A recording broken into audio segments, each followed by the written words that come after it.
change. Chasing the wind no matter what it takes. You be the one, I'll be the next. Where do we go?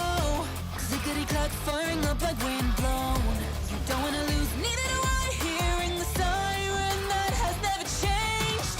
Out in the world, run from the low.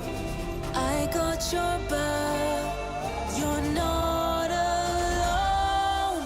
Flare up, even at the lowest ebb, nothing's bending us down. Stand up, blaze brighter with every challenge we face. Ignite, let the glow of my roar overshadow the darkness of our glory. Never thought of giving up, it's never ending.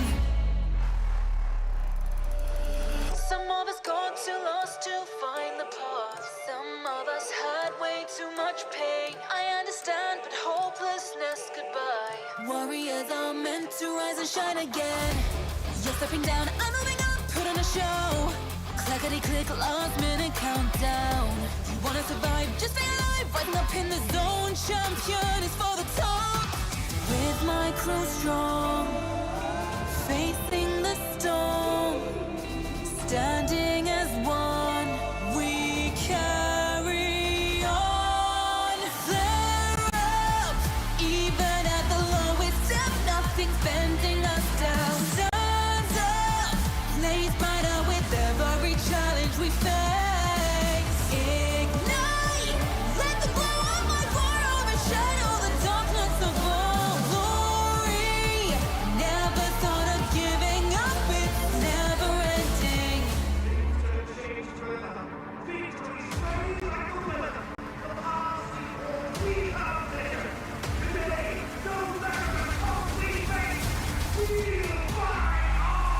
Flare up, even at the lowest ebb, nothing's bending us down. Stand up, blaze brighter with every challenge we face. Ignite, let the glow of my roar overshadow the darkness of our glory. Never thought of giving up, it's never ending.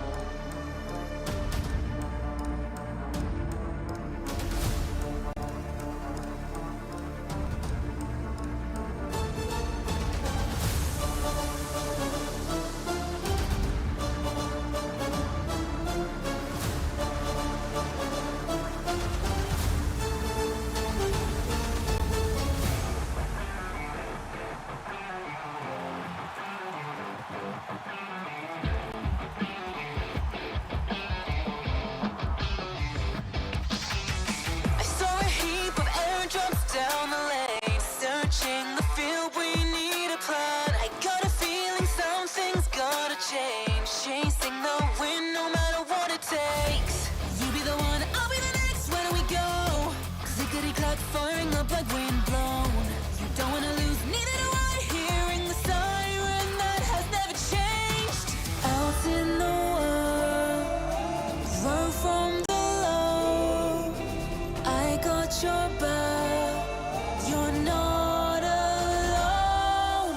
Flare up, even at the lowest step, nothing's bending us down. Stand up, blaze brighter with every challenge we face. Ignite, let the glow of my roar overshadow the darkness of our glory. Never thought of giving up, it's never ending. Some of us got too lost to find the path. Some of us had way too much pain. I understand, but hopelessness goodbye. Warriors are meant to rise and shine again. You're stepping down, I'm moving up, put on a show. Clackety-click, last minute countdown. You wanna survive, just stay alive. Rising up in the zone, champion is for the top. With my crew strong, facing the storm.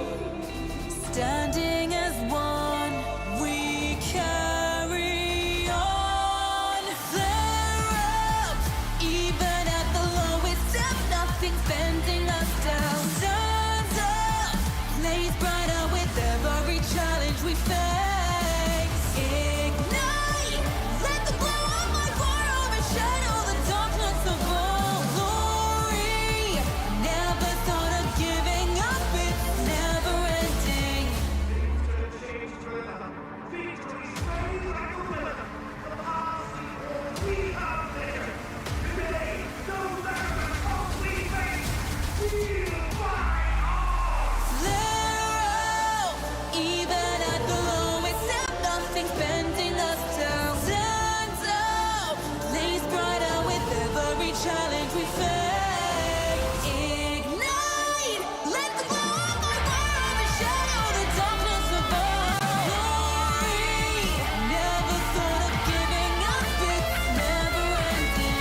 Warriors are meant to rise and shine again.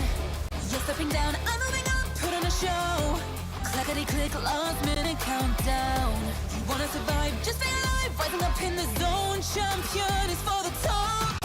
With my crew strong, facing the storm, standing as one, we carry on. Flare up, even at the lowest depth, nothing's bending us down. Stand up, blaze brighter with every challenge we face.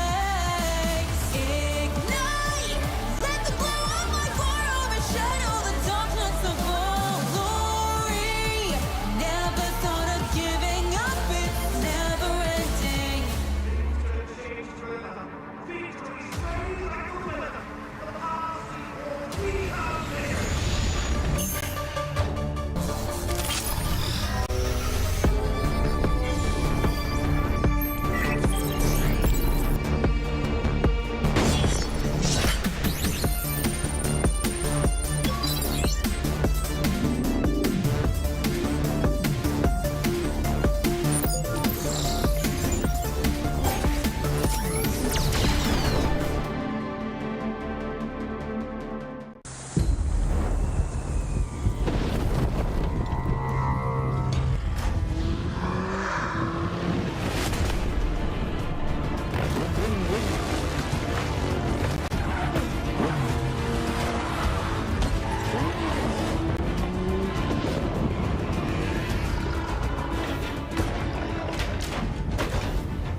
PUBG Mobile Venom. The last dance is here. In this collaboration, you'll get to enjoy a bunch of fun gameplay, including Black Symbiote Clusters, the Black Symbiote Arm, and a Black Symbiote Warhorse. Let's check them out. From October 18th to November 10th, you'll encounter Black Symbiote Clusters in Erangel, Sanhok, Livik, and Miramar. Near them, you have a chance of picking up a Black Symbiote Arm or coming across a Black Symbiote Warhorse. They offer great advantages, giving you more options in matches. Let's start with the Black Symbiote Arm. With it, you can aim at buildings, the ground, trees, or other fixed landmarks to get around faster and reach your destination.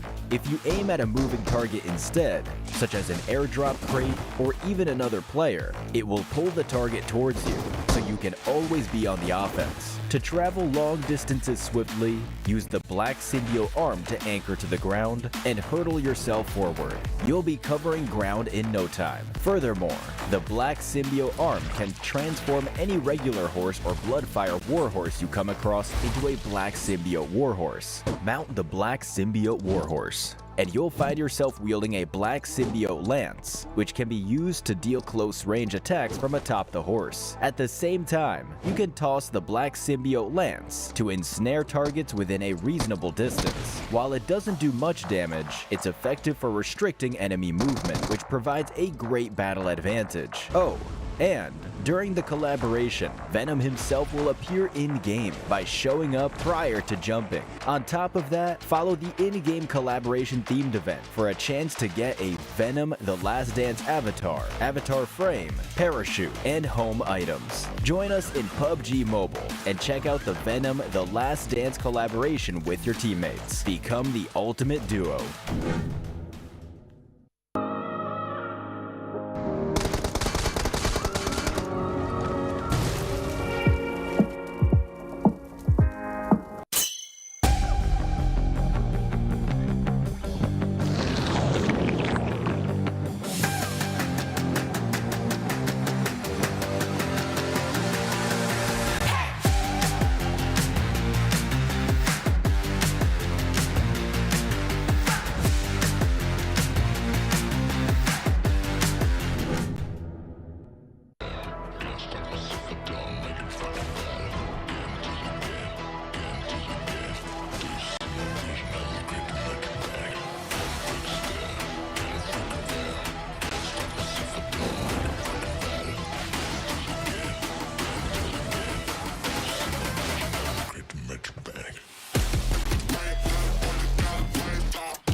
Eu sei que muitos times querem nos desafiar, mas não é fácil. Grupo Amarelo, tenha cuidado. Alpha 7? I know they think they will dominate this group, but we are here to prove them wrong. We are going to give them a hard time. DRS ले एकचोटि alpha 7लाई हराइ पनि सकेको र नेपालको लागि global स्टेजमा second पनि ल्याएर आएको तर योचोटि नेपालको लागि फोर स्पोर्ट्स ल्याउनेछ trophy. Kali ini, aku akan menjadi juara di PMGC tahun ini. Karena... I had questions. Na verdade, não achamos que outras equipes podem nos desafiar. Acho que nossos maiores rivais é a gente mesmo, porque a gente sabe que se a gente perder é só pra gente mesmo, mas a gente trabalhou muito e se Deus quiser vai sair campeão desse grupo.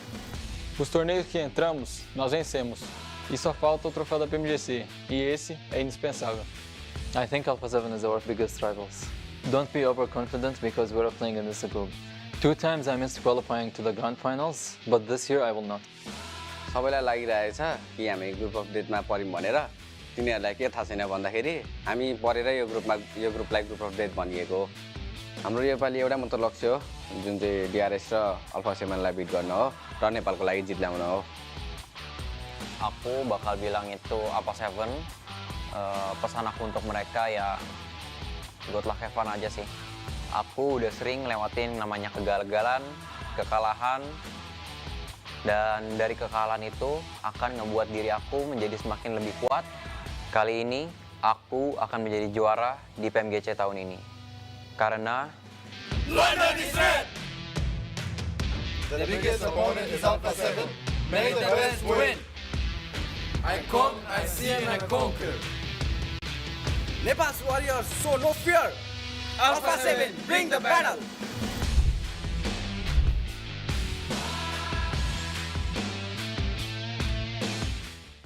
Hello PUBG Mobile fans! The 2024 PMGC is kicking off with Group Yellow on October 31st. In the first week of the 2024 PMGC group stage, 16 teams in Group Yellow will battle to secure a spot in the top 3, guaranteeing a place in the Grand Finals in London. Meanwhile, those who place 4th through 11th will move on to the survival stage, while those finishing 12th through 16th will be eliminated immediately. Dubbed the Group of Death by casters and fans, this lineup includes fierce competitors. Alpha 7 Esports, D Xavier, and Vampire Esports are ranked in the power rankings top 10 globally, while Alpha 7 Esports, Bigatron Knights, and Vampire Esports are world champions. Group Yellow promises intense battles ahead. And rest on their throne, ladies and gentlemen, PMGC champions, Alpha 7 Esports! Alpha 7 Esports is currently ranked #1 in the power rankings. They've recently proven themselves to be one of the best by becoming the grand champions of the 2024 PMWC. But after only finishing 3rd in the last 2 PMGCs, can they defend their position as the #1 kings in the power rankings? Bigatron Knights were the first ever PUBG Mobile Global Champions, bringing pride and joy to Indonesia. But despite qualifying for PMGC 5 times in a row, they haven't reached the PMGC Grand Finals since 2020. On top of that, Zutzi will be competing without his twin brother Luxy this time. Can Bigatron Knights make a comeback this year? Twisted Minds is making their PMGC debut. Their roster is joined by Lord, a 4-time PMGC participant, as well as Coops, the MVP of both EMEA and America's regional tournaments. Since 2021, no other Middle Eastern team has managed to reach the Grand Finals since Stigma Galaxy. Could Twisted Minds become the second ever Middle Eastern team to do so? Nepal's rising star, Aura Esports, have only been founded a year ago, but they have been steadily improving, from reaching 14th in the PMGO preliminary stage, 13th in the PMSL CSA Spring, 6th in the PMSL CSA Fall, to being 1st in the 2024 PUBG Mobile Campus Clutch Nepal. However, they've been thrown into the group of death. Will they survive? Will we see their biggest breakthrough yet?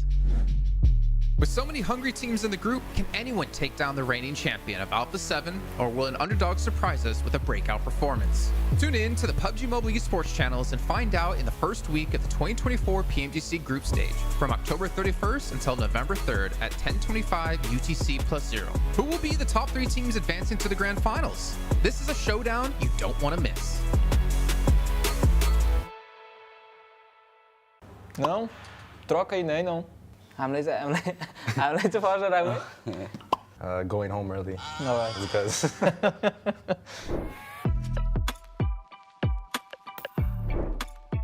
Halo guys, nama aku Satar dari tim Bigetron Night. Nama aku Zuxi dari tim Bigetron Knights. Hello, I'm Lord. I'm Coops from Twisted Minds. Salve galera, eu sou o Revo. E aí rapaziada, eu sou o Mafioso. नमस्ते सबैजनालाई मेरो नाम मल्लिक कार्की हो म चाहिँ आकाश राई हो र म टिम होर स्पोर्ट्सको प्लेयर हो र आज हामी ग्रुप येल्लोको 2024 PMGC प्रेडिक्सन गर्न जाँदैछौँ Dimulai dari saya. Oh, dari saya. Bigetron. Gimana?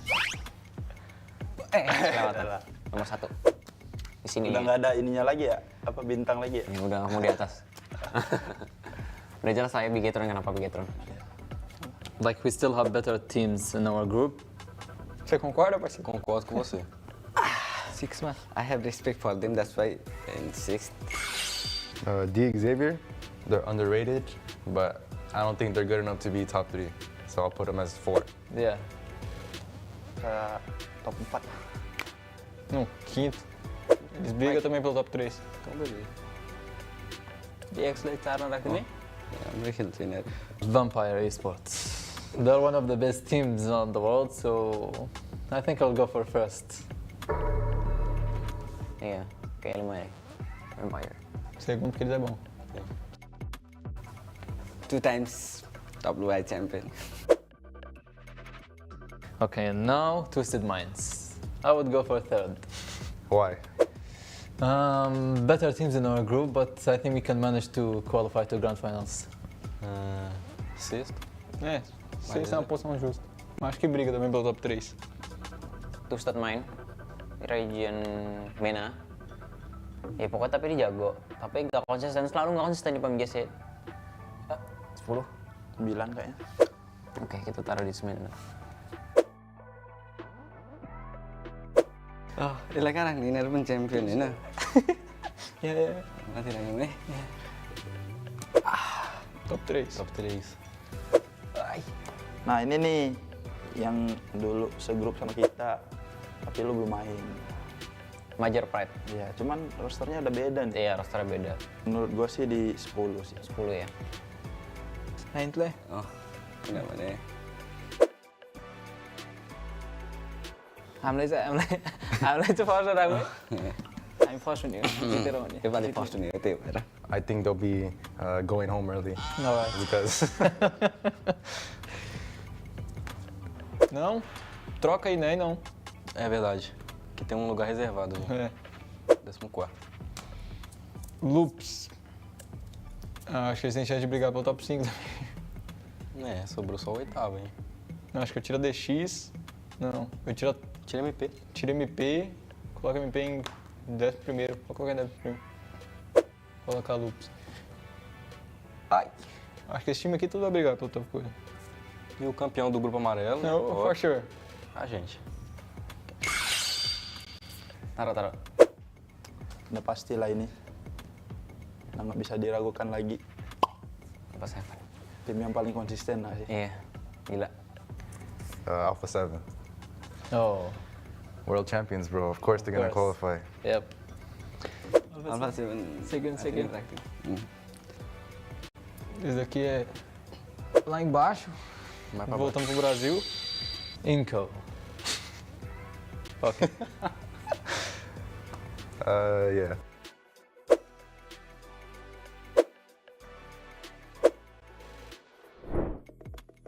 Nggak ada yang mau diganti? Nggak, kurang lebih gini lah. Ya kurang lebih gini lah. Dah, deal? Deal? Deal. Bom, galera, agora a gente vai falar um pouco sobre os times que a gente colocou aqui. Bom, a gente colocou a gente mesmo primeiro, porque a gente sabe que a gente é o time mais preparado. É o time que mais... Tenho certeza que é o time que mais merece estar aqui. E fala um pouquinho sobre a Vampire aí, meu filho. A Vampire é um time muito consistente, eles estão em todos os campeonatos mundiais. Então ele só fica atrás da gente mesmo. यो चाहिँ हाम्रो final prediction रहेको छ र हामीले किन हामीलाई फर्स्टमा राखेको भन्दा किनभने म आफूभन्दा माथि कुनै टिमलाई पनि देख्दिनँ. We put Vampire, DX, and BTR all in the top 5 because Southeast Asia, they're all strong teams. And I think they're the strongest region right now in the world. It's not misconfidence. I think it's about reality. Like the both teams are better than us. Oke teman-teman, kira-kira ini PMGC prediction dari kami. Kira-kira seperti itu. Valeu. Valeu! Bye bye. Bye bye.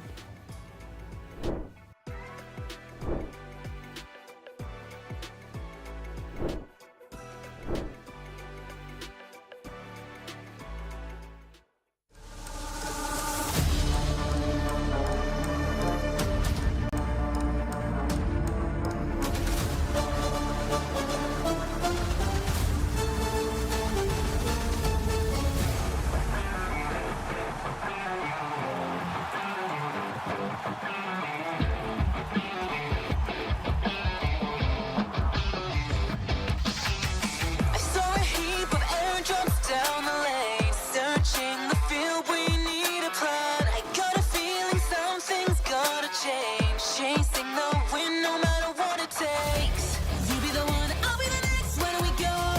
Clickety clack, firing up like wind blown.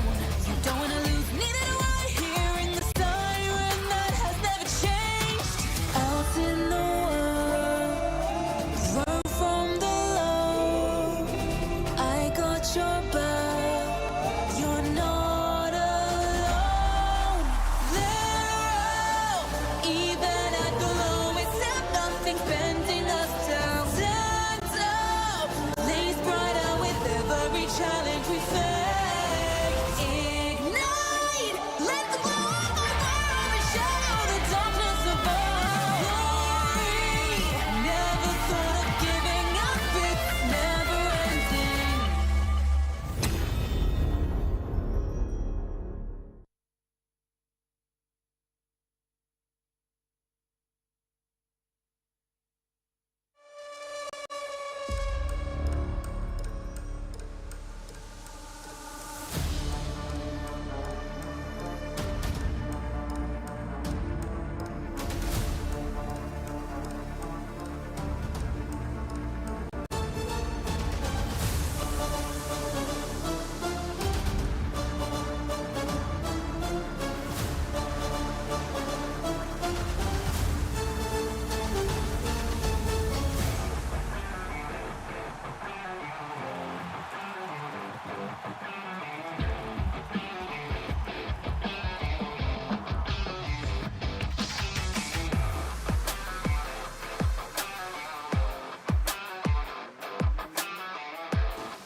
감사합니다. 감사합니다. Welcome guys to the PMGC Group Yellow Day 3. Today we will be starting off the halfway mark of this Group Yellow. We had some surprises yesterday and as I was getting some strats right there from MSJ. One of the best rotating teams so far in this tournament and they're looking to be in the top 3 of Group Yellow. I can't wait to see and find out what teams like Alpha 7 are going to be doing because they're trying to hunt them down as well. And Major Pride, a team that was able to be in first place coming out of day 1, they're actually going to be starting off in second place tied with points. Stay tuned and find out what's going to happen. Day 3 of Group Yellow. Well, welcome back everyone to the desk here. Jason Kaplan here, joined by Hot Jukes and Max Smith. We're ready to break down what's happening these last 2 days of play. Gentlemen, it's been an exciting 2 days, I have to say. The days of underdogs, the group of underdogs, maybe we should call it, as you talked about before, Max, as our top dogs are sleeping, maybe, hopefully waking up today. But Max, quick recap. What was your takeaway from yesterday? I think I have to say, Mira and Sejong, Jason, they're looking great. I'm loving how they played yesterday. The macro rotates, the fights they've been taking. They are on fire, currently tied in first place with Major Pride. Now the question is, are they going to continue today? The answer is yes. More of that. Yeah. Yes. More. And if you guys are at home with your bingo card, Max has officially cursed the team, and now we get to see the downfall of Mira and Sejong. Hot Jukes, what about you? Oh, dude, it's crazy. I mean, just looking at that intro video, right? It was so funny watching all the different teams kind of like place where they expected everybody else to be. And I was looking at it, and Major Pride, like on average, was placed in 11th place, right? And they're not in 11th. Right, they are in first place right now, or right there. So I mean, it's crazy to watch. I mean, today is the start of the second half for Group Yellow. It's still possible, at least in my eyes, mathematically, for the teams at the bottom to try and make a race for top 3, but that would require just an absolute monster game today, and of course the top teams to also falter as well. But you know what, I mean, it's the last try, I think, for some of these squads to really make something happen here. Yeah, obviously, you know, the teams are looking at here in top 3, even maybe a couple a little bit below her, should be relatively safe, if not guaranteed safe, going through into at least at a minimum the survival stage. But of course, all these teams still going to be fighting for that top 3 places. If you're unfamiliar with how it works, top 3 gets you straight to the grand finals. 4th through 11th is going to make you into the survival. We have to then place a certain ranking to get through into last chance. We then have to place top 6 to make it into the grand finals in December. But yeah, D Xavier here, they unfortunately didn't really increase their rank. I think they kind of fell out as well. Team Spirit, you know, out of like the top 3 teams that I expected, they weren't one of them, and I didn't really expect them to be in a 3rd place position after 2 days. I expected them to be a little bit lower, to be fair. Yeah, I mean, it's heavily carried by Nomi and Effect. These guys are just fragging out. I think currently Nomi is the top 3 fragger in this tournament, and the top 8 is going to be Effect. So both of them are in the top 10. They're popping off constantly. They're getting the eliminations on board and just creating great opportunities for the team. Though going over to the second page here of the leaderboards, we talked about a bit, Hot Jukes here. We're going to focus quite a bit on these bottom teams, because if you want to initiate a comeback to be maybe in top 3, it has to happen today. Top 11, you need to start getting points on board. So right now, looking at those bottom teams, they need to start getting points on board. They got to. They have to here. But this head-to-head right now between Alpha 7 and Vampire, right? The top dogs that everybody was expecting to really show up here have been underperforming, at least compared to the likes of like Missouri Sejong and, of course, you know, Major Pride. But look at this average. I mean, it's very, very close, except, you know, Vampire's got an extra chicken dinner on hand here, Jason. Yeah, I mean, it's 6th, 7th place comparison, so they're probably going to be extremely close. I mean, they would have to be if they're going to be 6th and 7th right next to each other in the rankings. Though Vampire, I mean, yesterday did not look good for them. Their best placing was a 4th with 3 eliminations, and then they got like a game with 6 elims. Alpha 7 too, like these two teams as a whole, Jason, have had a bad day too compared to day 1. Day 1 was fantastic for Alpha 7 and Vampire, getting like 2 chicken dinners for Vampire. Alpha 7 got, of course, a chicken dinner over in that last Miramar, a 2nd place and a 3rd place. Alpha 7, their best game yesterday was a 3rd place, and then 4th place, as you said, for Vampire. So these two teams, they are being overtaken by the competition. DRX got a chicken dinner. D Xavier still getting some consistent placements in the late game. Team Spirit getting big elimination matches. And of course, MSJ and Major Pride just always at the top in terms of all elimination and placement points. Alpha 7 and Vampire were looking like the big dogs, right, Hot Jukes, going into this group. But they got competition, and it's not going to be easy to climb their way back up in the top 3. For sure, especially considering that, you know, Alpha 7 got majority of their points on day 1 in Miramar, and then yesterday we saw them go out early in Miramar, so that's going to be a little tough one here. We are going to have a whole new group of matches today, and what are the odds, Jason, that Major 100%. Pride wins Sandhawk again? Oh, I don't know. No, it ain't happening again. It ain't happening. That's it. So just 2 in a row. No chance of 3. No. If you win 3 in a row, then something. Then teams need to look at you and what you're doing, because like Sandhawk, it's not a consistent map for any team out there. It's played only once a day. It's played generally only once a day, if even played at all, when it comes to PMSLs as well. So yeah, no. Max, I think it could happen. No, Max, don't I do think it. they might get a top 3. I think they could get top 3. A win again is going to be like rough. They'll be the true kings of the jungle. But they had quick rotations, Jukes. We were talking about it yesterday, especially that 2nd Sanok we had so far this PMGC. They just, you teams are fighting on like the edge of circle and gatekeeping? Huh? Don't know what that's about. Anyways, dead center and just send it and get to late game, get 3 eliminations off the back of that. So they've got a good game plan for Sanok. So I would say they can make it far once again. Well, obviously, one reason that they are playing so well is, of course, our official smartphone provider here at PMGC 2024, the Infinix GT20 Pro. If you want to play like a pro, pick one of these up, and potentially we could see you at PMGC next year. Hot Chick still doesn't have one. Poor you. It's okay. I cry every single day. You'll get one. I look in the mirror in the morning, and I'm just like, man, do I wish I was Jason and Max, man? Because I would have. I mean, who doesn't wish? But I don't. They were us. Unless you don't want to have a giant nose and you want to have a head of hair. I knew that was. I was waiting for it. On screen. Not to mention, you guys at home, you can obviously check us out over on socials, whether it's going to be YouTube, Instagram, Facebook, and TikTok. You can check all of those out, and of course, see all the content they put out as well. There's definitely some really good content coming on YouTube you guys should be checking out. And then also, if you're in the area, or even if you're not in the area, you can still pick up tickets to PMGC, kicking off the 6th of December through 8th of December. If you get a ticket and you go, you're automatically going to be able to get a sweet skin from the 2024 PMGCs, not to mention all the little activities they have at the event for you, and some even merchandise you can pick up for yourself. But as we do obviously take a look towards what's coming up today, our teams to focus in the day, I put the big three. That's the three I predicted to win the group, just because where are they? What's going on? Like, do we have new top dogs? Do we have like the new best teams in the world here? Obviously, it's just 2 days of play, but I was still expecting them to hit the ground running a little bit better. Yeah, and I picked the same teams you did, except for BTR. And the only reason why I picked BTR is because, you know, they started off looking so strong, right? I mean, I was really like, oh man, this is the big resurgence of the squad. But then, you know, yesterday we saw a little bit of tapering. But you know what? We're in the second half here. They can definitely bounce back for sure, Max. Yeah, oh, for sure. They can have a big third day this time around. I'm going to go for... No, Mira and Sejong, is that a surprise? Not really. We already talked so much about them. I'm not going to linger on MSJ for too long. But Ravens Gaming is a team I really wanted to highlight going in this third day. I think they are a really good team when it comes to taking fights. They're very successful, but when you come down to the breakdown of how they get their points, they have a total of 45 points currently.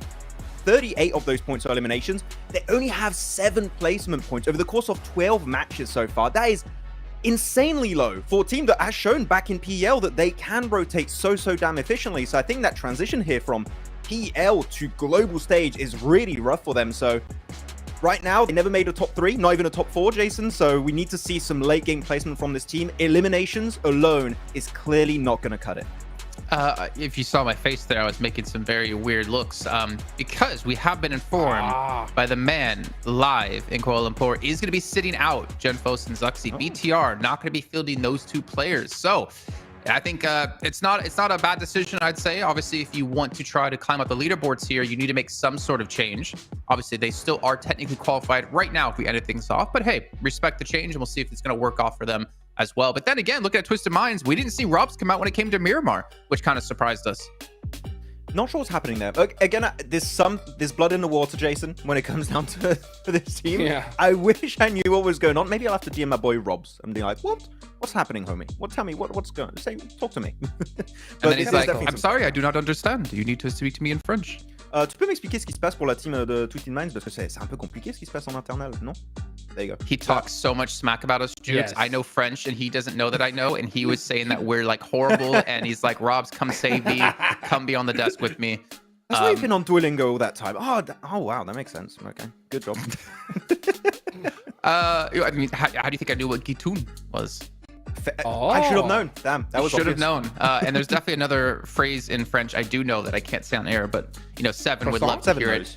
He knows for sure. As we do take a look at a couple of other teams, I mean, Hora as well had a pretty, I guess, decent step up yesterday. They had a first place with 7 eliminations, a third place with 9 eliminations, and then a couple of stinker matches thereafter with 15 places with 0 and then 1 elimination.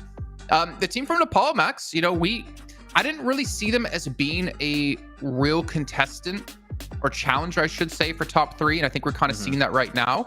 However, seeing them in top 11 is honestly kind of surprising me. I didn't expect them to be stronger than some of the teams that were actually currently below them, like Demorte, like Loops. I mean, I would even have thrown Twisted Minds in there until we saw day 1. I'm definitely more hopeful for Hora at the start of day 2, I think it's fair to say. When it comes down to confidence as a whole, Hora doesn't seem like a team that was very confident entering the first day of PMGC. They were a bit hesitant on their rotations. They were clashing into teams because they were trying to avoid fights as long as possible. And as we know, Jukes, when you avoid fights as long as possible, you are going to be crashing in a team eventually, and you're just going to be completely unprepared. So Hora here, I feel like built a bit more confidence at the start of day 2, and I want to see that linger in today, but they need to try and get those reps in, because global, that transition again from local to international stage is always so tough. Yeah, you know, He's pushing us away right get now. out of here, dude. He said, get out of here. We're in first place, dude. Don't look at us. You know, don't jinx us here. But you know, it's so crazy you were saying that, because I just keep remembering that fight, or that one moment where Hora like threw like 15 smokes, like just to move up like 5 meters. You know, like I love it. That's right. I switched to meters. It's wild to see. You know, I hope that they got to get aggressive at this point. You look at the leaderboards, people need to start playing towards it, you know, and teams at the bottom, like, let's just give a crazy, like, just a crazy, like, thing that could happen, right? Like, if Twisted Minds even wanted to make a run for top 3, they know that they have to win, like, almost every single game today, right? Pretty much. So, So if that's going to happen, they should play towards it, right? Why not? It's either that or you just give it up and you just say, all right, well, let's just try to make it to the survival stage, which I still think would be possible tomorrow. So in my mind, just why not go for it, Jason, right? I don't know. I'm about to harsh on you like I harshed on Max when it came to this double point days. You think Twisted Minds just aren't trying, Hotchuk? Is that what you're saying? No, I think they are. I think they harder? are, but let's not just try harder. It's just adjust your strategies. You know what I'm saying? Like at a certain point, you got to realize, like, if we need to get, let's just say, like, I'm going to go back to PMWC where we saw like Team Reject needed like a 20-point game and to shut down Alpha 7 in the last match, and they didn't even hot drop them at all. You know what I'm saying? It's like you got to adjust your strategies to play towards the leaderboards. Like, yeah, what you've been doing, it didn't work for the first 2 days. Day 3 comes out, you got to change it up. I hate seeing teams just do the same thing over and over and over, regardless of what the results are. To really jump on Twisted Minds for the last time here, I think they are trying, Jason, really hard, but individually. There's no That's a good point. synergy. There's no communication. They're all like, oh yeah, I'm a strong player. I'm Coops. I'm Robs. I'm all like these strong players that have been star players on all the rosters they've been a part of pretty much for their entire career. And now they're at the point where they're playing together and they want to be the standout players still. But unfortunately, it's not going to work out. You need a squad if you want to stand out. And look at the top teams right now. Like Major Pride, how many of their players win the top 4 fragging list? 3 of them. It shows they're all just working together, bringing the points together and avoiding to do those splits that was such an issue for them back in CSA. They have improved, and we have not seen that improvement yet from Twisted Minds. So again, it just requires one good conversation between all the players to be like, okay, guys, we're messing up. We need to play together. We need to do some good calls, some good rotates, and just do a play. If it's a good or bad play, we don't care, but do it together. That is what I need to see from this team entering today. What I took from that was they need to try harder, but as a team. Yeah. As if it was a double point day. Yeah.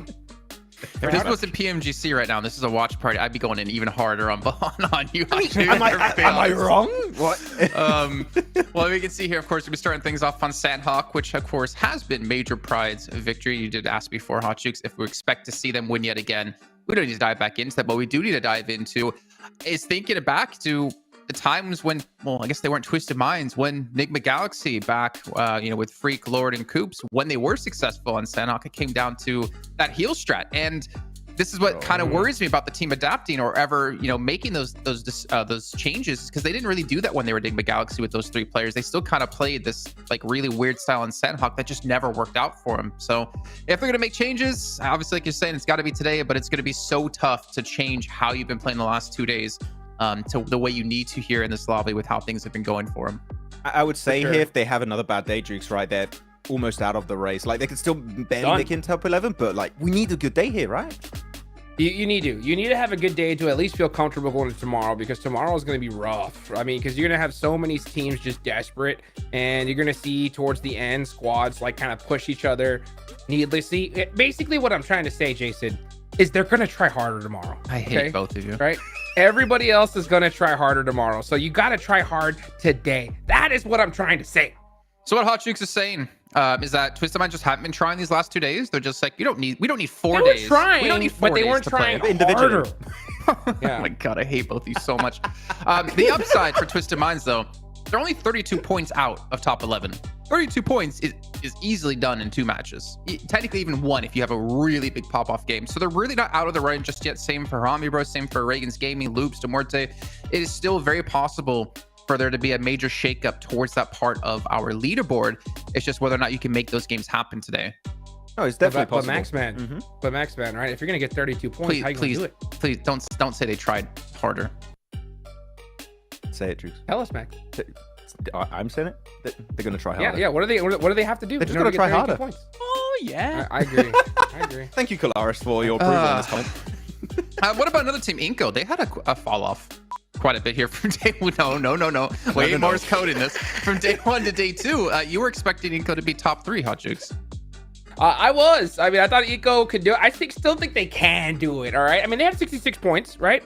It's still in the realm of possibility, especially here with 2 days left to go.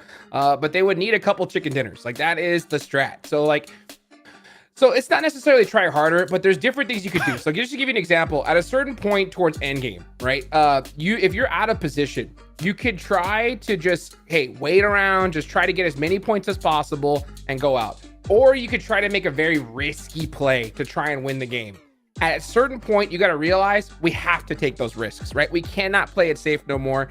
And Inco, the reason why I think we see them not in that really top 3, because they've been in great spots, Max, right? But they just don't. They hesitate. That little tiny hesitation has been crushing them. The thing is, you know, in the lobby like this, that little like 5-10 seconds delay because you're hesitating to make a play, those teams are going to punish you for that little delay. They are going to punish you so heavily. They got to a few good finishes yesterday. They got a 3rd place with 6 eliminations, a 4th place with 3 eliminations. They got close so many times, Hot Jukes, but they need to get more confident here. I think they showed they have potential to get the wins and climb up the rankings. We need to see them do well at the start of today.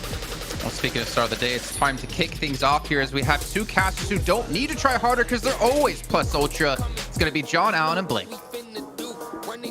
It's time for Try Hard with a Vengeance. That's right, we're going to the airstrip. We've taken off already, and we're going over Sandhawk for the first time today. The 3rd time to the jungle for Group Yellow. We're on board with the Xavier, the plane path, taking us in once more. Plus Ultra, yeah, that's right, guys. Chicago Smash. Your way into Paradise Resort. Where you gotta make it happen. That's where they all. That's a big Chicago Smash location. That's what DXavier are going for. Yeah. As we head on RSG, going down towards the south side, towards Boot Camp potentially. No, Boot the Camp, south of it. full with cal Team kick. Spirit potentially looking to try and United States of Smash their way out of Boot Camp this time. True. Max says the London Smash. It's gotta be done. Tempted to drop a little ooh on the end of it, but I steered away from it. That's right. Yeah, straight back into the games. 3rd day. I think the guys on the desk, talking a lot about, well, what were they talking about, really? There's a lot of just try harder going on over that side. Yeah. I need some constructive feedback. Bruce Willis was great in those films, man. I love that. Yeah. What? Try hard. Yeah. Try hard. True. That's right. That's kind of good. So I'm popping up over towards that top side. Zeus actually taking fights with 2 teams, I believe. Yo, did you see that? He just flipped the vehicle up and used the bottom of the vehicle to block the bullets. That was insane tech. Yeah, that's anime. That's anime right there. Like, straight up, that actually saved their lives. That's kind of cool. Can I get a replay on that? I don't know if that's possible. I don't think it saves live. No, for sure. Oh, yeah. Okay, then. So. Yeah, Major Pride. I like this team. I do like the team. I want to see more from them. There was some really good starts for that. And they have got the majority of their points off for a couple of games. Orange. Oh. Range. Federalis. Doing. He's getting in there. There's some knives. AZ's getting slashy with it. Genuinely. Halloween was 3 days ago. He's not Michael Myers. I know. It's kind of a weird one as well, where he got shot in the back of the head and Range was like, window? Let me just wait a minute. Let me out. Let me out. No, just wait a minute. Wait. Oh, he's out of ammo. He's nearly out of ammo. Yeah, I mean, Yappy's coming in. As is Elementrix, though. 30 bullets. Ooh. Yeah, the tag on his butt. Take the shots. Go on, AZ. Throw up the smoke screen. No. Oh, Elementrix down. Federalis! Oh! He turns the corner, and there he goes with the knife. Harame, bro. Sink it in between the shoulder blades of Major Pride. And that is a bad start to their day 2. Day 3, even. Goodness me. Losing count. There's a lot popping off around the map at this point in time. I mean, Team Spirit already lost a player. Zeus is currently just blasting off into outer space. They've done so much damage to loads of separate teams at the start of this game. Which is impressive coming off their good day yesterday. Just the 1 bullet in the mag, but DBS should do the trick from distance. Yeah, been happy. ADS. Very cool. Been happy with Zeus. We were very happy with Zeus yesterday. We're still happy today. 8th place right now with 5 eliminations within the first 3 minutes. Is quite astonishing. And for Zeus, this is a team we wanted to see do well, right, coming into PMGC as that rookie roster. And they weren't doing great. towards those first couple of days. And I think that was nerves. There's a lot of pressure. And the lads on that roster are quite young at the end of the day, and you're on a LAN format. I think they got a little bit of a taste of that over in EMEA. But yeah, nowhere near as much pressure as here. I mean, all the lights, the stage looks awesome.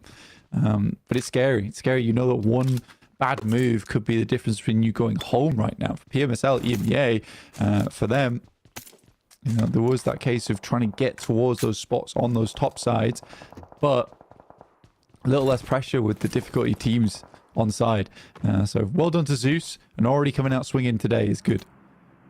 Team Spirit take another knock as they try and get across the river. This boot camp drop just continually being punished. DXavier really looking to turn the screws on them, and it has been a real tough time for Team Spirit on Sandhawk here, being the victims of a lot of pressure so far.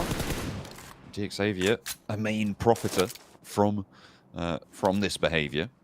Looks like they're trying to get ahead, trying to cut off this bridge rotation. Nomi should be resable if they can extract Kitsune from this wall side, from the compound down to the south of boot camp. But the nade over the top, the bridge under control. DXavier do have a chokehold on this. Yeah, it's difficult. It's real difficult for Team Spirit. I mean, it's not the end of the world for them, though. It's just a question of how much do DXavier want to pressure this. Right now, they've only got one player on side, which is Kitsune. It's a good nade, actually. Needs to be a better one. There is a lot of damage to back. I think they both take each other at the same time. That was Matic to able to get involved there. He's made a long journey down this way. For DXavier, two other players aren't really close by, but he's likely calling for a little bit of backup ASAP. Ooh, I'm not too sure that they needed to go for that peek up to the wall, put more pressure on. I feel like DXavier, they had the back of that compound, they had a lot of control, and they had the bridge as well, but they give a little opening and Team Spirit are ready to pounce. Meanwhile, over in Painan, looks like Harame Bro and Demuerte will be clashing. Demuerte down a player. Harame Bro on all four of their players alive. They've already managed to get through that fight that we saw earlier with Major Pride, but Tresley, maybe one step too far, immediately goes for that flush as well. Taken very low by the nade, but gets far enough away to stay alive. Yappy wants to put another one in, but teammates are starting to fall now, and Pusher, a priority to get res. Staying as 4 on this crossing is so imperative here. RSG are on the south side, so could be a difference maker here, because they have got Harame Bro on that south side as well to maybe third party the rooftops, but Demuerte, they're just getting shredded. I don't even know where he's actually coming from. That was a wild push out for Demuerte. Somewhat deserving to lose that fight. 7 minutes, 8 eliminations. Harame Bro basically have already had a successful game here on Sandhawk. 8 elims, man. It's kind of crazy. Down towards 15th place. Maybe Hot Jukes was right after all. Maybe they did just need to try harder. Yeah, I mean, that's what happens when you just try hard. It's so much better. This is a pretty nasty shift. I don't think we talked too much about the circle. I don't think we talked too much about the circle shifting as hard southwest as it did. It's forced a lot of these early fights on rotation, pushing in towards that ruins area is where Zeus picked up a lot of their eliminations. Obviously, that Painan engagement that we just saw as well. And now with the circle moving up towards the bridge, towards the Northwest Island, Vampire are the only team up there, and ruins is a main focal point. Yeah, there's been so much action towards this early game that it's somewhat difficult to pinpoint what's been happening elsewhere around the map. I mean, Alpha 7 currently moving through 3 eliminations. And yeah, the dinner bell's certainly been rung today in terms of you got to hurry up, guys. If you want to stay towards that top 3 or you want to get towards a position where you're not heading home right now, you need to keep pushing a little bit further. Inco even having themselves an engagement. We're looking over towards Harame Bro here versus Lutz. It's the last 2 players alive. Levi's finds a shot up towards Nova. He's never ending. They're on 8 eliminations now, and I mean, if they get 2 more, this is a big game for Harame Bro within the first 10 minutes already. A nade over towards Nino, nearly finding the knock, but not quite. It's a really bold push, and there's the nade to back it up from Federales on the off angle. That is an excellent pickup and loops. They're losing players. I don't think you get this one back up unless he makes this mad crawl, I mean, that's a surprise that he's been allowed to do that. But over the balcony he goes, Federalis giving them the slip and finds another through the window. Neil Zada finally puts a stop to proceedings, but from the staircase, nearly doing some damage there. Loops on the top floor stay up with 3. Harami Bro, 9 eliminations though, and that is a great game for them. Yeah, I mean, if Federalis stays alive for a little bit longer there, that backstab could have been absolutely awesome. It's the fact they were able to turn around and move on to that. But it was well-made pincer move for them because they'd pushed them onto this one building here. Yeah, wow, well done. Well done indeed. BTR, they had an early engagement with Zeus and now look to get a little bit of payback for their troubles playing in Ruins at the moment, as it does become, like you say, a bit more of a focal point as the circle would lean over towards Ruins, and it's nice to be able to play this position. Again, for BTR, this is more of a safety pick more than anything. With 3 players, you want to go for something like this early on. The Xavier try and fly their way on over. I think a lot of these rotates are misguided. We'll put it that way, right? There's no guidance system on these bad boys because they are running out into the open. I think so much has happened so quickly that, yeah, it's getting fairly hectic inside the lobby. Damage proportions here for BTR with Zuxi down towards 2,000. It's a little bit skewed since Zuxi has had a couple of games where he's been out of the roster, subbed out. But yeah, Lepar still being that star player for the roster at the moment. Yeah, Leon and Hansel coming in. They have had a couple of entries for BTR over the course of the SEA tournament. Obviously, we saw Hansel at the end of yesterday, so we'll see if they are able to patch up some of the holes that BTR are showing. With 2 eliminations so far, 3 players alive. Pretty central, important position. Alpha 7 out in the blue. They've been here for a while. They have encircled Loops now and forced them to stay in Painan. Are we going to the North Island? A Vampire just absolutely cashed in on this Northwest Island shift here. BTR have left it early and maybe regretting that decision. Team Spirit as well. Haha, we win. BTR, prank. Yeah, I kind of assumed this would actually head over down towards the south side of the map, but sometimes you do get these cruel circles like this, and it has been a consistent factor throughout the entirety of Group Yellow that we have a lot of southern rotating teams. Not a lot of squads are willing to make that approach over towards that north side. Mirren Sejong, they know the call that needs to be made. They fly in over towards Vampires, but it's not an easy team to go toe-to-toe with, but finding an initial knock is good. That evens the tide.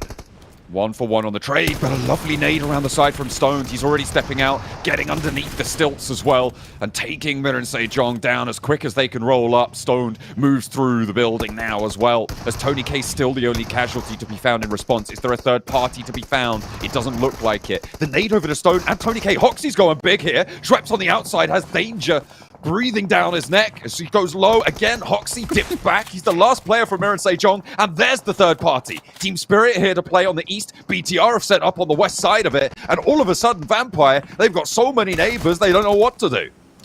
Yeah, I think Vampire honestly might have been better off holding that northern compound towards the high ground, because this is just...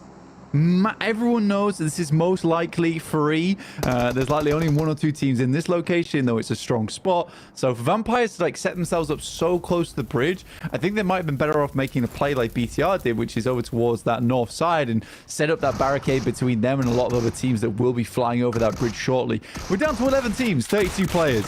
What a weird game this one's been. Very aggressive. Teams understand that now's the time for a Limbs, and Vitali goes hard on this fight and will find himself 3 knocks. Twisted Minds again, not having a great time against Inco here. We can see in the picture-in-picture Alpha 7 battling their way on the east side of Ruins as well against DX Xavier. They will win that one out. This is an opportunity now, Blank, for Team Spirit, who have managed to get across to the north side to play as 3. 3 eliminations already found, and you can see that tables at the top are looking fairly barren right now. There is a good chance for them to jump up. 110 points for Mirren Sejong have been found. And that is where they will look to set their sights. They're 20 points, well, they're 17 points behind at the start of this match. They have 14 more to go. Yeah, it's one of those games where it's a gifter of a match, right? Where you need to look at this one as a case of it's all moved over towards that northern side. We know a lot of teams rotate on the south. This is a chance for us to have a fantastic game. I think they understood that as well, which is why they played on the north side. They knew they weren't going to have the best of games down towards the south, so they had to gamble on this heading up towards the north. And now with Matic holding that northern compound, he's got a strong spot. But Zeus is coming in real quick, and the rest of the team will need to regroup fast. I'm imagining Matic does hear the vehicles down the hill here. This was a pretty crazy rotate from Zeus Blank. They started on the compound to the southeast of Ruins.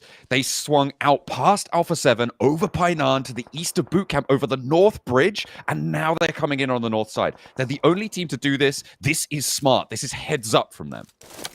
I mean, it's the only reasonable rotate for them, right? If they had the medication to make it happen, why not? They were in stage 3. It was an instantaneous reaction from them. But they knew that Southside, again, it's really tough. And it feels like some of our EMEA teams have a bit better of a grasp right now on those wide wraps, which is cool to see.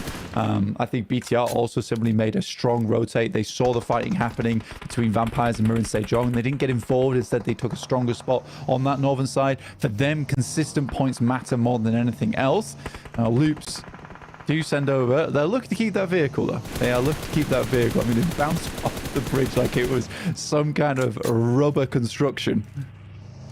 It was a little bumbly, but we'll see if they can get much further.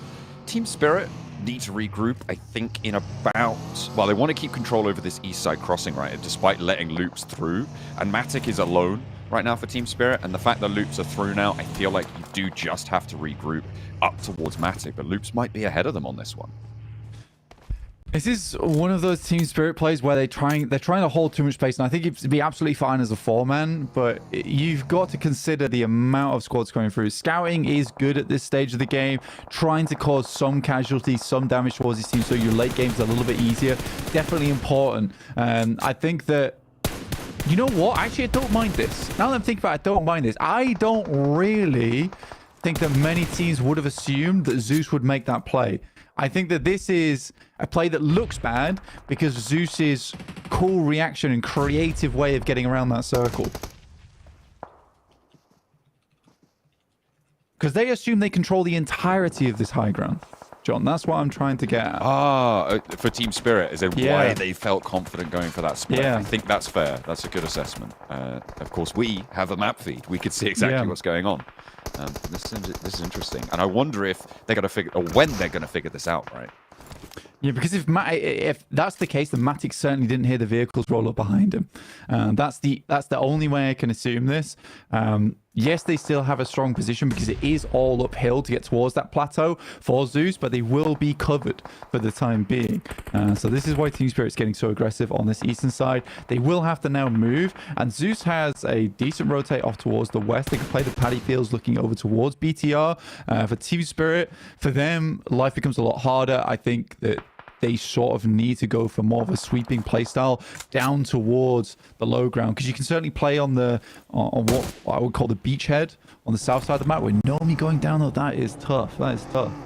Yeah, that is very unfortunate timing. For my money, though, I want Alpha 7 to sweep across. Remember, DRX is positioned on the bridge. I feel like Alpha 7 could take this up fairly convincingly, use that terrain cover, try and get some suppression down. It's very difficult, but with Nomi knocked, now's the time to try and make that work. Unless they just want to try and get rid of everybody in this east side and play the outskirts. But either way, I feel like that bridge side is going to be a very strong position to guarantee at least a top 3.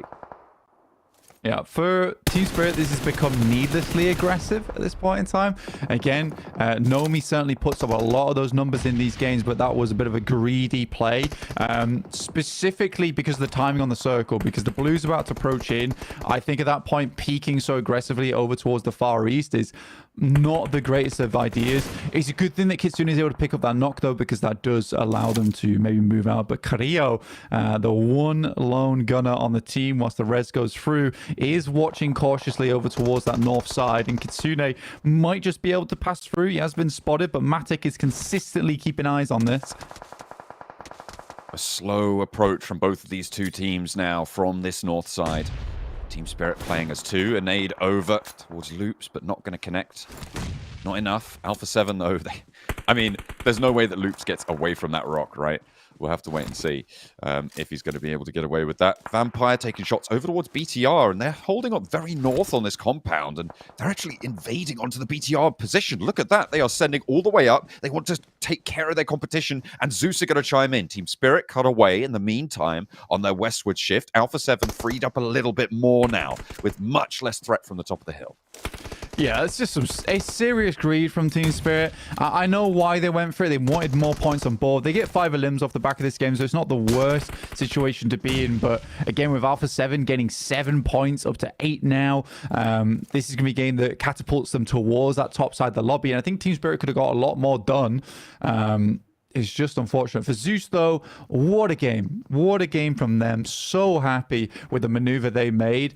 Very creative and in-the-moment play as well. This is not something that... Because I think if you had indecision and you were panicking, you wouldn't have made this play. So it feels like they are getting now into the groove of things. I think it was understandable day one for them to be, let's put it plainly, a little bit freaked out by the situation of being in PMGC. It's a scary place. You're playing against some really difficult teams. And a lot of people have stated that Group Yellow is the group of death. I just want to highlight that from the circle pop on that phase, it took Zeus about 20 seconds to make that call. That is really fast decision-making, negotiation, and transmission of a plan. Oh, God! From RSG. He's been in the water for a while, but now from the riverbanks, he rises up the hill, and a spray towards Carrillo. He's on the open, but McGrellin has the nade. There's no cover here, and he will go down to the cannons, but Alpha 7 trimmed down to 2. Absolutely. Inco finding another. That's Vitali over on that western side. And will take down McGrellin. So now down to 1 player in Carrillo. A real veteran of PUBG Mobile. Been around for multiple years. Over on several different teams. Has to go one-on-one versus Vitali. And it's not happening. Vampire on the south side of this compound. I mean, they pushed up to deal with BTR. They kind of have trapped this in, and they forced a standoff on this northern side. Only solos on the south. And for Vampire, this is a decent hold. I mean, they had a really unfortunate time on the rock-up from MSJ and Team Spirit chiming in as well. But they've managed to hold their own. BTR seemingly looking to do the same. Maniac hopping over the wall. Satar the last to stand for BTR, but he's already taken down Eren on the back line, who did fall as he tried to move down from that high ground. Zeus on 2, Vampire 2 as well. It is ragtag rumble here at the end of Sandhog. BTR finally out. And now Zeus moving in with just Darkin. Like this will drop down into a 2v1. I'm not sure how much further Darkin can go. Nade around the backside will just fall to the spray off some of the bullets, but Alpha 7 at least picked themselves up a 2nd place. What a game from them. Not been easy. And I think that they played some real predator gameplay. They were waiting in the wings a lot of time for their prey to walk on through, and it's just exposing space on the map that they could push through. It's been a very good game from them. I think that, you know, the dichotomy between them as well as Team Spirit is very real with the way that they played much more cautiously and struck where it was possible. The rotate on the vehicle, trying to back that Vampire up into one of the compounds, but yeah, it's not happening. Vampire picked themselves up their 3rd chicken dinner of the group stage. The reason that Vampire have been able to take that was the fact that there was really not very much threat from the south side. Everybody who tried to cross the river went down to 1 to 2 players alive, and there just really wasn't that pressure that allowed them to move up toward BTR's compound, take care of that, force that fight to conclude, forcing BTR to the backs to Zeus as well to take that engagement for them. A really heads-up duo play from Vampire, and they'll reap the rewards for it.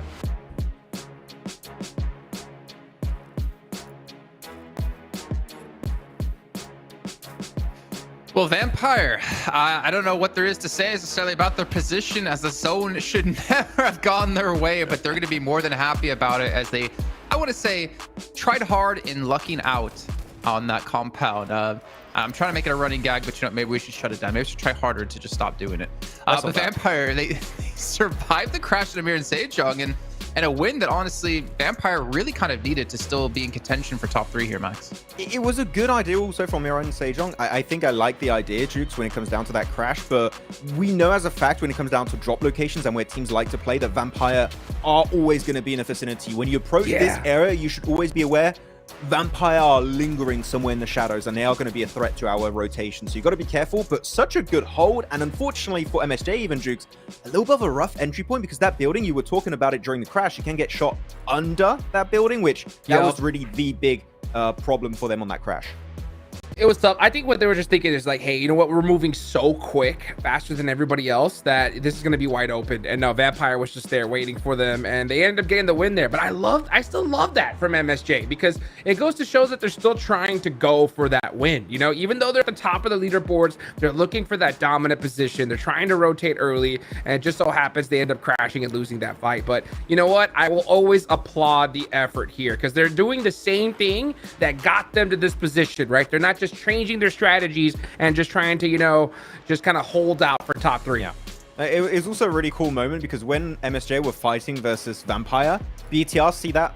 We don't want to get involved. We're just going to avoid this. It's like, all right, we're going to get north fun, of you, and we're just going to get a free late game position off the back of that. So good on BTR to understand that is a fight they're not willing to take.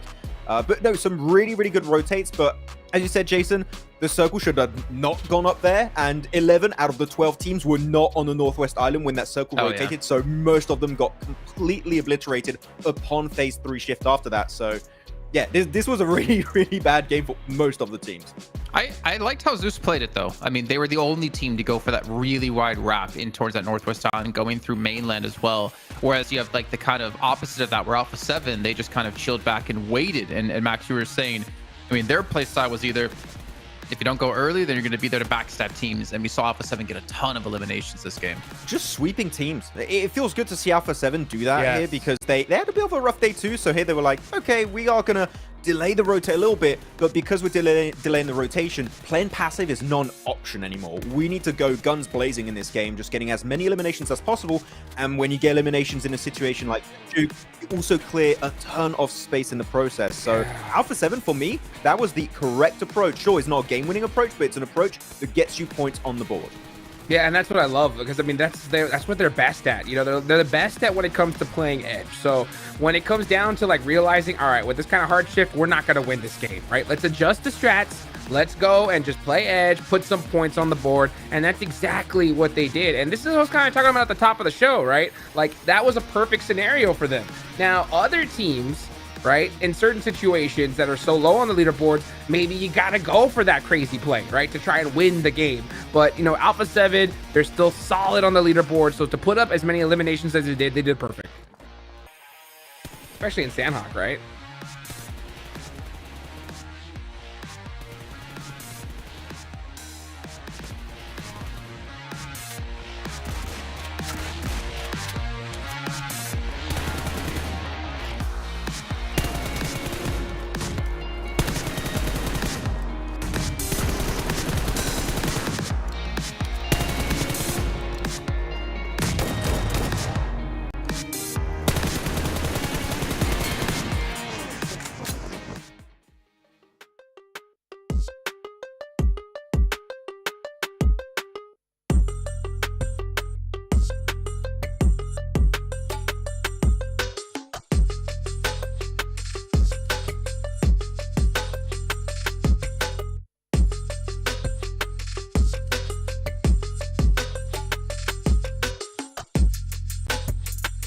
For themselves with the eliminations we talked about before.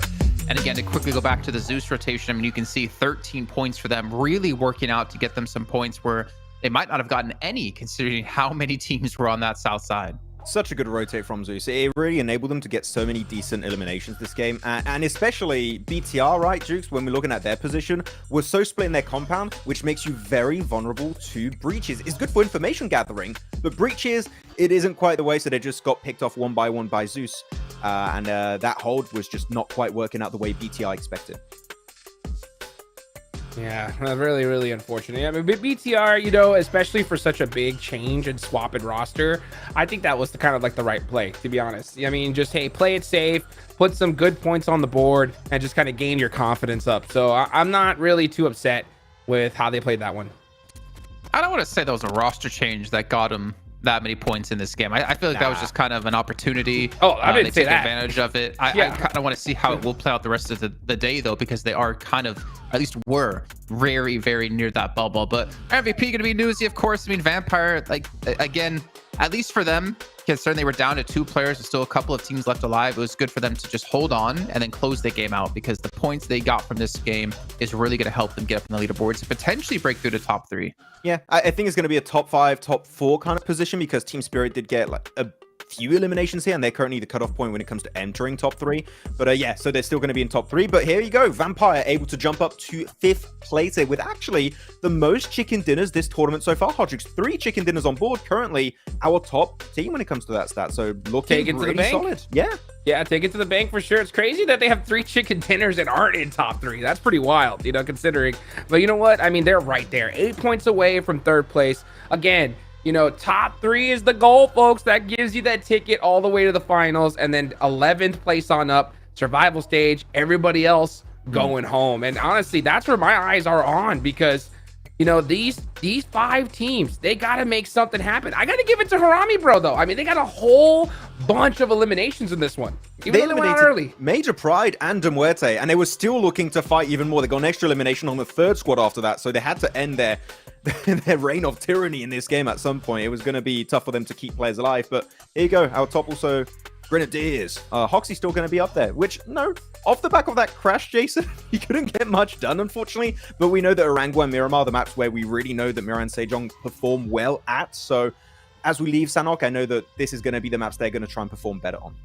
I mean, Hawks was their MVP yesterday, too. So we're seeing Mir and Sejong just not only dominate the leaderboards, dominate the MVP. I know we were talking about potentially seeing Nomi up there yesterday, but unfortunately he couldn't make it. He couldn't quite make it with the performance MSJ had. But MSJ, I mean, yeah, I think... I don't know if we've talked about necessarily, but I know we talked about it while we were actually watching the game. Like, that was a game-winning play for them to just send it right away before any other team did. And just unfortunately they lost out. And I remember, Max, you were saying, like, you like the idea, but the position they took is very nadeable. It's very nadeable, unfortunately. The entry point is rough because, I mean, Duke's talked about it. You can get shot under the building, which is always going to be a tough situation to get into. And it's so nadeable, so malleable also to some extent. And I think they expected, right, Hodrix, in that situation. Their mind was going to, if we rotate quickly, no one's going to have enough time to get to that spot. I think that was the overarching idea, which is a good spot. And also that compound, let's not forget, right, was the winning compound for Major Pride on yesterday's Sanhok game. So there's definitely a lot of value in that compound. But Vampire, they drop there. They like to play there. You got to be careful. The Vampires are always around to just ruin your day. For sure. I mean, like I was saying, though, you know, when it comes to that play, I'm not mad at it at all because they're going for the win. You know what I'm saying? They're still playing for that dub. And a lot of teams, when they're in the top 3 position, sometimes they'll adjust their strategies at this point in the game. They're like, hey, you know what? We got enough points. All we got to do is just put some on the board. You know, nah. We just saw them full send it towards the center. Yeah, unfortunately, they lost that fight. But if they won it, right, they could have easily won that game. So, I mean, sometimes you got to make those coin flip decisions. And I love to see them still playing the game that got them here in the first place. Well, as we do have our 3 Erangels coming up back to back to back there after this. My focus again gonna be looking at BTR Inco, though we didn't have any single hot drop happen yesterday between those 2 teams. So it seems like BTR or Inco or both have decided, yeah, we're not gonna bother to go for it right away. But one thing I will say is, are we going to continue to have these like quarry zones happen, these southwest zones? I feel like a majority of the Erangels we've had, and keep in mind we've had 6 so far, at least half of them have been very near to the same location. It's been vampire circles all day, every day. Right? They've been, oh, we love it. Man, PMGC is great. We're having great circle log. More of that, please. But I would like to see maybe some military island finishes. I'd like to see some eastern circle finishes to see how they would adapt, because I don't think they've been truly tested to the extent we want to see Vampire get tested on an Erangel game. So other circles would be good, Jason. I would be happy to see it. But seeing how it went yesterday, even some of the Miramar games are like in very similar locations. So I don't know what to expect anymore. We just got to wait and see how phase 1 goes. Yeah, I'm expected to be towards the southwest side. I mean, I remember back in CSA, De Muerte, they just hate anything. Actually, I feel like they hate any zone near them because they're used to having to just drive every single time to these long rotations. But I remember in CSA we had so many like military finishes, and they would always have to rotate through, but they would do fairly well. Then when the zone was near them in Severny, they didn't do too well, which is kind of funny. But Inco, again, we're talking about as a team to watch here. 7 eliminations. I'm kind of surprised, to be perfectly honest with you, Jukes, and I didn't really buy the hype when you said you expect them to be top 3. But I think in my eyes, they're actually performing better than I expected. Though I know they have a lot of strong individual players. I just didn't really have high expectations. I mean, I got to agree. I mean, I think that they definitely had a big like mounted decline for this tournament, but they have been playing pretty well. There's a lot of times that I think they could have definitely put more points on the board, you know, but you know, that little hesitation we talked about at the top of the show is what's been really hurting them. But at the end of the day, they're still putting themselves in great spots. They're making it happen, and they're learning along the way. So I want to see them hopefully improve here. And I mean, for sure, I think we're going to see them in the survival stage, but who knows? Top 3 is still possible. Very possible indeed. And when we do have our 3 Erangels kicking off right here, right now, as we continue day 3 of Group Yellow of the PMGC 2024 League stage with John Allen and Blink. We are back in for the grassy pastures. Milter Power over towards, looks like almost Zaki on the northwest side, as we are going to be heading southeast to northwest. This is a plane path we haven't seen in a while, Blank. They've all been on the east, or the west side of the map, rather, so it's a little bit refreshing to be going over Milter this time. Yeah, I mean, we have been very much holding on that western side of the map for a long time now. So it is good to see a bit more of that eastern area. And this will definitely change up drop spots as well and give more opportunity to fill the entirety of the map, because I don't think we've even seen a Lipovka drop so far here on Erangel. So we'll see what the next circle does. Most likely going to be west, right? But I do think that for Vampires, it's a scary one to be winning over on Sandhawk for a lot of squads, just purely because now they'll have momentum going into Erangel, which we know is a strong map for them. Vampire dropping not over towards Milter Power, rather, here on that east side. Early out. Twisted Minds dropping out on the south coast as well. Looks like teams who can sometimes like to drop out on that west side going to have to readjust here. Twisted Minds going to be dropping on Milter entirely. Potential hot drop around Novo on the south side over towards the military island, and the circle will keep us out to the east as well. Harame Bro and De Muerte on that south could come into contact with one another. RSG surrounded by Team Spirit right now and want to get out of there as fast as they can. Oh, maybe not. For RSG, yeah, I mean, it's a good shot to start things off for Nomi. Ooh. And one from the backside from Matic. Lighting last left alive here and incredibly low, no less. Oh, he's going to go through the knife throw. Yeah. Ooh, it's a hit. Oh, nearly. Not quite going to kebab him just this time around. Effect still popping a couple of shots at long range, grabbing more loot on board. Goes for the fisticuffs there for Nomi. First blood is drawn. I mean, for T-Spirit, perfect start for them. I mean, it's an odd one for RSG to drop even a round farm in the first place. They know it is T-Spirit's drop spot. This is where they thrive. And I don't think they've had really much opportunity to fight in this area, so they were somewhat excited for it. Yeah, able to rack up. Well, there's 2 players still down for RSG, so whilst 1 elimination is on the tally, it's likely to be 3 for Team Spirit to kick things off. Good news. The plane path being so far east, I mean, it does isolate those vehicle drops, and I think RSG, sure, they didn't want to stay around here, but they were just trying to grab vehicles. The roll up towards Nomi, I don't know if they knew he was there. Let's take a look at some of these knocks that came through earlier. I mean, yeah, there's Matic, who just protected his teammates so well from that off angle, able to get the spray down in the open. But RSG, they definitely didn't want to be sticking around too long. It was just unfortunate that they ran into the roadblock. Yeah, you can tell they're trying to leave. And I mean, they were looking just to pick up an easy elim over towards Nomi. And I think that when you look at that fight, yes, technically is sort of in their favor. But the fact that Nomi had 2 weapons already so early in the game, he was a bit of a force to be reckoned with, particularly because he is just a strong player. It is, unfortunately, that idea of how good he is at the game that does make him make some of those somewhat I don't want to say questionable, but somewhat greedy plays. I think he knows better than anyone that I can hit that shot. Maestro, the coach, coming into this global tournament, were you guys expecting to be so successful so quickly? Because you guys have been absolutely tearing it up the first 2 days. 이틀 동안 아주 좋은 모습이 보여주셨는데 이렇게 빨리 성공할 거라고 예상하셨습니까? 제가 생각했을 때는 성공하지 않았다고 생각을 하고요. 아직 많이 부족하기 때문에 목표를 위해서 더 열심히 노력하고 성장하려고 하고 있습니다. I don't think we have already succeeded. I think we still have a lot of shortcomings and a lot of things we need to grow up, but we do work harder and we'll work harder to make sure we can achieve our goal. Well, that's definitely what you want to hear for a team that's currently tied, at least starting off day 3, tied for that first place with major pride. When we get to the end of this week, when we get to that day 4, where do you expect your team to be? 우리 팀 지금 2등이는데 4일 다 끝났을 때 몇 등이라고 생각합니까? 저희가 실수하지 않는 한 1등이라고 생각하고 있습니다. If we don't make any mistakes, I think we will be the number 1.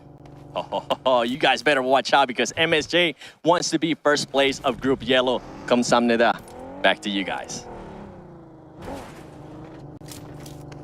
Thank you very much, Seven, for a little catch-up there from the start of the day from MSJ. And you heard it from him, right? If you don't make any mistakes, you get all points. I mean, it's as simple as that, right? If you just don't die for longer than everybody else, you win. With MSJ, though, that is their MO, though. It's just very clean gameplay. And I think that was something that was holding them back a little bit towards the beginning of this tournament, was the fact that they were trying to play such a clean game that other teams could abuse that fact. I mean, I remember we saw when they went down to just 2 players, they were insistent on making what is the quote-unquote right play versus vampires in the fields, which is, we're in a 2v1, I should res my player and get us into a scenario where we can trade off one another. But vampires, again, in that moment, this is a good call where he's like, I'm not going to res. Instead, I'm going to push over towards where I know that res is going to be going through and take the fight there, which is something that comes with experience. So for Miran Sejong, that has changed over the last couple of days. They're making some more aggressive plays, and that is a lot marshaled by Hoxie. And it's good to see, because you do have the rest of that team, which in general keeps one another in check, but it's good that Hoxie is there to unleash that beast when it's required. Kitsune down. There's no way he gets back up here. Demuerte too close by, and he was caught out by Demuerte on that south side rotate, coming back over from Novo. And Team Spirit down to 3. Not ideal, no. But certainly doable. Still doable. I mean, they're inside the circle. They're in not a horrible position to be in. I think when you look at this map, though, it's hard, though, right? I think that for Team Spirit, they're a great team at looking at those rotations, realizing where teams are coming from and how to make those rotates off the back of it. Kitsune is generally a great scouter for the squad, at least recently. And I think that for that play in particular, it's a question of how quickly did Demuerte get across that road? When do they send through? And on this circle, we just haven't seen too much of the eastern side of the map, so it's hard to pinpoint exactly what Demuerte does in this situation. And realistically, this is a late crossing for Demuerte. Usually they're across much quicker, and I think that Kitsune was buying into that fact. Yeah, you may be reading a bit too much into what should be happening rather than what is perceived in front of him, though. It's a really difficult call to make, and it's unfortunate. The Team Spirit is still in a fairly decent spot. They've still got 3 of their players alive, and they're kind of used to this, right? From back in the EMEA, we kind of harshed on Kitsune a lot for going down early in these games. So this is a scenario that they're not disfamiliar with. Is that a word? I don't know. We'll go with it. Unfamiliar. That's absolutely the right word. Yeah. But I will say this is something we're seeing a lot from our teams during this lobby, and it's something that we've desperately wanted to see from Team Spirit for a long, long time, which is going for more of these gamble situations where you know that compound could be free. It's not 100%, but you'll try it out anyway. And Kitsune is the one making those calls. In the past, he used to be a little bit more passive, but I'm glad that he's kind of taken that back seat to it in the sense of, I am a good backstop, and I am a good scout, and I'm a good IGL. I can help the team get to where we need to go. But if anyone's to go down early, it should be me, because Matic, Effect, and Nomi, they are the backbone of that squad, whereas Kitsune is the brains, right? He can go down and it's fine as long as the other lads can continue onwards. And he's provided good intel back there. And this is what we're seeing from plenty of other squads. Alpha 7, Mirren Sejong even go for something very similar, although a little bit more quiet. And generally their rotations are very clean. Like I said, that is a team that has been doing a lot of homework in the background. And it's evident during this PMGC groups. Loops moving up towards the hills south of Shelter. Doing so fairly successfully. Team Spirit taking residence to the west of Prison on the Harry Potter Tower. We're going to try and keep that under control. Vampire now moving into the compound on the southeast side of the hill towards Milton Power. At the top, near the lumberyard. Twisted Minds trying to hold them out right now. And Stoned, Newsy taken low. Tony K taken very, very low there. First aid going off. And they will need to get that health bar back up. Not really an opening found in response. Doran is low. Lord is away. Sorry, not Lord. You've got... I'm not too sure how that is. I think it's Coops who is off in the back. So potentially not able to go for the backup. A nice nade over towards Robs, who gets too bold on the rooftop for my liking. And the nades find him, get immediately flushed away as well. And now I think Coops needs to regroup onto this to stop Vampire from just launching themselves in. Or perhaps, yeah, maybe just move Lord away, move Doran back. Because you're losing players. You're just hemorrhaging away from this fight. Yeah, it's tough. It's very tough. I mean, Twisted Minds are doing their best right now to hold on. With Vampires up so close and personal and fairly healthy, all things considered, other than Schweppes, this is a tough fight to be in. They don't have control of too many angles, and they're forced to use a lot of this smoke to keep themselves at bay. But Doran being caught off guard, being that front line, that's really awkward. And now for Twisted Minds, they realize, you know, you got to give up the ghost here. Losing Lumberyard this early on, though, is tough. Yeah, they're down to 2 players now, and Vampire pretty convincingly take care of that one. Circle centers up a little bit further north over towards Prison and that mansion split area. So we'll see who's going to be able to take control of compounds up this way. Lumberyard in general is not going to be as valuable given this circle pop. No, but it definitely has value in terms of like understanding where those rotates are coming through, though. And as a scouting position, it's fantastic. And I think at Twisted Minds, they'd like to have stayed up there a bit longer before they potentially made a push over towards that eastern side.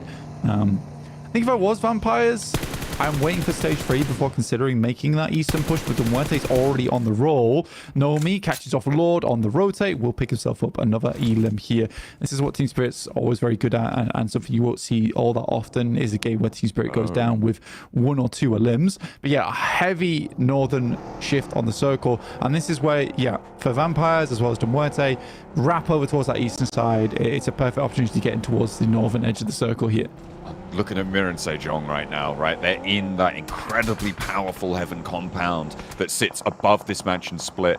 I'd be interested to see when Seiwu regroups, or if they regroup actually down towards him, back over towards mansion, and the compounds that sit in the southeast. If they hold this 2-2 split, I mean, this is kind of crazy from MSJ. I feel like this is a very, very big split, and they're going to get noisy neighbors fairly soon as Muerte able to find the remnants of Twisted Minds. It's hella greedy, but there is a situation where when you play Mansion, you can comfortably play either sides of it. So they give up the western side and allow teams to come in. They're just going to play that eastern edge. They're playing for stage 4 right now. It's not... I think a lot of teams don't think it's ideal crashing onto Heaven unless it's absolutely necessary, in which case that rotation is going to come back through from Mirren Sejong. I think the difficulty for that team right now is for Seiwu as well as I think it's Jaesuk down towards Mansion, is keeping the vehicles alive. It depends where they've actually placed them, because they will desperately need them if they need to regroup back over towards Final and Hoxie. But yeah, they are split now. And they're sort of entrenched in that split, right? By Major Pride, by Team Spirit. Everybody else, DRX on their north side as well, so...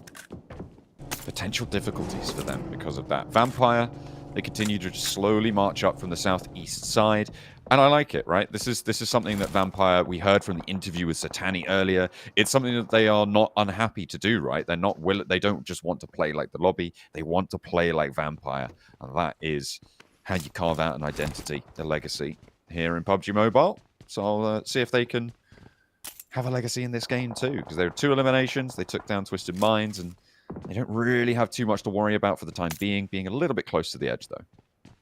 Yeah, they're one of the few teams in PMGC that has capability on every single player to be what I would call a clutch member of the team.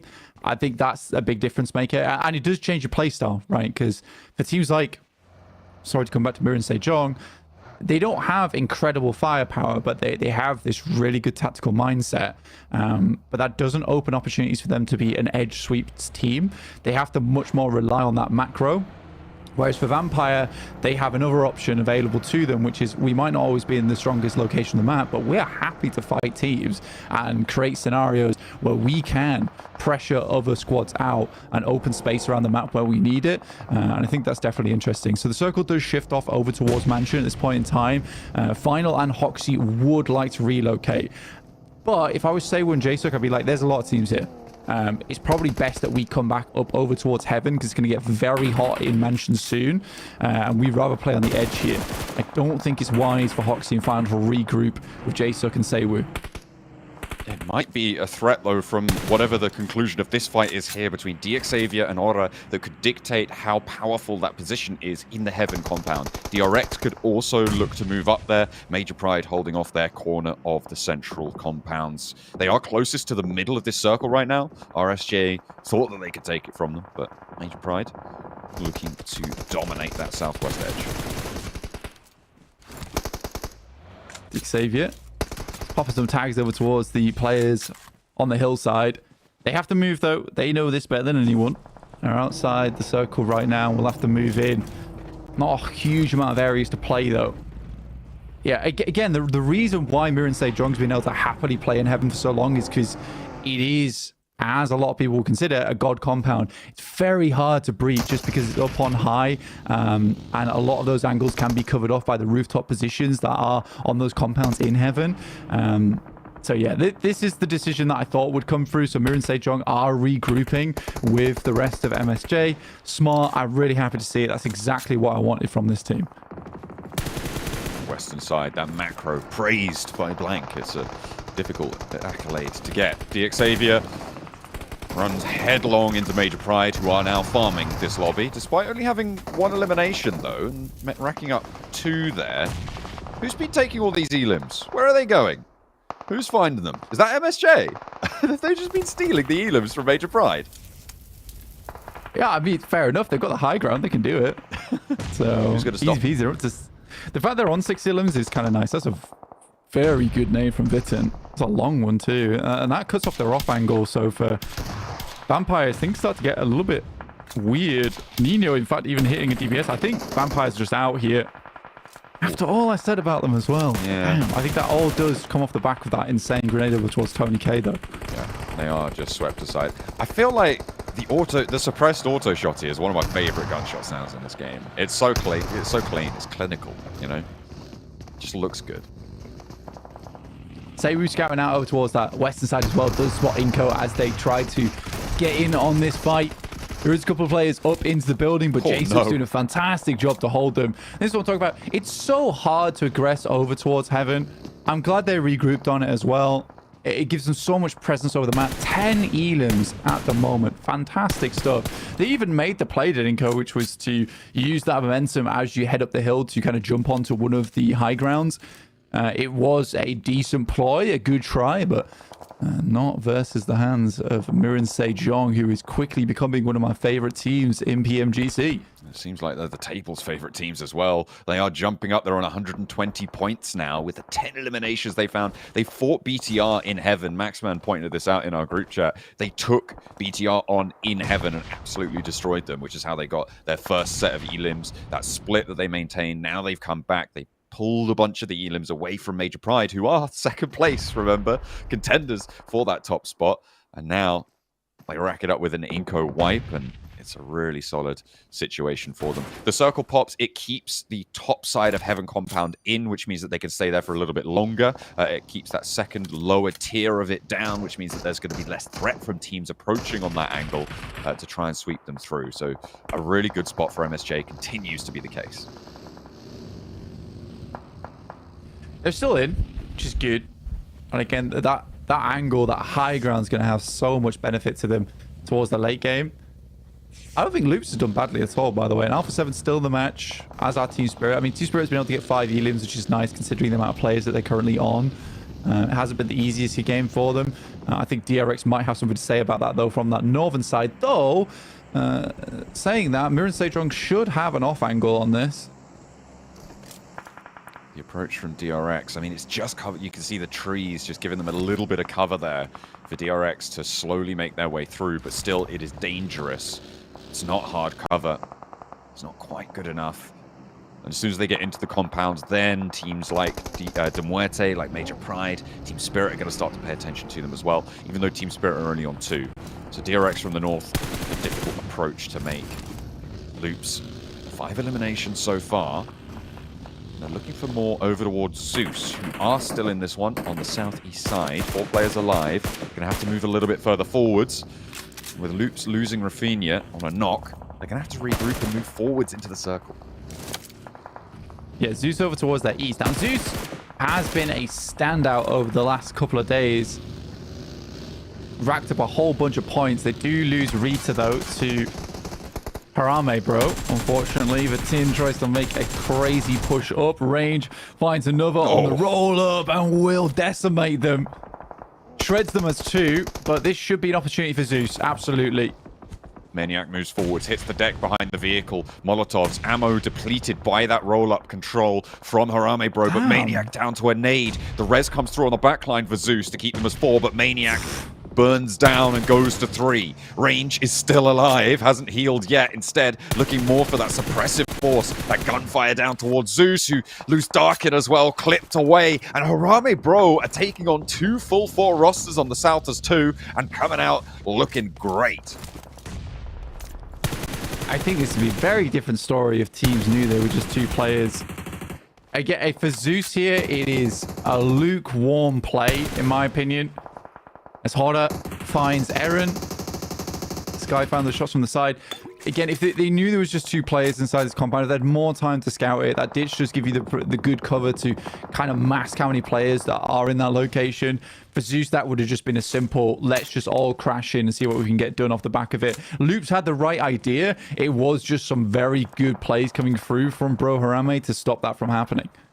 Circle coming on through. It goes northeast. Major Pride in a priority position here. They have the corner of the compound. They can force all the teams on the inside to fight. Alpha 7 may be able to sneak something here as well. Given that they're on the outside, they could maybe establish. It's going to move away from that MSJ high ground. Finally, Blank, which is going to force them down and out into the fight. Yeah, they certainly will have to move forward. I think for them, though, they're most concerned about Horror off in the distance. They roughly know where they are. The smokes have been laid down. So getting rid of them, it would be brilliant. Zeus goes down with 0 points. I mean, it is just a pretty painful play that they make over towards Harame, but I think they get so spooked in that moment. Horror is being cruel here, really biding their time. You know, south side is Federalis and Range for Harame, bro. They are one of the most ultimate duos since Eddie Brock and Venom, which you guys can go and see at the cinema right now. The Last Dance is available in all good theaters, so make sure you're checking that one out for the symbiosis that we're seeing here in the PUBG Mobile Group Yellow. Horror, lose a player. So, 2 elims. I think a lot of people had high hopes for Horror. It's not come to pass, though. In these games, as Mirror and Sejong just send out, and this is exactly what they've got to do, is just fly on over. They know that this team has already taken a knock. They know they're weakened. There's a fight they've got to take. They bait out the nades as well. Fantastic plays. Oh, big. That's a very well placed nade. That does so much damage. Unfortunately, it didn't get a knock there, but it's going to slow things down so much as the nades continue to bobble on forwards. That one just continues to find the mark. Order taken very, very low. Mr. Boro goes almost down. That one's going to find Malik for sure. No, okay. The spray downs instead. Hoxie finds another knock. This guy is on a tear, and the nades do the job. Order down, and now MSJ can navigate the open fields on the outside of this compound. 13 elimination game blank so far for them. Mirror and Sejong, they are not going to make a mistake up to this point. Can they keep that track record clean? With 13 eliminations and 7 teams still remaining at 22 squads, it is a really strong game so far. Definitely being a bit of a point sponge here. Team Spirit is more desperately how many nades do they have remaining and how many more can they scrounge from this building, because DRX aren't in the greatest of spots. Really not a lot of bullets remaining here for effect. With 2 players, it's hard to get a full squad wipe inside a building like this. What they have to do now is wait for the next circle and cause some big problems for them as they leave and hope another team chimes in. Hard fight to win 2v4. DRX on the southeast corner. Sorry, on the northwest corner. Demuerte on the southeast corner. And this is what I was saying earlier. With Alpha 7 being on the outside, I feel like they potentially have one of the better shots, and move this one down south. That puts Alpha 7 into a little bit of a better position. There's a lot of open ground in front of them, and Mir and Sejong currently have Hoxie in the circle as well. So I feel like these 2 teams and Major Pride have the best shots into this game. It's a very good lineup coming through from Mir and Sejong, an aggressive one at that. They know that they've got a little bit of cover, some of these trees, some of the rocks to play around with. Demuerte sending nades over towards Alpha 7. Major Pride get involved with that as well, as they know that Demuerte needs to leave eventually.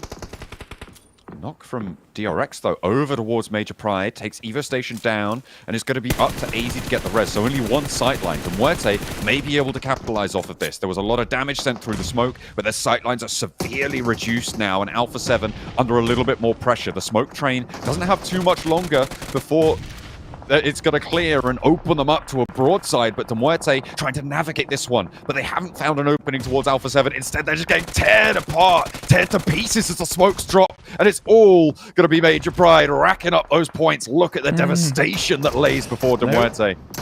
It's Mir and Sejong stealing them, actually. Wait, on the what? other side of the map. Yeah, they were able to pick up 2 of those. Oh, that's naughty. 15 elims. If Major Pride only been able to take 3 off the back of that.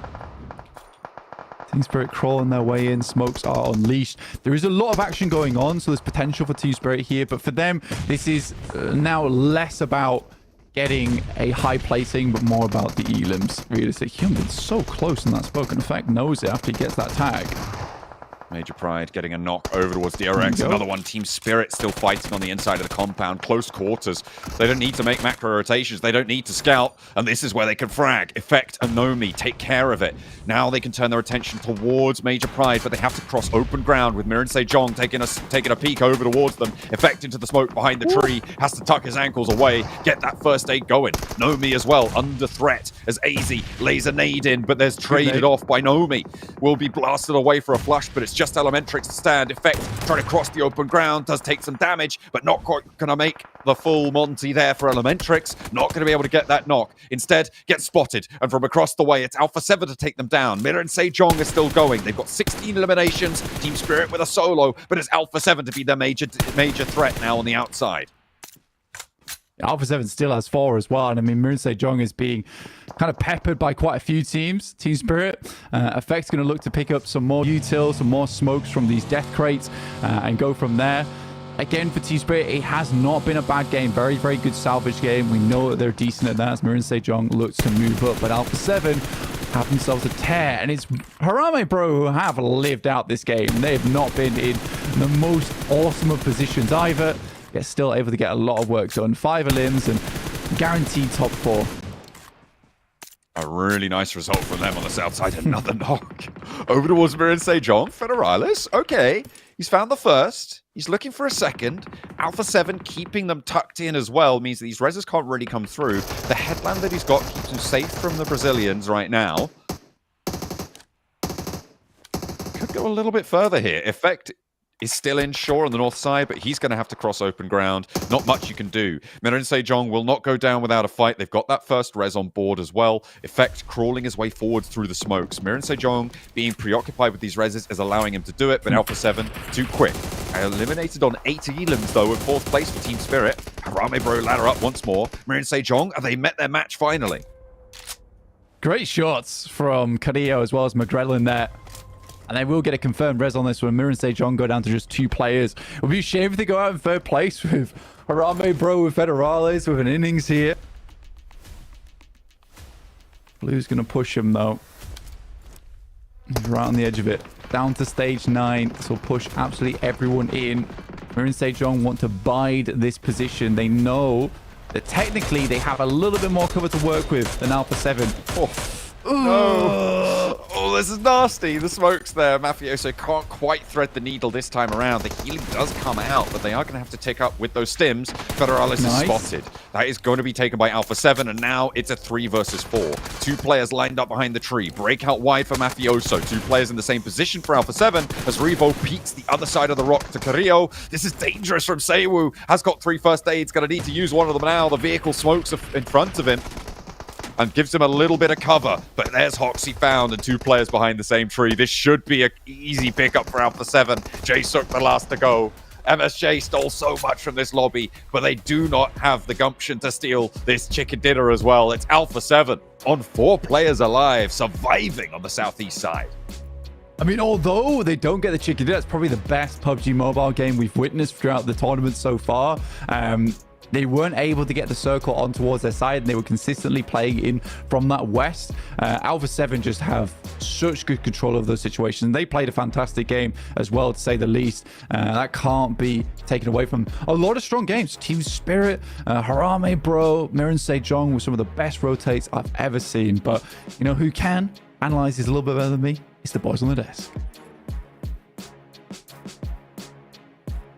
Well, if we try extra hard, we might be able to, Blink. We'll find out here as we're going to kick things off talking about this match. And Alpha 7, like you guys mentioned, taking the chicken dinner. But honestly, Max and Hot Jukes, the story of the match wasn't Alpha 7. It was still going to be Mir and Sejong. Mir and Sejong. I mean, whoa. Go for it, Jukes. I'm going to go for A. Just go for it, please. No, yeah. I mean, seriously, just what a game from this squad. I mean, you and I were going nuts when we just saw that push on the BTR in heaven, right? Once they won that fight, I mean, they just straight dominated. Inko flew in trying to usurp them, and they got shut down immediately. Just honestly, I think Blank nailed it when he said it's probably some of the best PUBG Mobile we've seen. It's my favorite so game far this tournament. My favorite game by far. This match has been absolutely incredible. And before we go like really in depth in how the teams play and stuff, because there's a lot to really break down, let's not forget Mir and Sejong and Alpha 7, they dropped west. This was a very eastern circle that was happening for these teams, right? If anyone says, oh, we didn't get circle lock, I'm going to say, look at this game. These teams are incredible when it comes down to just rotations and map knowledge as a whole. Like Mir and Sejong were able to live so long in the field where it's just flat terrain, but if you know the terrain well enough, you've got some little slopes and rocks you can use to your advantage and stand out. But Alpha 7 here, clearing out all of Mansion in particular, Jason, getting so many eliminations in the process because they were in such a great spot to get free elims from those squads. Yeah, but I think one thing we also have to be careful with Alpha 7 is the fact that they were running a little bit low in ammo count, right? We were kind of discussing this, that because they weren't in Mansion, like in the midst of the skirmish, they weren't really able to loot any boxes off of that. So they had to be very careful about like what shots they did take. Maybe that's why we're seeing their limbs be a little bit low, or maybe damage a little bit low. But still, in the end, like to kind of realize we have the advantage to close things out against Mir and Sejong. If Federalis wasn't there, I do wonder who would have won that game, because he really like was the guy to stop any sort of chance for MSJ to win that match. Man, what a crazy game in general. This was just absolutely gorgeous gameplay from all these squads. But I mean, when it comes to Marie Sejong, I mean, it's so crazy that we're talking about this team and they didn't even win. You know, they didn't even win the game, but just the way that they played it was just so perfectly executed. You couldn't really ask for anything more. And then, you know, Alpha 7 putting up some good points. I mean, these squads are just doing better than we could have possibly expected in the past 2 days, Max. You said they didn't win. They won in my heart, Dukes, okay? That's right. They won in my heart. Right. They were the winners of this game. I mean, eliminations alone. They got the biggest elimination game, by the way, so far. I think it was a 15 elimination game from Major Pride in match 1 in Sanhok.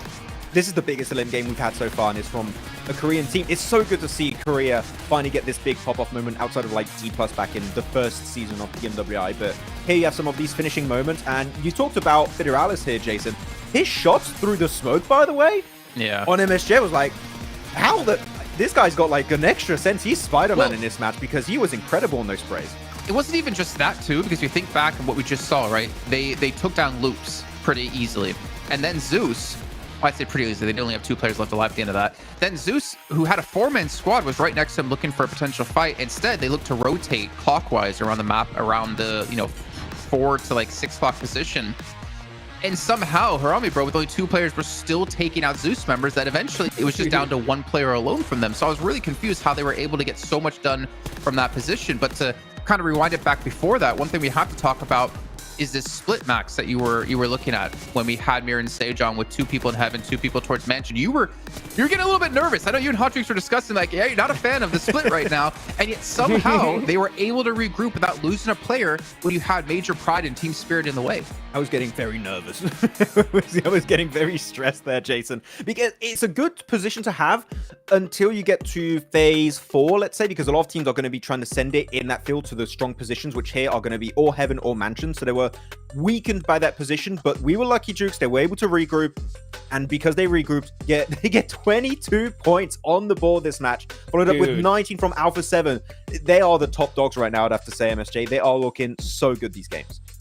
Oh yeah, I mean, these guys are gonna rocket launch themselves, even further into first place. I mean, after that one right there, and it was just that rotation as well, man. I mean, it was so beautiful. I was so late. We thought there was like, oh man, the chances of them being able to actually regroup together without losing a player is going to be so slim, but they did it with ease. You know what I'm saying? They took their time. They got all that just valuable information and made it work. I do think it was that final player, though, that kind of, I think it was Federalis, that actually made it a little bit more difficult for them towards the end. But still, I mean, 16 eliminations, you got to hold your head up high. You see BTR at the bottom like, it should have been me, not him. It's not fair. We took not doing it, right? Not doing it.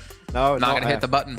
Can't be the button. In the last 6 games for Mir and Sejong, they've had 2 firsts, a second, a fourth, and then they had another second just now. So they have 2 firsts, 2 seconds, a fourth, and then a 12th when it came to that Sandhawk, which honestly, if they were able to take the fight against Vampire a little bit better and come out with 4 players alive, it could have been another first place finish for them. Like, this team is on fire right now. The only thing I hope is when we get into maybe the Grand Finals, if they do make it there, obviously, that they're not able, or that they are able to replicate this, because it kind of feeds into perfect what we've been saying this whole year of the uncertainty era of PUBG Mobile Esports is here, and right now anyone can win, and that result off that last match alone propelled them into a massive lead now up against the number 2 team of Major Pride. You would have shown me these leaderboards before, Jukes, the tournament started. I would say photoshopped. Right? Yeah. Just no way. But you know what? Guess what? The Alpha 7 put themselves in 3rd place now. They are now in that running to be able to rocket launch themselves into the Grand Finals. But, Team Spirit being knocked down. It's so crazy to see Vampire in 5th with 3 chicken dinners. That's just straight wild to me. But still, I mean, yeah, Marie Sejong, 132 points so far, and the way they're playing, they're looking almost unstoppable. Talking about Vampire, I'm happy you bring them up, actually, Jukes, because when you're looking at their 3 wins, that's of course like a great conversion rate in terms of how many games you played and wins. It's fantastic from Vampire, but they have 40 placement points, which means that outside of those 3 wins, they got 10 placement points out of 10? Like 10 plus games they played. Outside of that, it is quite low. So right now what I'm seeing from Vampire is they're quite hit or miss, and we need to see a bit more consistency in those bad games. I said it many times, right, Jason? That a good team for me is a team that when they have a bad game, they can still bring some eliminations, a few placement points on board, and that keeps them in the conversation consistently. So Vampire, those bad games, I need to see a few more points coming on the board there. Well, we're not seeing much movement down towards the bottom part of the leaderboard, mostly due to the fact that our top 4 were still alive very, very deep into that game. So they continue to soak up these points and just don't seem to show any sign of stopping. I did kind of want you to go into, though, the mansion position in the last match, because we had 5 teams all in that area, and it seemed like the only thing that was going to cause them to fight or move was going to be that zone. It was DRX, Demorte, Team Spirit, Major Pride, and Alpha 7. I would say, Jukes, it makes sense we saw so many teams going to Mansion, because when the circle goes north of the shelter area, it is pretty much just flat terrain. Fields with very little compounds, buildings. All you have is going to be Heaven then, which is where MSJ ended up playing, and Mansion. And Mansion is actually available for a few teams in the late game, because these buildings are kind of separated from each other and are quite big. So it could host a lot of teams, but as we see, when the circle moves away, Jukes, that's when really all hell breaks loose. Yeah, for sure. I mean, that terrain between Heaven and Mansion is just literally wide open field. So when you have to decide between one or the other, I think you definitely want to lean a little bit towards Mansion because there's so many different places where you can kind of like just hide and just multiple teams could sit there, right? Heaven, not so much. There's like only a couple buildings that are available, and it's so difficult to even want to share that area. So you're going to get into an engagement no matter what. So I'm not surprised to see Mansion just so packed all the way to the end. But yeah, look at that.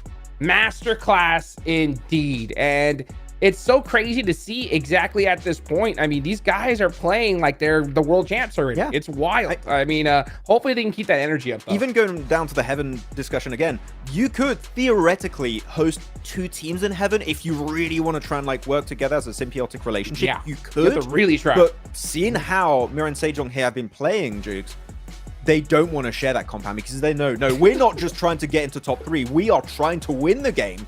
So we're not letting anyone live with us in this area of Heaven. We're going to take you down instantly the moment you get even remotely close of our compound. So yeah, again, yeah, masterclass, absolutely. And I hope it continues. Yeah. Well, obviously we're talking so much about MSJ, but we have to give credit to Alpha 7 on the day as well. We talked about yesterday, they had a very, very slow day, not really mounting to much. And then day 1, it was basically just their Miramars, but they've already had a 2nd place finish now with 10 eliminations, and then a chicken dinner we just saw here. So just off these 2 matches alone, they've had a massive upward swing in their leaderboards, and I'm kind of curious if they can maintain this kind of pace over today. Yeah, it's going to be difficult, but they're going for the win. That's for sure. I mean, and they did it in Sandhawk as well, right? It's so crazy to see just like how both these teams are playing right now. Alpha 7 now chilling in 3rd place. They're going to feel a lot more comfortable. I wasn't worried from them at all in day number 1 because every single game that goes by, they just adapt. That's going to be the problem, I think, for when it comes to MSJ, because Alpha 7, we know what they're going to do. What is MSJ going to do, right? Are they going to be able to maintain what they're doing right now? Will they dip? Or will they even, ascend further beyond? What do you think, Matt? Sorry, I'm looking at the numbers here for MSJ. Those average damage stats are insane. 450 it's ridiculous. A game? Is that... It's crazy. I want to double check that. What? That is ludicrous amount of damage here. He's doing every single match, Jason. I'm sorry, I had to go on MSJ again. Those numbers were kind of impressive. Max, who's your favorite team at the moment? Yeah, who's your favorite team? In all of PUBG Mobile Esports?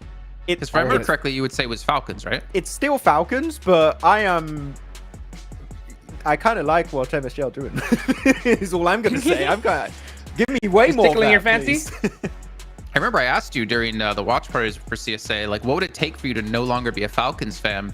And I think you basically said like underperforming at PMGC and not make it to the finals. You might have a new fan here for Max. I'm a new favorite team, and you know what you say. You got to get a tattoo of them. Hey, did I say? Wait, I don't remember this. Was this the party 2 days ago, Jason? I don't remember that. You do remember, right, Jukes? Oh, I remember. I remember. He said, you know what? He said, I'm going to say less and I'm going to say woo. That's what he said. I said woo after, yeah. He said woo. Like a roller coaster. Well, we still have 2 more Erangels to come up today, and of course 2 Miramars on top of that. I kind of don't want to talk about them because I feel like we have talked so much, but Twisted Minds have had a really, again, slow day. I mean, they had a 7th place with 4 eliminations, mostly because of Coops single-handedly, I think, picking up those limbs. And then here they go out really early, getting 0 points. If we're talking about even not just them, I think, them, RSG, Loops, maybe not Demorte so much just yet. Big plays have to be made, and the only team that at the moment who is outside of that top 11, Harame Bro, was the only team to do so. Just in that last match alone with their limbs, they got 9 limbs if I'm not mistaken on Sandhawk, and they get a ton of limbs here too off Federales. Yeah, I don't know. I think there's definitely some potential there for Harame Bro. I like the way they rotate. I think when it comes to fights, they're a little bit inconsistent at times. I think they had some good angles, but outside of that, it's been a kind of rough time for Harame Bro. But Twisted Minds, Jukes, I want us to kind of like all agree to some extent that let's just not focus on Twisted Minds unless we see something good. Yeah, I feel like we sound like a broken literally record. That's the way it is, because it's so difficult. I mean, they have so much pressure lying on them. Like they want to perform for, their families, their country, their organization. It's just so difficult because this is the organization that had 2 teams qualify. And it's unfortunate to see, one of their teams didn't make it here, and there's that added pressure because you want to perform better, because of that.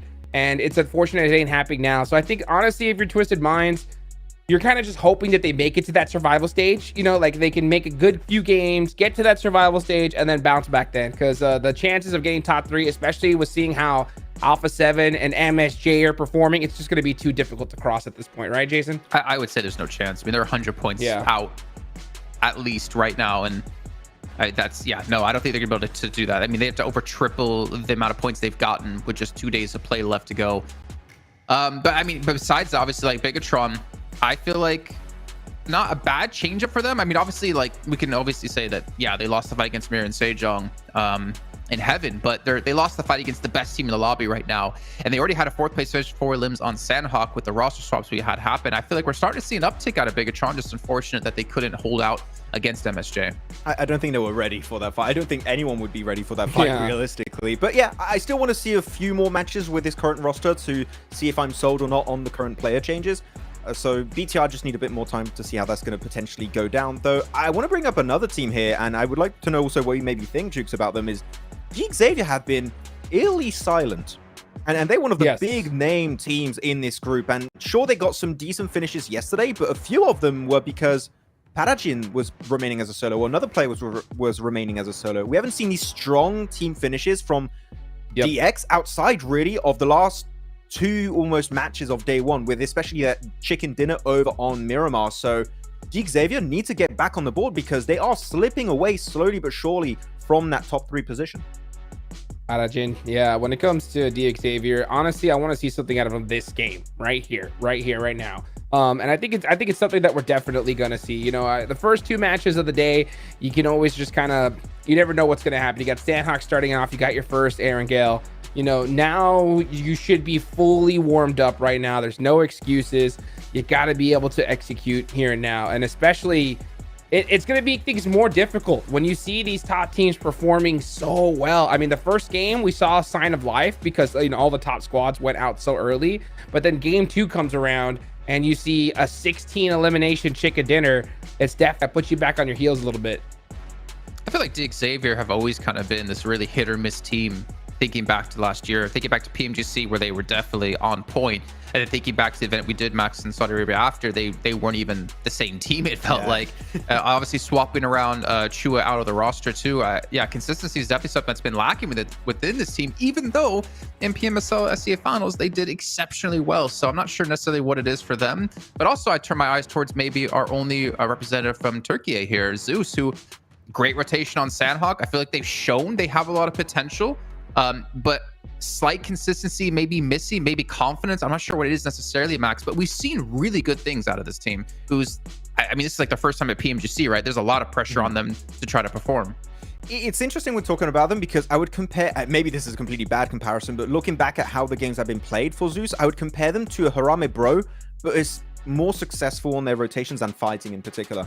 I think this is a team that is learning so much on a day-to-day basis, Hot Jukes, right? Because when you have a team that has never played global before, they learn so much in the first day or 2. They know how to adapt to the tournament. So Zeus here, they are building momentum and they could get even higher on this match. Well, the momentum meter is about to break here as we head into our second Aaron Gale of the day, our 3rd match overall, as we'll send it back over to Blink and John Allen. Mir and Sejong on the limit break game from that last time around. Let's see if they can go for the repeat from Lipovka over towards Gatka. We're sending over Aaron Gale for a 2nd time today. Indeed we are. Heading back over on this map. Beautiful stuff. Nice horizontal plane path, which means a remake's on the way. Obviously, right? It must be. Surely. Yeah. Surely. It's 1 a day at least, minimum. It's quota. Can't be having a horizontal plane path. I'm just goofing you guys at home, by the way. Just doing a little goof there. It's a blank prank. So, it's a blank prank. Don't worry about it. We are actually playing this game now. I'm worried I've cursed it. I don't think I have. But yeah, this is a nice plane path for a lot of teams. It's probably, I think the horizontal plane paths are one of the best for any squad inside this lobby, especially this one that cuts pretty much through the dead center of the map. No one's going to be dropping on one another's vehicles. I think the only difference here is that potentially there might be more teams dropping out on the eastern side and trying to pick up vehicles early, which might cause some conflict. But I highly doubt it. As we're heading into day 3 here, it is important to be making sure that you don't give up too many points early on because you have a long way to go for some of these teams. Be interested to see if Inco are going to hot drop. Looks like no. BTR have disengaged from that. two teams that we talk about stubbornness, and this is what I wanted to see, Blank. It's a military circle. Look at that south shift on. Teams are going to need to move fast now. I'm expecting Twisted Minds to break down fast. Team Spirit, they have options, but generally what we've seen from them at EMEA is going for a fast drop, quick loot, send off the side of the cliffs and try and get for that swim early across to Sosnovka military base. Take a boat with them if they can. Yeah, I think for a lot of our teams, it is going to be quick rotates all day long. This is very much confirmed Sosnovka military base. There is not really much doubt in my mind that this is not going there. It's also surprising that we don't have any teams in Sosnovka, considering the plane path was far up towards that north side. Haha, look at me going back on my words. This is the nicest plane path it could have been. It's not too bad. It's towards the center. JK! You get this crazy circle down towards that south side. For Two Spirit, we know what they do with this one. They like to head over towards Shark's Head and then just send over the water and just swim it in towards some of those northern compounds. For RSG, looks like they're going to go for a quick rotate over towards that western side. Demuerte, on the other hand, I'm so sorry, Demuerte fans. These guys love Nova at Moya. This game, they went Severny. This is unfortunate for Demuerte. But you know, that's just how the cookie crumbles. They're going to have to come in, maybe going through late to Military Island. It's always very, very difficult. Could potentially see boatates coming through. A lot of the Military Island is in this circle. Sometimes you get military circles where the south coast is cut out, which means those boatations are a little bit less possible. But maybe that's on the cards for them late. Alpha 7, Zeus also right up on that northern side. Alpha 7 in North George spread out with almost Tazaki with Carrillo and Stalba, Kameshki split for Zeus as well on the northeast side. So long rotates for them. Major Pride not wasting any time, but unfortunately, DXavier and RSG have both already made this rotate.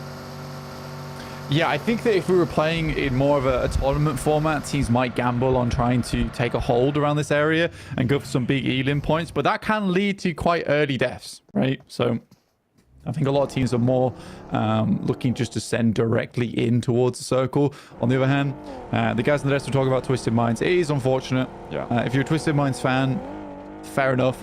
I will say one thing is I think that the recruitment team over at Twisted Minds did a great job. I don't think any of these players are bad. I think they need more time. So if I was to be able to speak directly to the Twisted Minds team, it would be a case I would keep these guys around. I wouldn't ditch this team just yet. I still think it has a lot of potential. It just needs more time in the kitchen. And they took that time right back in EMEA. They really did find their feet, and it was very impressive what they were able to achieve. But it feels like they've gone a little bit stale here into PMGC. They need to, as you say, spend that little bit more time in the kitchen and get back on. This is interesting, actually. This is the first time we've really seen it. The hovercraft could potentially be a big change here. You can obviously transition from water to land with it, which means that if Harame Bro make landfall, they can immediately be quickly rotating onto those land-based positions rather than having to clamber up some cliffs, go on foot, try and scramble whatever they can together. There's a little bit of a crash coming through from DRX. I don't think DXavier have the firepower to hold it, but maybe I'm wrong because Kaikse is already down. That is traded off, though, and immediately going to be flushed away.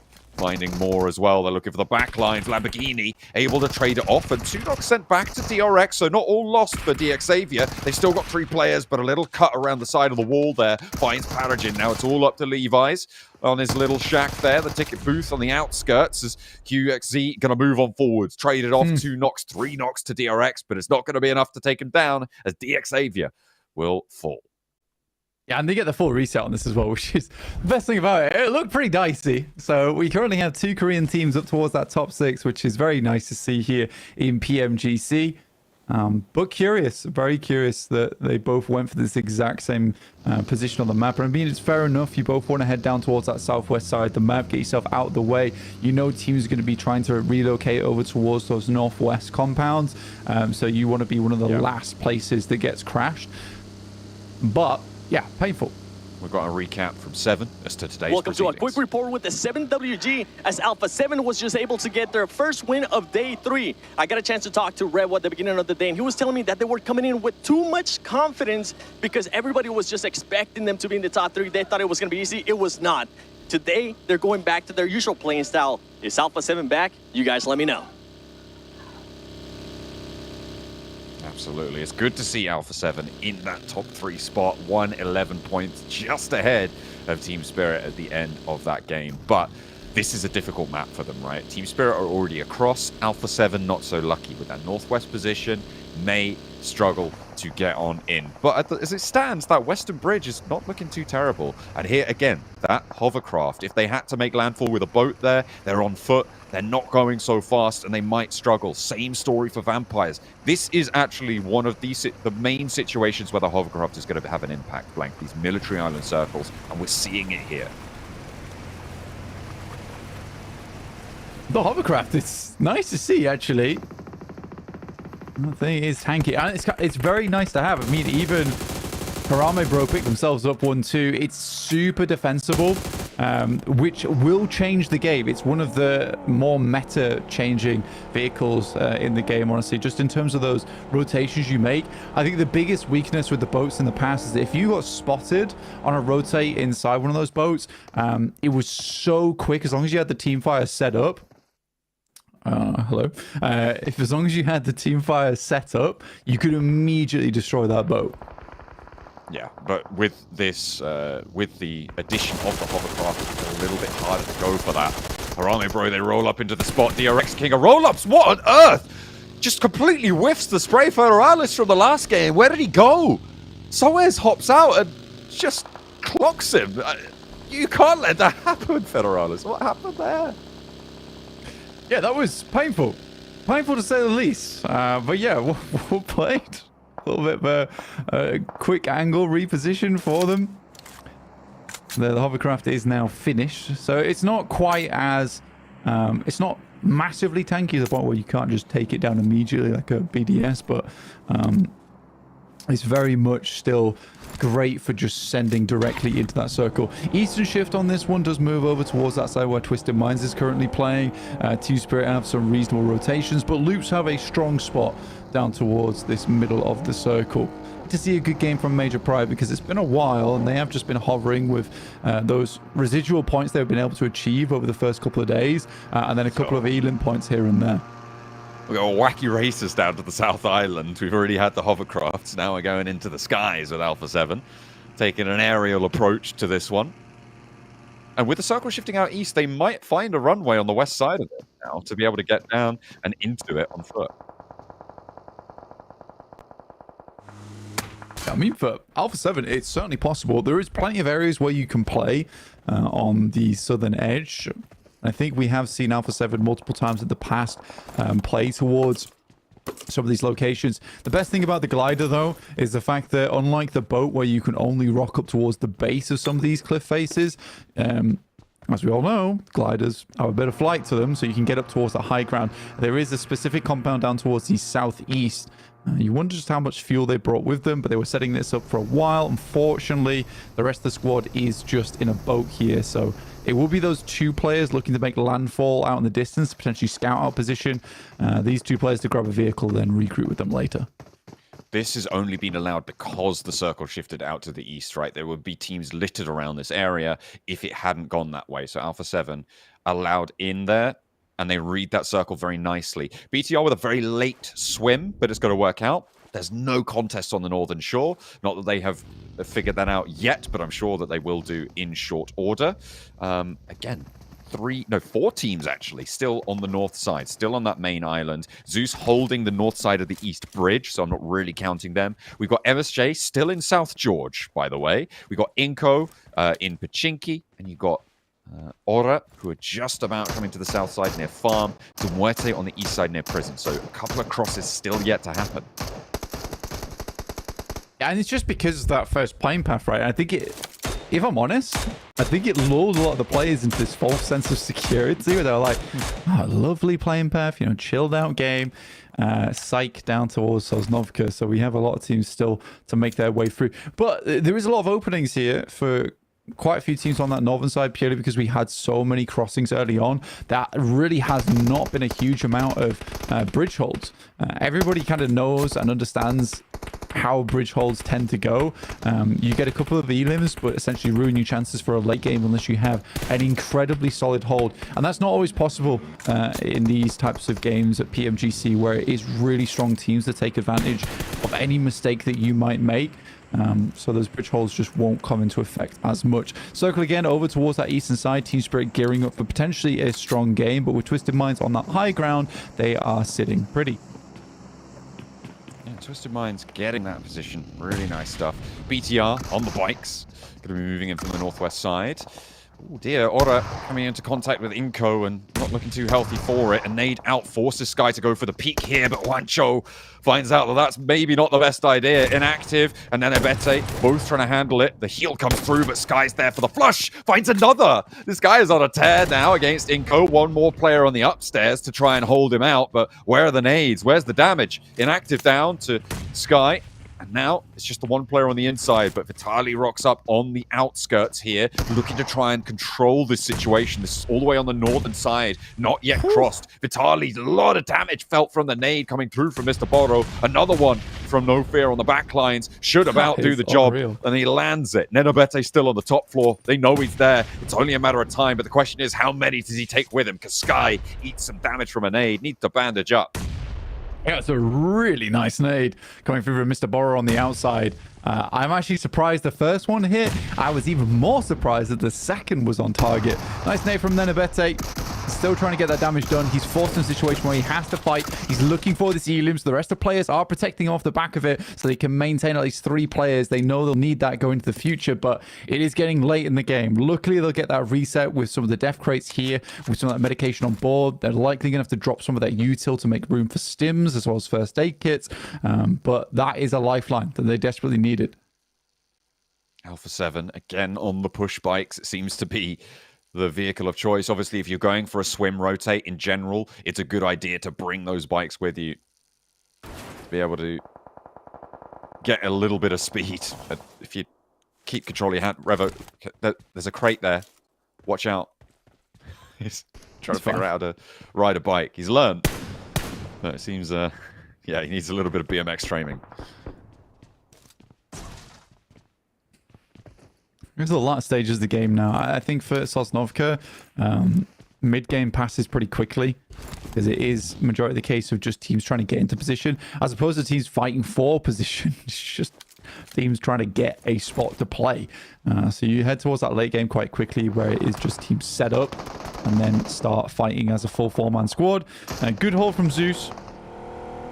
Again, I think this is one of the few times where I think a hold like this is possible because for Demuerte, coming into stage 4, they have to make a decision, right? Which is, we have to send it. And they can't elongate a fight over on the bridge. So it's nice for Zeus to take that hold now. I think it's one of the few times where it actually makes sense to. What a hard shift, though. Down towards the southwest. Completely cuts out any chance of a good game for Twisted Minds. That is so sad for this team, and they set themselves up so well in this match. A really good early rotation for them as well, only for them to all go right on stage 4. It's unfortunate that Zeus left this hold when they did, but they are going to turn their attention back to the bridges here. Rita takes a lot of damage. That's from Twisted Minds up the top of the hill, as they will get the knock, and No Fear chimes in to get that final bullet in on the mark, and will find the knock, get that flush. Unfortunate for Zeus. If they'd have held their positions for a little bit longer, they would have been able to deal with Horror, and they wouldn't have taken the shots from Twisted Minds. But as it stands, they're not going to be able to do that. Unfortunately, busted down to 3. A very late approach from Ora spells disaster, losing their 4th player. Yeah, I think for Horror, it's kind of painful in a situation where you look to make your way across that. They took that fight with Inko. It was well played. This was always going to be a case of attempting to get in. I think personally they would have been better off making a wide wrap over towards the western side as opposed to going for this east one. Yes, this is the closest to the circle, but it's where you're going to meet against most of the teams. I think heading over towards potentially that north side where there is a bit of a hill where BTR is, they could have got a backstab on that side. It's a greedy push. Mirren Sejong, though, falling to Major Pride. And it's a team that I definitely did want to see step up in this game to 4 elims already. Yeah, able to do a lot of damage from this south edge. They've been sweeping around for a little bit. Miran Sejong, one of the teams that had a long way to go in this. Alpha 7, one of the other ones as well, and both of them have been busted down on numbers. MSJ on 2, Alpha 7 on 1. It's been a real tough road. I mean, De Muerte were already cut out of it. They were over on that east side, right? It's been a very difficult approach to get in late to this one. For a lot of teams, it's definitely not been easy. I think a couple of squads that dropped down towards the south side of the map on the main island, they've had an easier time of it, but with the way the circle's been shifting back and forth and switching over towards the eastern side of the map, now back towards the west, it's caused problems for a fair few squads, and a lot of the best laid plans have just ended up in disaster. BTR on this north side, they have to cross that road, and that road is really quite the tough crossing. And I think for teams on that north side, it will take a little bit of a miracle to make their way through. They could play over towards silos on the western side, just above loops, but that does put you in a situation where you are forced to fight out for the rest of your game. It's a very difficult area to navigate. Team Spirit going to hold off on the northeast side. Kitsune regrouped up towards them. BTR are just across and waiting in the wings. Ora on their last player now. Sky was able to do a lot against Inko. But against Team Spirit in this position, I feel like it's just a little bit less likely to make it work, and Nomi sees to it that nothing gets done. Surprising that Bigatron didn't really take too much of an angle towards this. And I feel like Team Spirit may be able to figure out that there's players here as they rock up to the hillside. They are into this next circle, controlling the side of the road, and what this allows them to do is spot anyone from that northern side crossing back on over. They'll have that shot as soon as they try and send on through. They'll get early angles and be able to shoot them down late. It's difficult, and so I mean, just taking a look at it, I think DRX actually does have a very strong position, trying to play something similar to what Miran Sejong does with their 2-2 split. In those sheltered locations towards the center. Those will provide cover for multiple teams, but DRX absolutely cannot hold on to two of them at the same time. Vampires underneath, Coops with the MG3 looking to drop the pain on them. One well-placed grenade could be disaster for Vampires using the hovercraft to get up there. Oh no! Okay. No way. And this is exactly the situation where Twisted Minds can shine, Blank. This is what we've been missing from them. They get into a fight. They have, I mean, to be honest, they have a massive advantage in that engagement, right? A nade or two will see them safe. It's interesting. Schweppes using that hovercraft, as you say, to slowly creep his way up that hillside. But does manage to get through and actually looking very healthy for it. Twisted Minds, I mean, they find something, finally. They're up to 4 limbs. Yeah, it's a game for them.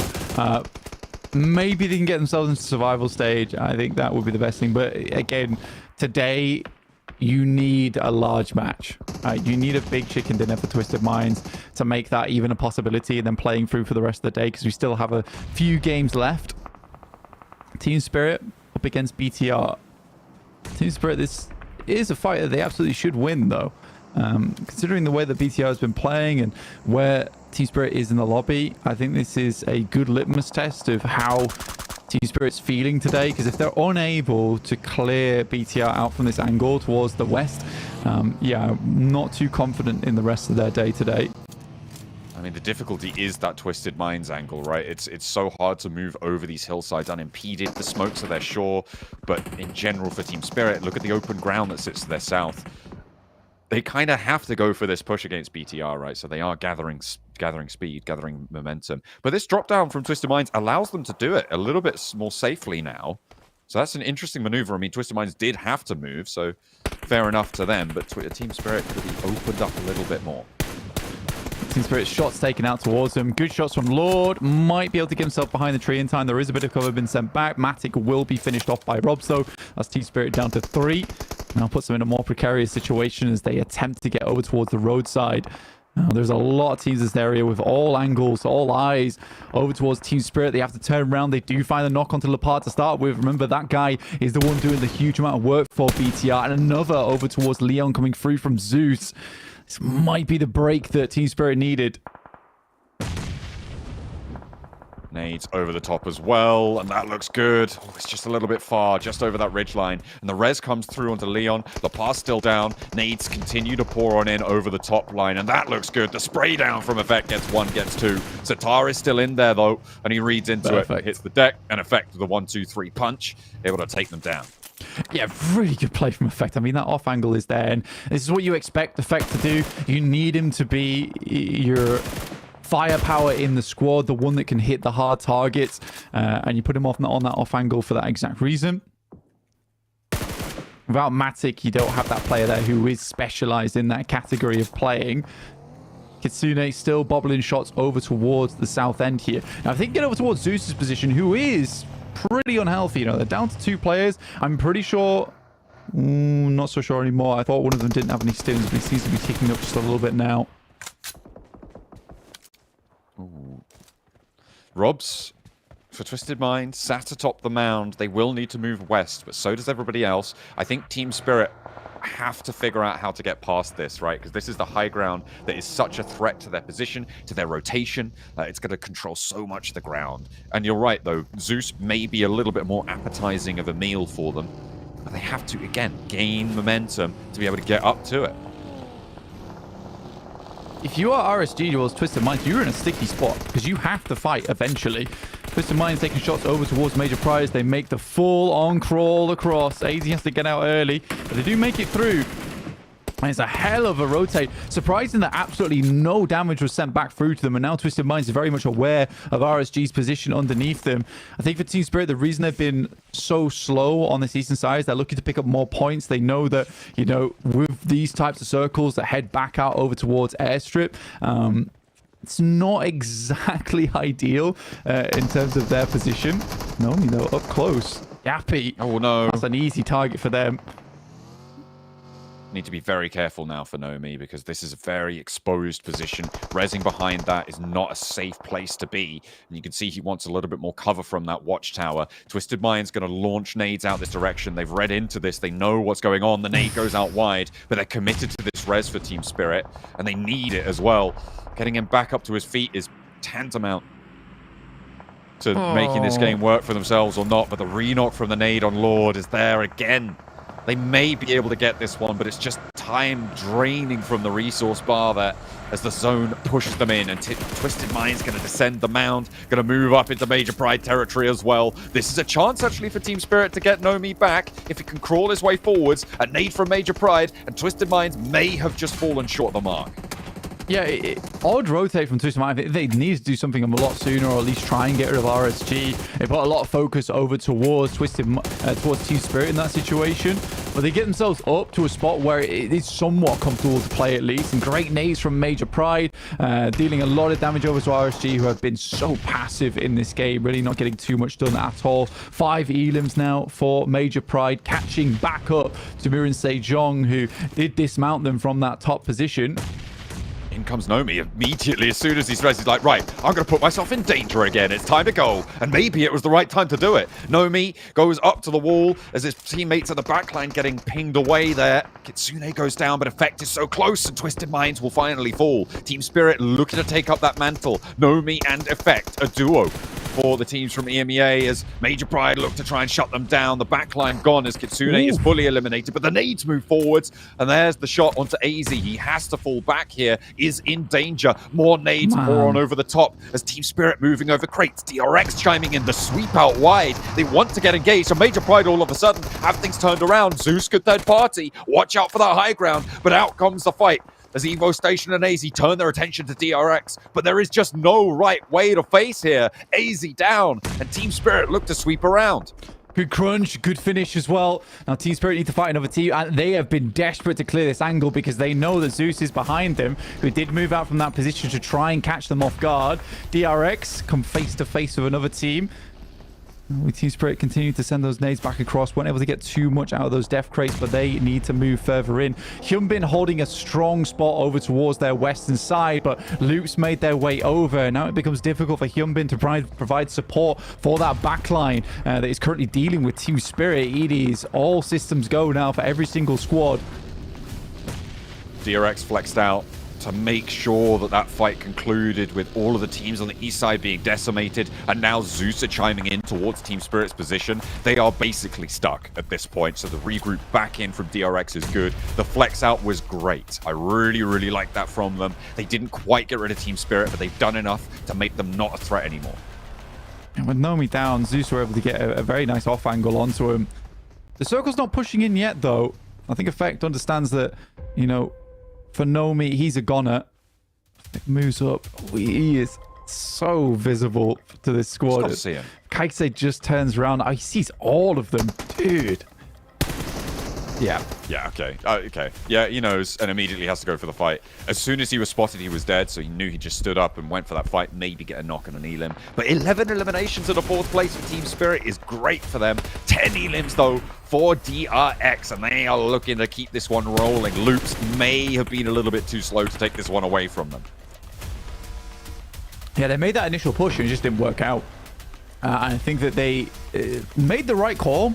They saw that DRX had pushed back over towards the east, and I think at that moment they had to make an aggressive push over towards Hyunbin's position.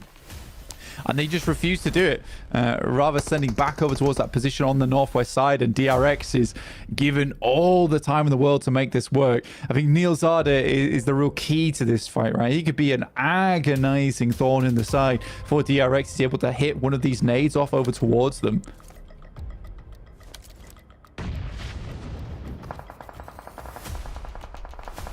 DRX from the high ground on the mound.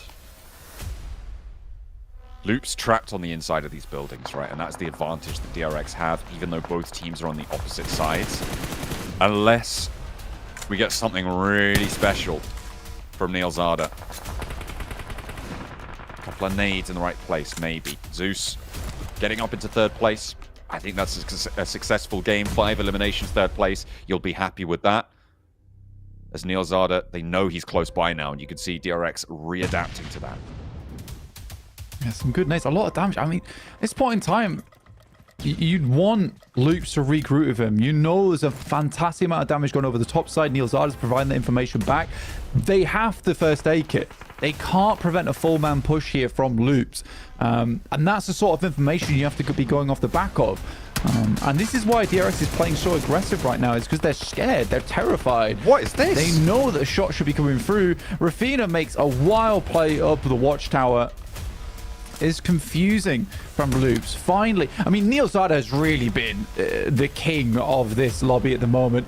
He has been the one that's been providing so much support for Loops to even enable a finishing fight like this. Finally, Vitin sends through. Will the watchtower pay out? DRX are getting cut through. This is only one player now remaining on the high ground. I cannot believe that Rafinha was able to make that dash up the tower against DRX with full sightlines over towards it on a blind staircase. The drop down, and it's only Kaise versus Nino and Rafinha from the high ground. As they find the flush onto Hyunbin, the drop down, and Soez is in action, but the light up from Nino is there. Soez needs to win the trade, but the challenge is too much.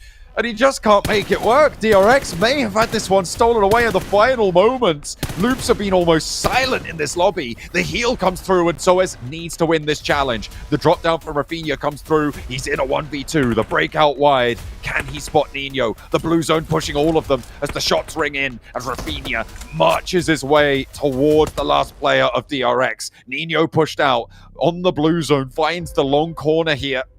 But will Soez outlast? Soez underneath, knows that Rafinha's above him. Drops out into the blue, and Nino will be the one to finish up the fight there.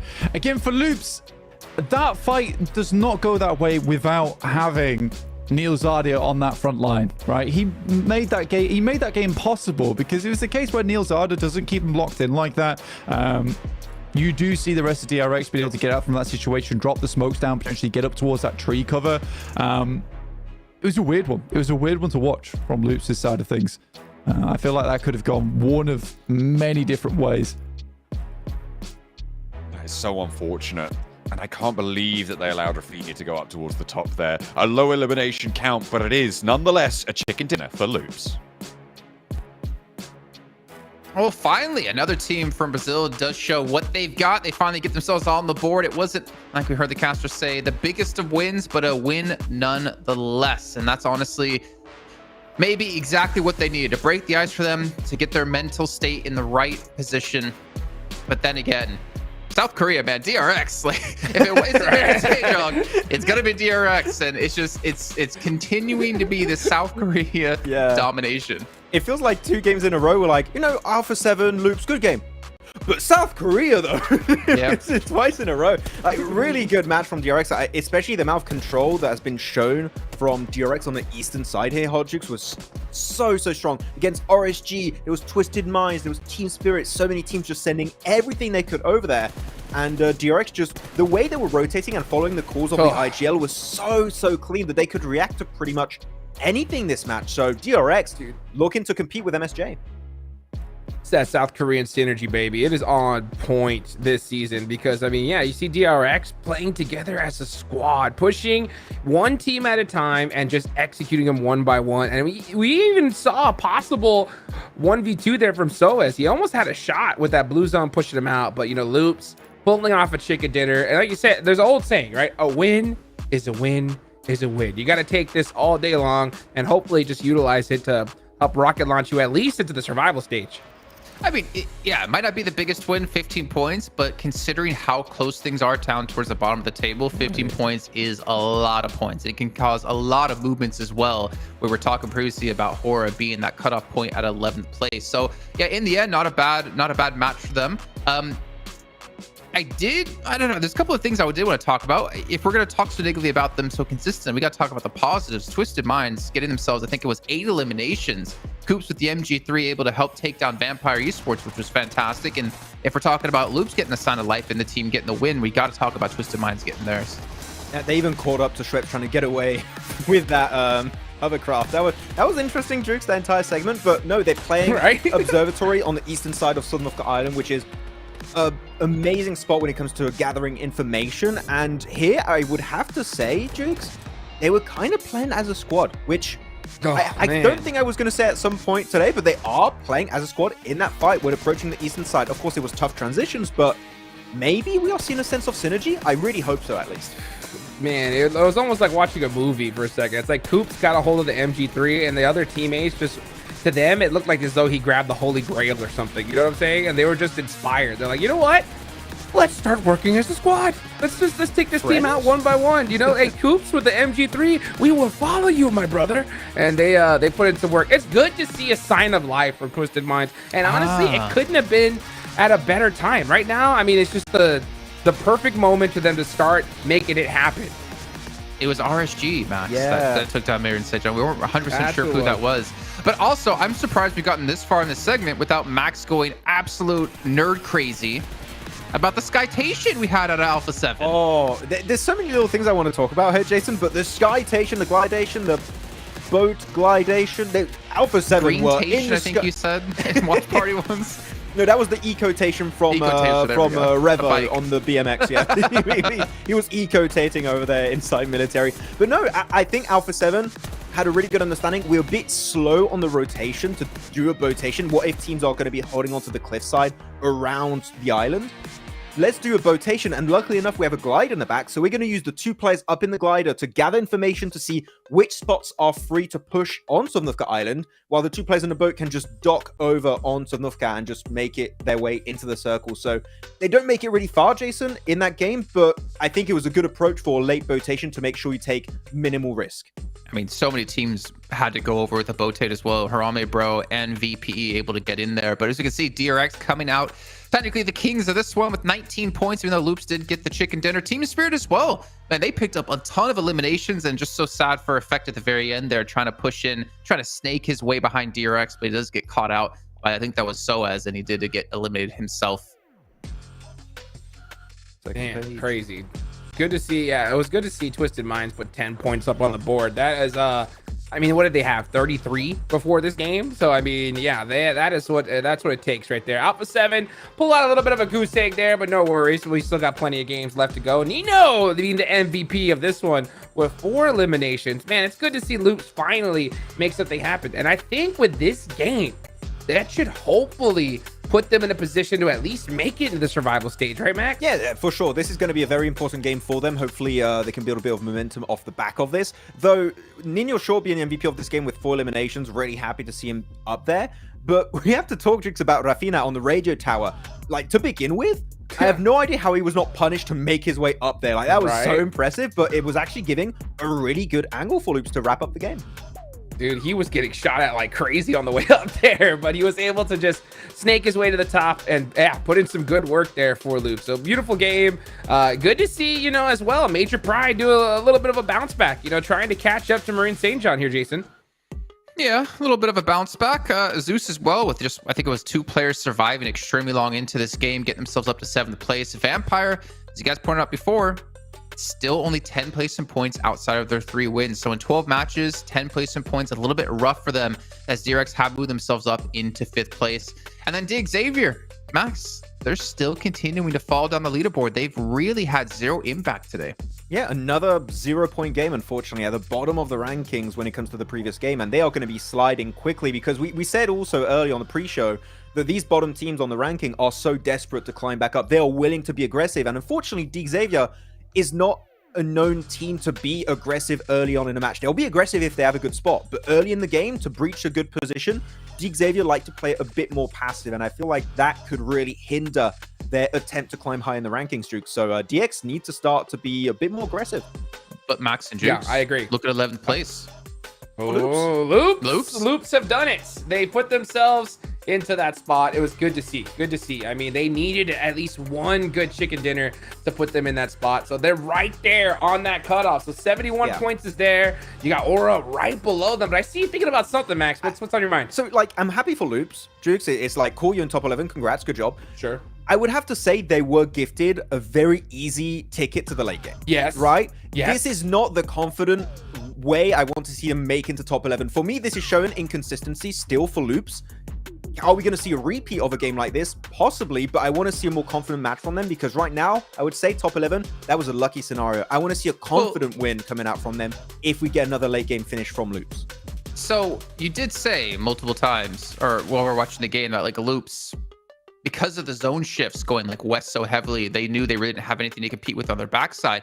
In their situation, maybe Hot Jukes, would you have liked to see them push out and get more aggressive to go for the eliminations, or did the way they play it actually work out probably the best for them? No, yeah, play it the way they played it. They got the chicken dinner, and yeah, I mean, it was lucky. They got zone blessed, right? But that is this game in a nutshell, right? There's going to be sometimes you get lucky, sometimes you don't, right? The champions put up points regardless of the situation, and the teams below that don't, right? So if you're Loops, get a chicken dinner under your belt. Yeah, I was lucky, but you take it, right? Use that game to hopefully make it happen and just kind of get your confidence up. I mean, whenever you get those opportunities, you got to take them. Well, we're going to take an opportunity to head to a break here. We get things ready to go for the second half of the matches of the day. We'll see you soon.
Welcome back. I'm here with Loops Esports Rafinha after they finally get their first win of PMGC. You guys have started off a lot stronger today. What has been the changes that you guys have made?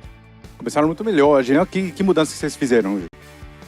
Bom, nós tínhamos toda a ciência do que tínhamos que fazer, nós tínhamos estudos e tudo, a gente tinha todo esse conteúdo, né, por trás. Então, a gente só tinha que trazer o do backstage aqui para o palco. Então, essa quebra de gelo nos primeiros 2 dias, foi essencial. Agora a gente quebrou e é aquilo, né? Colocando aquilo tudo em prática, que nós estudamos, temos consciência e é isso. We knew from the beginning what we were supposed to do. We were not able yet to put it into practice on the first 2 days. But today, as you can see, we're starting to put it into practice and it's starting to show the results. Oh, that confidence is starting to come back, baby, and I love hearing that. Now, with the performances that you guys are putting up today, what is your goal moving on from here? Aí, qual é o objetivo de hoje, né? Bom, o objetivo era o top 3, com certeza, sempre mirando o topo, buscar essa vaga em Londres. Acho que vai ser essencial, vai deixar todo mundo muito feliz, muito hypado pela nossa primeira PMGC. E já conseguirmos, é isso. Acho que o objetivo ainda está de pé. Temos aí mais 1 dia e meio, digamos. Então, sempre, né? Sempre mirando no topo. Our target continues to be that top 3, that spot in London. And we'll continue to gunning for it. And as you can see, more and more it looks like this target is possible. We have 1.5 days to go. And I think that it's not out of reach yet. Before I let you go, I know it is your first PMGC with this roster. It's your first PMGC as well. Coming into this, were you guys feeling nervous? Were you feeling pressure? How were you feeling? É a sua primeira PMGC com esse time, né? Antes de vir pra cá, você estava nervoso? Como é que estava se sentindo? Never. Bom, eu fico feliz porque são 5 meses só de time e a gente conseguiu mostrar bastantes resultados, revirando muitos resultados ruins. Então é mais uma vez que a gente veio provar isso. Então é isso, eu fico feliz que estejam com aqueles meninos. E é isso, 5 meses de time, nós viemos do Qualify e a gente tem muita coisa para mostrar ainda. Very happy. It's been 5 months of work with this team. It's really, we managed to turn around some results. It is a growing experience, of course, but I think we are already seeing the results. And I think there's a lot more that we'll be showing in the future. Love hearing that. Well, obrigado, mano. With that said, though, I gotta say it, boys. Loops Esports has won. Alpha 7 has won. Do Brazil. Back to you guys.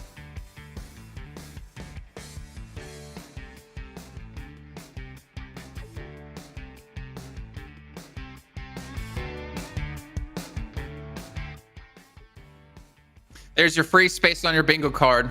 7 saying do Brazil, as expected. But again, his arm must be getting really tired from having to hold the mic up so high. Maybe that's why they gave the player their own microphone, so 7 doesn't have to do it himself. Great to hear from Loops. Yeah, definitely a step up here today out of them, and of course Alpha 7. I still think they're being overshadowed by South Korea personally. I don't know if you guys have thoughts about that. I was just gonna say do South Korea, which I'm sure doesn't really make sense, but sure, let's run with it. You gotta say it like him at least. Come on. Do South Korea! Is that better? There we go. But elimination-wise, definitely they are overshadowing the Brazilian teams. But no, it's good to see Loops at least give himself a little win here. And as I said, it's not a big, confident win. I would like to see Loops do well in like circles maybe that aren't quite to their advantage and they get some big elimination games. That will be the moment that I'm like, yes, Loops can go into survival stage and maybe do well there. For now, I still need to see a little bit more. Okay, well, still a win at least, and obviously gets them into 11th place, which is at the end of the day, if you're a team down towards the bottom of the table, it's exactly what you want to be going for here. But obviously, a quick little recap of the day as well. We did have Vampire take our first map. That was over on Sandhawk without 7 to follow up with Loops thereafter.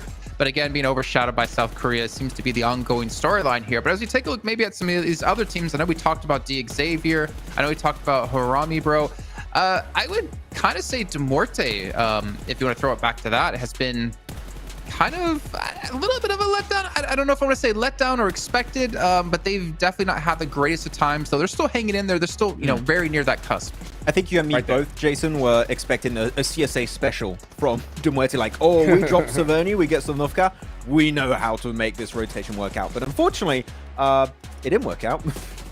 Analysis. It did not. That's what you're going to get. But no, they did struggle. Unfortunately, the bridge over to the east had 3 teams over there, so it was kind of tough to pull off a late rotation. MSJ got pretty lucky in the sense that no teams were really holding off the West, but the East was completely just filled with Team Say Hot Juke. So late rotations on a bridge just being camped, as we know, is always going to be a rough transition.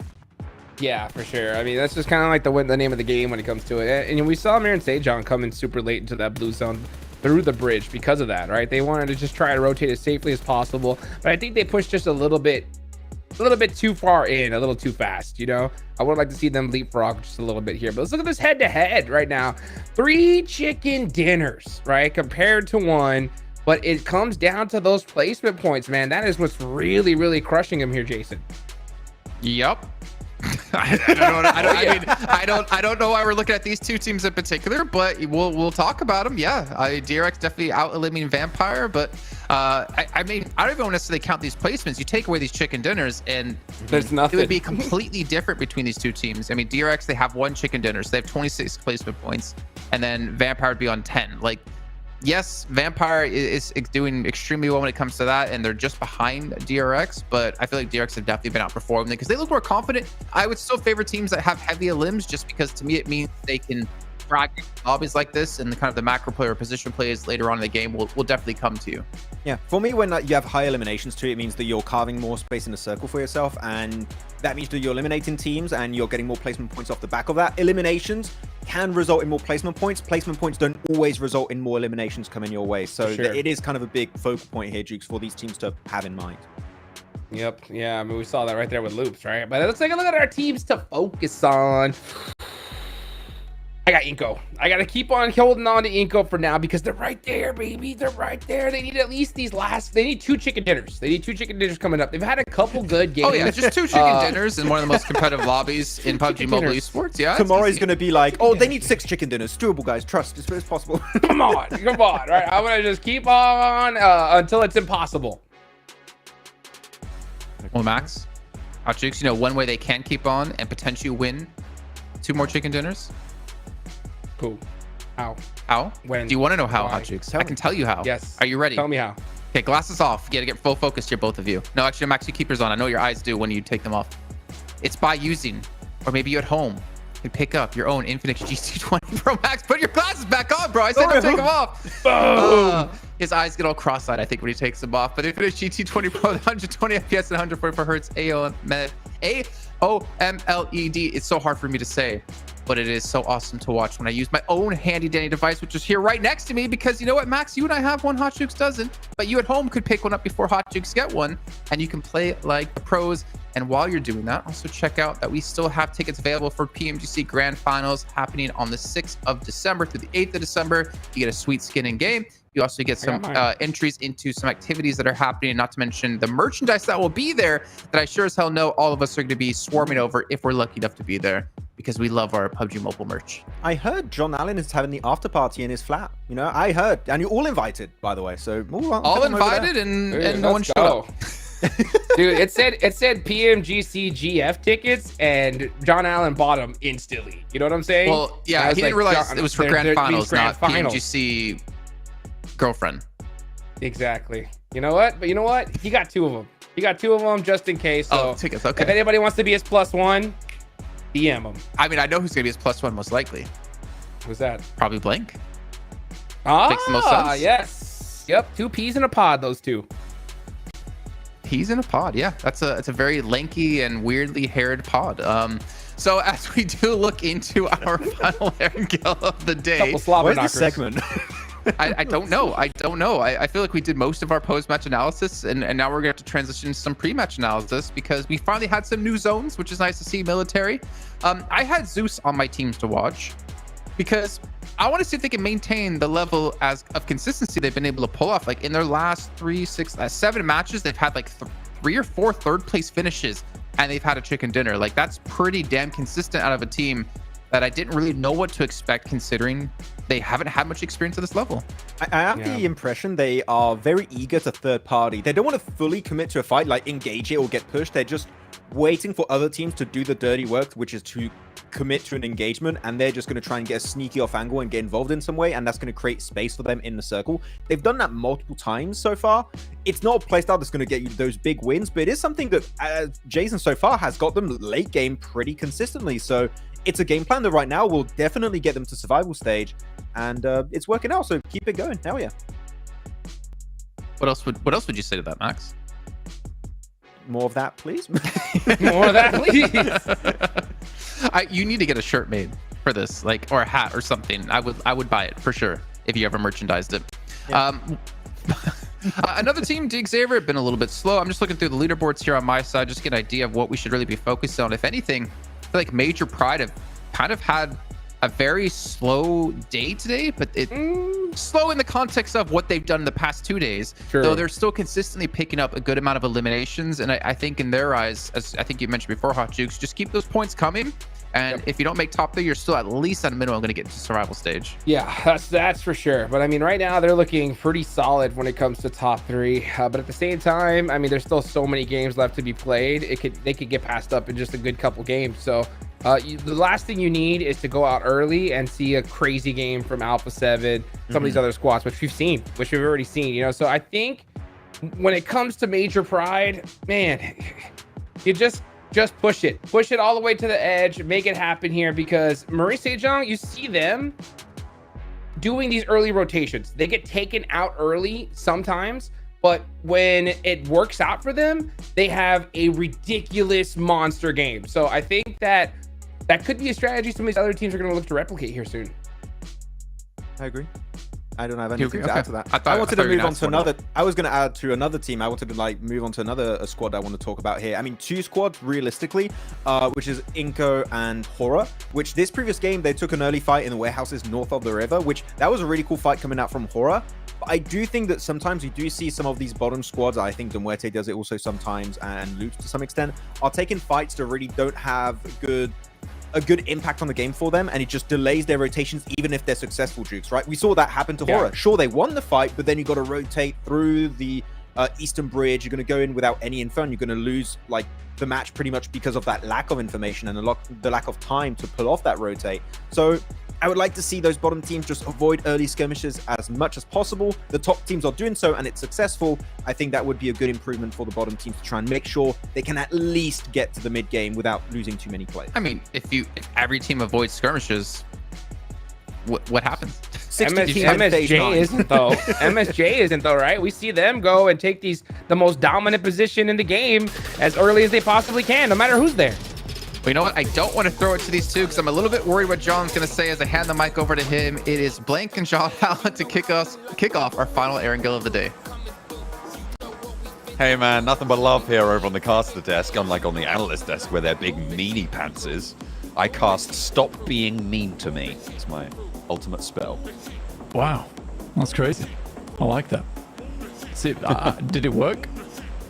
I don't know. I guess we'll have to find out. Successful? For now, seemingly. Oh, vertical plane pass. Pretty chill. Yeah, it's not too bad. Not too bad for these teams. A lot to be discussed over on that desk over there. I mean, for a lot of our squads, yes, today is that day where you need to get yourself in a position where either you are gunning for the top 3 or you are gunning to stay alive in this tournament, which is the 2 options right now. Because again, after tomorrow, we'll be sending teams home. Only a few will head through to the survival stage. The survival stage is tremendously tough to get through. It is not an easy experience. Usually those stages are much shorter as well. So you got to make sure that you have at least figured out what your playstyle is going to be going into survival stage, or you're in that top 3, because I do think that is the main thing for these teams, that if you are in those bottom spots where you're heading through over to that next stage in the tournament where you have to fight for your life, by that time you should at least be comfortable in these lobbies. I still think there are teams here struggling to find their identity. Oh, I've had a little bit of a chuckle there, Blank, because it's back to the southwest side. You've had your lot of other circles. No, we're going to quarry again. We've got to dig more stone from the ground. Is that what they're quarrying in that? Are they going for stone? Are they going for chalk? Not too sure. I have to actually double check my facts there. But either way, it's digging time. It is indeed. And get out the pickaxes, try and break through, find the diamonds. Or will some of these teams fall short? Head back on home. We will see. For Vampire, though, they're pretty comfortable with this one, playing down towards Primos. They do have some outposts over towards Quarry early on, though, to give themselves a bit more capability at playing that northern rotate. I have said in the past that I do like the Xavier's rotation on this map, but that does rely on DRX's movements in the next few minutes in terms of whether they're going to send far down towards that south side early on. Zeus has already taken a position down towards the south side of Gatka. And with Zeus having a much more comfortable time of it recently, I'm expecting big things. Big things expected, delivered upon. We'll have to wait and see. Yasnaya, for Aura, DX Xavier, a little bit close to proceedings. They're right on the northeast side in Pachinki. They have been slowly slinking their way down the tables. Now Zeus up on that front page with 89 points. Not too far afield from the top here, but there is that small margin that's starting to creep out in front of Alpha 7, that 14-point difference that sits ahead of them. DRX a little bit close behind as well, but then you drop down to Vampire, and the chasm now starts to yawn wider and wider as you go further in, which means that we're getting to a point where we're starting to define who our top 3 potentials are. Which is sort of interesting to watch, because I think throughout all the PMSLs that we've experienced, John, and being able to have the pleasure of watching, it's been really close. It's been very, very close on the tables. There haven't been too many teams that have just completely fallen off the mark and been on 16, 20 points throughout of it. Even here, I mean, Twisted Minds with their 43 points, not horrible. Genuinely not horrible. I think we have seen teams do far worse in the past. But yeah, there is a bit of a differential towards that top side of the lobby. For Team Spirit, Alpha 7, Major Pride, as well as Mirror and Sejong. I think, without sounding biased, because I'm not, for Team Spirit, this is super important for them to stay in the top 3. We know, if you've been a Team Spirit fan for a while, you know exactly how badly they perform in survival stage. I think it completely gets to them, and the pressure does become a little bit too much. I think coming off the back of winning a finals, taking a 3rd place or a 2nd or even a 1st here in PMGC group stages to go straight on ahead, that would be essential for them. I think that's the type of thing which will catapult them in terms of both confidence as well as ability to do well in those grand finals and even reach the grand finals. That could be. Well, it's definitely what they're looking for. Maybe they'll make their way to London, over to old Blighty. Well, they've got a couple of games left to go first. Major Pride, same story for them. They are basically neck and neck and very close to MSJ as well. The fact that the top 3 right now are so close is still very interesting, right? Because it means we don't have a clear front runner in terms of top skill. And we'll have to wait for that to come on through. Alpha 7 running up the tables, though, nice and quickly, which is the sort of pace that they needed to bring after their first few days. So I'm happy that the Brazilian defending champions of the world right now from PMWC are going to be able to give it at least a good go, if not make it to those top 3. So I think for me, it's Team Spirit and Alpha 7 who have the most riding on getting into these top 3. I'd agree with you. I definitely agree with you. Alpha 7, it's much a case of we need to head through the grand finals, because even if you are Alpha 7, you can have unlucky days. You absolutely can have unlucky days. And survival stage takes no prisoners whatsoever. If you have those bad days, that's it. You're done. You're out. So for Alpha 7 getting in towards that top 3, because they're a team that could absolutely perform so phenomenally well in the grand finals. And I'd even go as far to say that they could easily be the top spot there and pick themselves up the win and really make this one of the best years of their lives. But for now, it's a question of who do they displace. Moments it's kind of a toss-up between Major Pride and Team Spirit, and even so, Mirror and Sejong is not that far ahead. And Mirror and Sejong, they haven't blasted through this group stage with unbelievable, undeniable firepower. It's been more of that tactical positioning that they've been able to get through. Not to say they haven't had good team fights, it's just they don't fit in that same category as maybe a Vampires or an Alpha 7. Uh-oh, effect with Twisted Minds, or maybe uh-oh for Twisted Minds, because Nomi's there for the backup. They have high ground position. Coops can't quite get the angle. No MG3 this time. Effect nearly goes down, but fades away and Lord's the next to fall as Nomi rolls on in with the vehicle rollout. But it is Twisted Minds to suffer. Yet again, Team Spirit handle. For effect, they're actually really well played.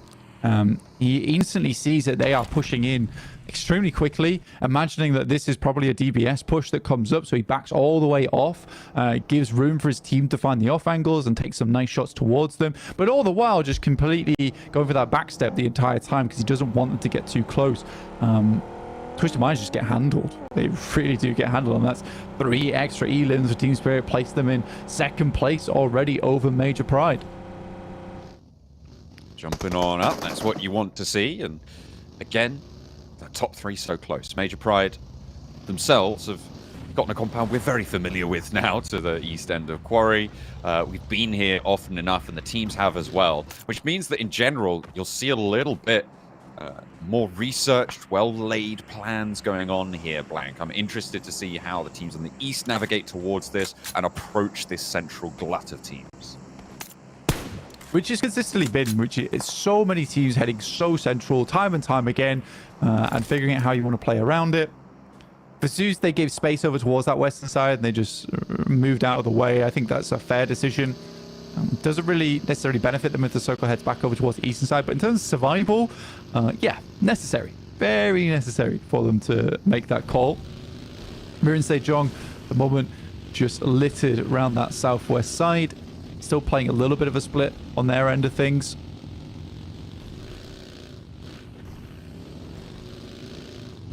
Okay, well, Aura just on Everest right now. Gonna have to descend fairly soon. Get on down south, because we are centering up onto Quarry yet again.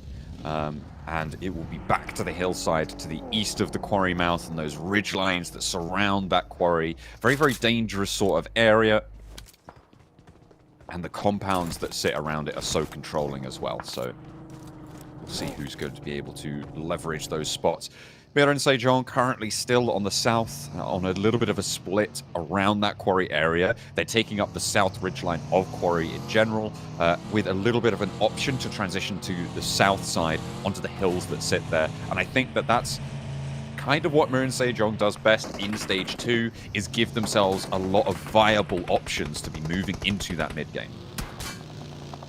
Teams on our eastern side moving in now into Muerte, currently taking a couple of shots, as well as Team Spirit, Loops, and Inco. I was curious how Inco as well as Team Spirit would play this one out. We know that Inco goes for some bold pushes in the early game, which don't necessarily always work out in their favor. Team Spirit, though, on their side of things, they were very quick to push into position over towards the central side of Quarry, and were punished multiple times for it. I think they're realizing now that this is not the play, this is not the way forward. Shots from Coops, they're looking to finish off this player. They know he's in here, this will be a full squad wipe onto Twisted Minds. Good initial shot, they're going to lose him for that. Nomi goes down, and Coops doesn't take too much damage there. Matic, though, good for the challenge. That is really nasty for Team Spirit, right? They knew that they could get that done. But it's, again, it's going back to what you said about Nomi so far over the course of Group Yellow. He is over-aggressive. He doesn't need to step that far forwards into the fight without the backup to go for the trade-offs. They know it's only one player in here. You can just go 2-2 and you win that fight. Don't take a flush. Yeah, desperately frustrating for Team Spirit. That, you know exactly what you've got to do in that situation. I think losing a player there is what I would call unacceptable here at PMGC. And it's an annoying one because we know Team Spirit's good. They're in second place. So it's a mistake that is going to cost them in the long run going forward. This is to be honest with you, it might be a case that Nomi is getting in his head a little bit. We know he can do that. We see days where if he's not able to put up the elims, he's not able to output that damage. There is a lot of pressure on the shoulders of this guy as well. He has been touted to be one of the best talents in the world for PUBG Mobile. And honestly, at this stage of the day, you're in PMGC. You don't have to prove yourself anymore. It's the case where you need to play off the back of your teammates because they're all very good in their own right. Inco over towards that northwest side, which is on a similar rotate to where Team Spirit is currently trying to get over towards, but they're now sandwiched between them and Loops. DRX taking shots uphill, trying to carve out their side of the circle because the shift does go up to that area. Or pretty happy with this one. I mean, descending late from Everest, playing in on the north side. This hard north shift is going to aid them somewhat in their pursuits. Zeus as well in a similar location. So if I had to take a bet, I would say that probably I would favor Zeus in that location, but they have to fight it out. Team Spirit against Major Pride. Their main contenders on the tables, but not really much contention in this compound. Yeah, this is the worst news for them. Kitsune left alone. Drops smoke outside. Matic's flushed out. Major Pride just need to send a grenade in towards that location. It's game over for Kitsune. 5 limbs. Not a horrible game. This is typically how it goes for Team Spirit when they have games like this, is they'll put up some numbers. It's the best they can do. There's a nade. Should be... I think it's just a little bit out of the way here. He will survive it. The second one should do the trick, though. US stage is just getting shot out. That's DXavier across the way as well. They're taking shots at the window. They haven't managed to get rid of Kitsune, so we'll see if he can survive for a while. We've seen some miraculous stuff from Team Spirit players in the past. Maybe this is another time, but I just don't think so. Team Spirit actually getting... Lideti not taking shots. Okay, Kitsune's away. He's into the opposing building. He's out of there. They can kind of use him as a little buffer zone, to be honest, on this roll-up. It's a high-prior compound. They could do. I think for Major Pride, they understand it as well. They want to get rid of him as soon as possible. They have 3 players. 1 player scouting out over towards that north side in AZ. Becca knows he wants to get rid of Kitsune, so sends up. Will throw some smokes in. They could likely take him on 2v1. I don't know if they've requested backup there coming through from AZ. I think they have. He's relocated back towards the team. Nade goes in, does a fair amount of damage. Becca has to back off, though. Very low. I don't think he's got any meds. His team may be able to send some across there for them to stay healthy. A couple of Team Spirit players went down there as well, so there should be at least some meds lying around to try and resupply. DXavier, they're happy up the top of this hill. It's teams like Demuerte who need to push in. It's Miran Sejong out on the west side near Alpha 7 and Zeus that I'm really looking at here. I feel like that west side is about to pop off in these next few seconds, Blank.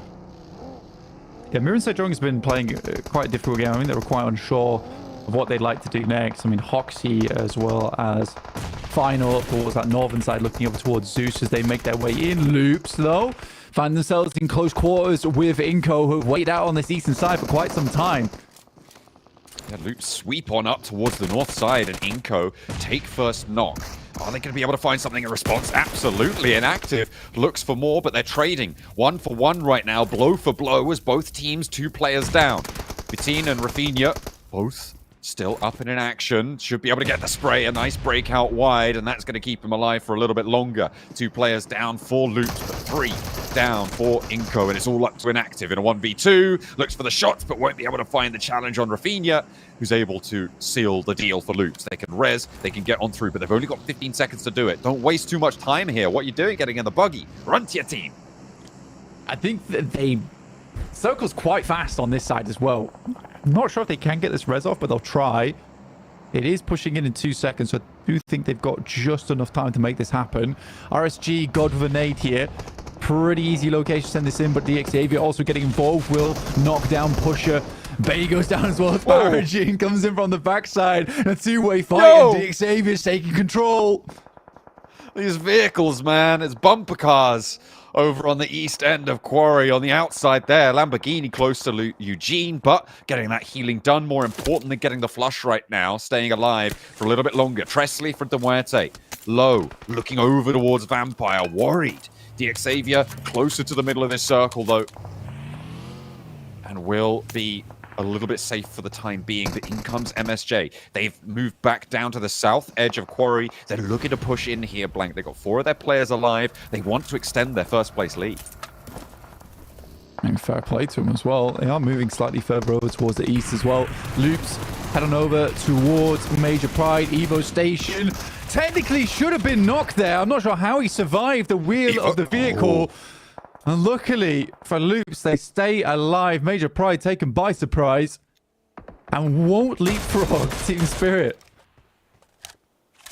Which is very unfortunate. It feels like Major Pride keep having eliminations stolen away from them here. We saw it from MSJ on their Mansion Erangel position before. They've only got one elimination, despite being the team to take the fight with Team Spirit. Those eliminations go away. I think it's DXavier who was able to pinch those, and you can see they're up to 6 eliminations in the meantime. It's really unfortunate stuff coming through for Major Pride, as they just can't catch a break here to try and keep up those tallies.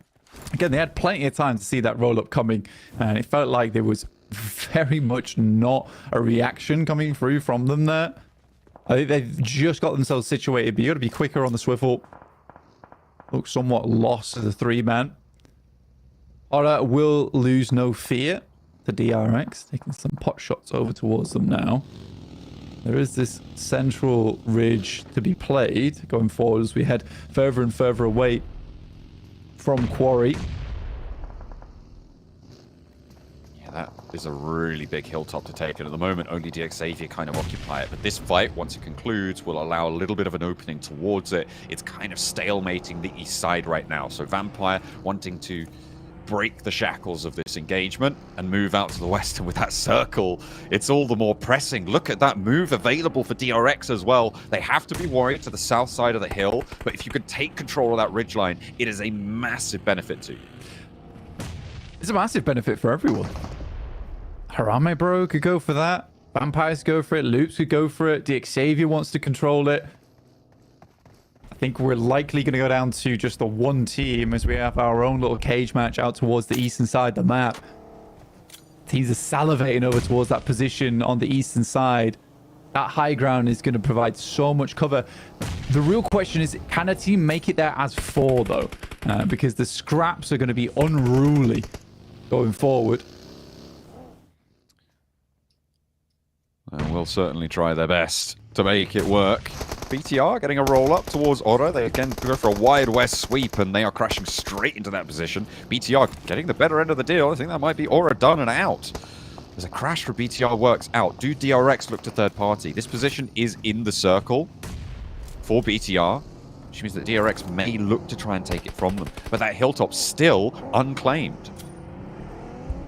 You know, I'm playing it right now. I mean, DXavier makes the right choice of sending over towards the center of the circle, keep themselves at bay. Alpha 7, another team to keep our eyes on. They've been playing the more consistent game. It's not typically what you would see from Alpha 7, but they know that the goalpost is not to take the win here in first place. It's purely to get into third. And with Major Pride and Team Spirit not putting up massive numbers per game today, just a little bit here and there, which is keeping them in the runnings, there's a chance for them to catch up right now. And I think it's very nice for Alpha 7 to be like, look, we just need to reach a position by tomorrow where any one game could leap us up into second and third place. Not to mention we still have Miramars left today, which, as we all know, is Alpha 7's playground.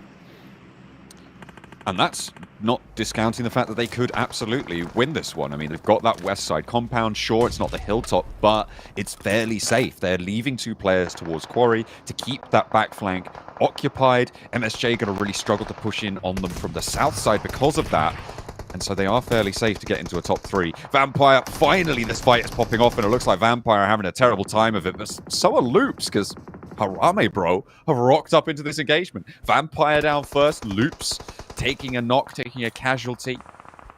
Want this fight to conclude, but MSJ, another team going to layer on this engagement. Yappy takes a little clip, but doesn't take a lot of damage there. And there he finds the reverse shot over towards Jae-suk. But the full flash, the white's out there, and the spray down on the long angle from Final. Can they get in and get Jae-suk back up? I expected this fight to be popping off a lot more than it actually is, and it's not a third party they were rolling into, because it was Harame Bro to clean up this fight. And this is what Harame Bro's done a lot of, is just being a real nuisance for a lot of our squads. DRX also getting involved, and like I said, it was all going to pop off on this eastern side. Realistically, only one team was walking away with it. It is interesting that Marin Sejong has got themselves involved in this one, and I think, to be honest with you, they could control both the south and the east side of the map if they were to clear the entirety of this. Jae-suk does bleed out eventually. The blue zone not kind to them on that position. So 3 players for Marin Sejong. If they can get rid of Harame Bro, it may be worth it. But DRX now with that extended hillside position. This is what all of these teams have been angling towards for a long time on the east, on the north, and it is theirs for the taking. The South Korean team on that east side. Going to be very difficult to deal with now. Yeah, he sends away. DRX has done enough. I mean, they've caused enough casualties, they've caused enough problems, and they resituate themselves over towards that north side and create the line. Mir and Sejong can't really pop themselves into this without troubles. Does pass back that information about Neil Zada, who instantly starts walking back. He knows he's been located, and the nade isn't far enough. Nade over towards Neil Zada. Will be the end of him. Hoxie launches that one. Overarm on the money. There's still 3 players left for MSJ. They can force Harame Bro out of this one. They can open up maybe a little sideswipe angle over towards DRX, but it's a tough decision to make. And that's that high ground coming into effect against Rita. BTR staying alive for it, against it for the time being, but they still have to move south, and it's so difficult with the high ground to contest with. Alpha 7 taking down DX Xavier.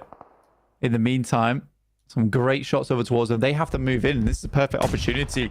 Off the back of Zeus going down as well. Lovely maze just piling in, and it's over. Revo. Some crazy lobs from his side of things, but he has been spotted now. Shots coming across the way. I think that is from DRX. But 5 eliminations. Fantastic work already for Alpha 7. They are climbing.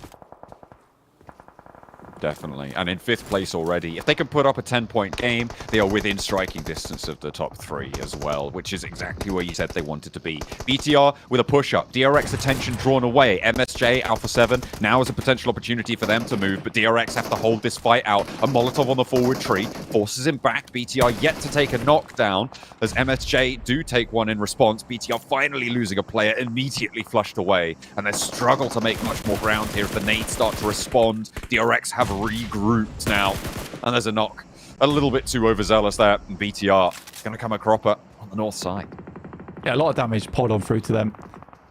Just Leon left remaining, but Alpha 7 took that moment. They took that opportunity. They knew it was available to them. They crossed out into open ground to where DXA was playing before, inside that small shack. It's not the greatest of position, but it is a position in the circle.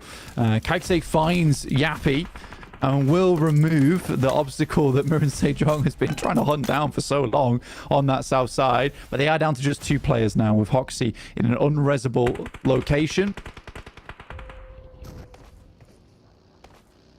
MSJ waning now, last player to play on in, and DRX, I mean, they weren't able to handle Alpha 7's little brothers over on Brazil, but this time around they got the full family. All 4 players from Alpha 7 from Brazil taking on everyone from South Korea, it seems, as Seiwoo, the next to go out. Revo adds that to the tally.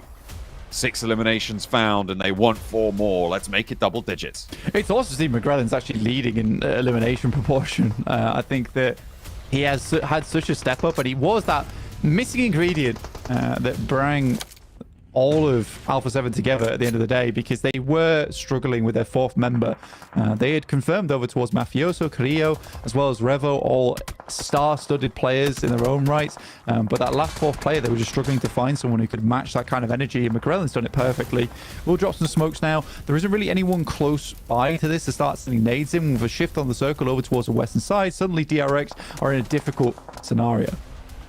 Let's compare this almost directly to that last match that happened back over in military base, right? A high ground position on the east side of the circle for DRX. The thing that brought them down was a close range sticking point, and that's exactly what Revo has delivered to them yet again. Both Brazilian teams seem to know what stops DRX in their tracks. I think that it was sort of BTR that ruined the day of DRX. This is a wild run out, but I like it. Understanding that Alpha 7 didn't have too many places to play, so they likely wanted to get some forward scouts, and they're all over the shop. So they isolate one player, they find the one elimination, but there has to be some backlash coming through. It's not quite there as DRX do not take a knock. No response found, and Revo cannot control that run-up. You could see how much broadside he had on that angle. The fact that he didn't take shots or they didn't land either way, is so impactful. That little dip just beyond the headland keeps DRX safe for long enough to find that opening, and they get a second. Against Loops, they were denied. That high ground, that run up the tower, not looking so good against them. But this time around, Brazil cannot weather the storm, and it's South Korea back in the driver's seat. A 1 versus 4 for Carrillo. He's good, but I don't think he's that good. Very few players in the world are, and the nades are going to come through. The Molotovs push him off the tree, and down he goes. It's South Korean time. Yeah, it's... I don't know what that means, but let's go with it. It's a cautious game from DRX, to say the least. And yes, it is South Korean time. Let's put our clocks forward a little bit here. Oh, dear. Yeah, fantastic stuff from DRX. Again, this is something that the guys over on... Alpha 7 try to do quite frequently, is to create a lineup. They see they're quite disappointed with themselves there, and it's purely because no one's really challenged themselves on this. And this is the evolution of South Korean teams, because they're very passive in the past, but that was a necessary rollout coming through from DRX. They spotted that they were quite splintered across the map, and I think it was a very greedy low counter play with all the players quite confident in their ability to take those off angles, and DRX instantly shut that down. Let's head back over to the desk. It's South Korean time. It's not just South Korea time, it's Brazil versus South Korea time, because that's all we've had in every single Erangel today. Whether it was MSJ up against Alpha 7 in the first Erangel, Loops up against DRX in the second, or Alpha 7 up against DRX in the third, it has been ridiculous. However, I should say this, Hot Jukes and Maxman, technically Brazil won more in these 3 games because of the chicken dinners.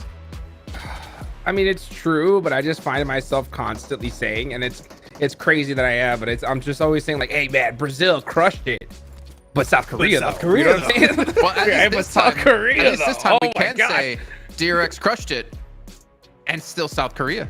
But Brazil, Yes, and yeah, but Brazil, you know, like, man, what a crazy game. DRX, what perfect time, right, to get a chicken dinner too, because you got 2 teams that are holding, you know, both third and second go out early, so this is gonna get them that much closer to getting one of those grand final tickets, Max. Man, it's gonna be a crazy showdown, especially tomorrow. Oh, it's gonna be fantastic. Yeah. I would hate to be D plus Kia right now. Because you just know, Group Green comes around and they're like, oh, you know, well, we saw 2 South Korean teams do fantastic. They both qualified to the grand finals already. And then D plus is like, no, please, not me. Don't look at me. Just like that Kermit the Frog meme when he's looking over out the window and it's raining outside, like, I should have been there with them. But it might be happening in their group. They might do well, but hopefully that's going to build them a bit of confidence after how good MSJ and DRX have been performing in this group. But DRX, I would have to say, this game, very passive early match, but the late game when they got, especially Hot Jukes, control of that high ground spot against BTR, against MSJ, against Alpha 7, they were just obliterating everyone the moment they got access to that hilltop. So that was definitely the game-winning spot for a majority of this match. For DRX at least, though, Hot Jukes, that was they took that for a purpose, because Bigatron just had a fight as well, where DRX went for the third party, and DRX were able to punish BTR and then, of course, maintain the high ground position. And that's what I'm saying is, like, DRX, so smart. They understand what is the best spot in this map, you know, and they fought BTR. For a second, I thought BTR was going to be able to sneak up on them, and it's really fortunate that every other squad was just too far away to even possibly third party that. So since DRX were able to take them out, they had that high ground lockdown, and it was just GG afterwards. I mean, perfectly executed, though. I feel like, Hot Jukes, we've been finding a new appreciation for the IGLing and the synergy of these South Korean teams, for both of them. Dude. They were a little bit split on that mountaintop. The instant they just have an idea that BTR is coming their way, they just get a little bit of info on them, the regroup is instantaneous, and they can just defend their position so effectively. They've been doing it now 2 games in a row, pretty much, over in that Sudnovka finish, and now in this match over on Cat Hill. That reaction time is scary on this stage, man. I mean, even Alpha 7 couldn't deal with it. It's just the team fight ability for these South Korean teams right now are just looking second to none. I mean, they're just so strong. When they get together, the way that they hold each other's angles, pre-fire, grass, corners, it's so difficult to beat. And it's a skill that so many teams try to replicate, but it's much more difficult than, you know, than it is said, because the timing has to be, like you just mentioned, instantaneous. And these South Korean teams, they got it down. I do want to actually give some credit to Alpha 7 here, because Max, as we were watching the game, we were talking about the 2-2 split they were running and how it gave them really good anchor points to jump off to depending on where the zone went. Yeah, there are 2 players over in the northern side of Quarry, which is a really good high ground position to scout and also maybe shoot if you got a mini 14, which Mafioso typically always has that mini 14. And then you have 2 other players north of Quarry in the 1 compound surrounded by fields, which that is great because technically from that angle, the 2 players in Quarry, right, Jason, can actually assist your team if you get crashed, or at least give you information so your team can prepare in case you have to leave or if a team is coming your way. So it's a good early game split to have because the information game is really, really solid, and it just enabled them then to rotate later on because, again, they had that information in the first place. So yeah, we didn't talk too much about it during that game because not a lot of the focus was on Alpha 7, but for me, it was just a solid position, one of the best splits you could have realistically in that circle. I mean, with the amount of times, Hotchukes, that we've played a zone similar to this in this group, I would hope every team knows exactly where to go for this. For sure. And Alpha 7 is one of those squads. I mean, let's be real. If Alpha 7 had the hill that DRX had, they would have won that game, right? It's just kind of the way it goes down at certain points, you know. But one thing I love from these South Korea teams is their early rotates, their ability to, like, no hesitation when it comes to taking the right fights. That is what they're so good at, and that's what's putting them above everybody else, because when they win big, and that's why they're on top of the leaderboards. I mean, look at this: MVP, 5 eliminations, 851 damage. I mean, these guys came to play today. Yeah, it's really funny at the sorry, I want to jump in before to wrap up the end of this game, but it's funny because Alpha 7, their whole understanding of this game, what we know as a fact, DRX are going to get pushed over the hill. We know, but the thing is, DRX knew that Alpha 7 knew. So no, Max, stop there. You're going to hurt my head. And so they tried to outplay the initial outplay that Alpha 7 know that they knew? They didn't, because they didn't win. They didn't. True. Yeah. And then it was due South Korea at the end. So it was a good little outplay to send it south because they got that high ground position and also the angles that made it possible for them to not only win this game, then Hot Jukes, but push themselves for the first time into the top 3 and push out Major Pride for the first time. Man, South Korea, both in the top 3. What? Crazy. And MSJ didn't do bad either. They got some great points this game too. So, I mean, they're putting themselves a step ahead of everybody else. 141 points. Of course, right now, we're going to be staring at that 4th place. Only 1 point separating between 3rd and 4th, man. I mean, this is starting to get really, really interesting, especially if the next game we see like a big pop-off one from like Vampire, you know, Xavier or Zeus. We're going to have so many squads hunting down top 3. Almost the entire first page. I really need to get a clip from PMWC where Klaus was like talking about like South Korea and stuff, and just show them this and be like, man, look what they're doing now. It's insane. Look, right? Just watch. Yeah, Loop's got to give credit to as well. No placement points in that game, but 10 eliminations. And as we heard with the interview with 7, they're definitely starting to put into effect and see results of what they've been working on these last couple of days. And it's been able to push them up in their leaderboard as well, which is super important considering they were outside top 11 at the start of the day. Currently sitting in 9th place now at 81 points, whereas Hora has fallen down into there, and Eco are slowly starting to fall as well. It's been a damn ridiculous game here, but Hoxie, as we can see from MSJ, going to be currently still leading in damage, able to surpass Nomi once again. But Aaron from Zeus is there. Like, sure, we already talked about, like, you know, your Hoxies, your Nomis. That was a little bit split that game, by the way, as brought up by Blank. That was a bit risky. But man, Aaron is up there in terms of damage. So props to him. He's clearly like the standout player from Zeus so far. So yeah, decent attempt at rotations and stuff. And I would have to say, sure, top 3, not feasible, Hot Jukes, but for a first time in a global tournament for this team, I feel like there's a very good amount of potential for this squad. Like, the ceiling is high for this team, and I can't wait to see, like, maybe next year how the things are really going to go for them if they re-qualify to a big event like this. Dude, absolutely. Look at that, right? Group Yellow, also known as Brazil versus South Korea. It's so true how that's coming out to be right now. And you're right. I mean, just to see how they've performed and their first showing at this level, it's insane. You know, I hope that they replicate this in the grand finals. Because honestly, I've seen a good amount to where I've seen a good amount to where if they get there, right, they should have a good performance, because these guys, they don't hesitate. They take those fights instantly, and they have won more than we've seen lose when they get a good advantage. Welcome to a quick report with the 7WG in regards to Twisted Minds. I got a chance to talk to their coach, Dadinho, and he told me the reason why the team wasn't performing that well in the first 2 days was due to them just getting distracted during the matches. They weren't really following the game plan. Coming into day 3, they have been following that game plan. Even though some games haven't gone their way, they're trusting the process, and so far, they've been able to actually get more points than they have in day 1 or day 2. Can Twisted Minds rally and at least make it to survival stage?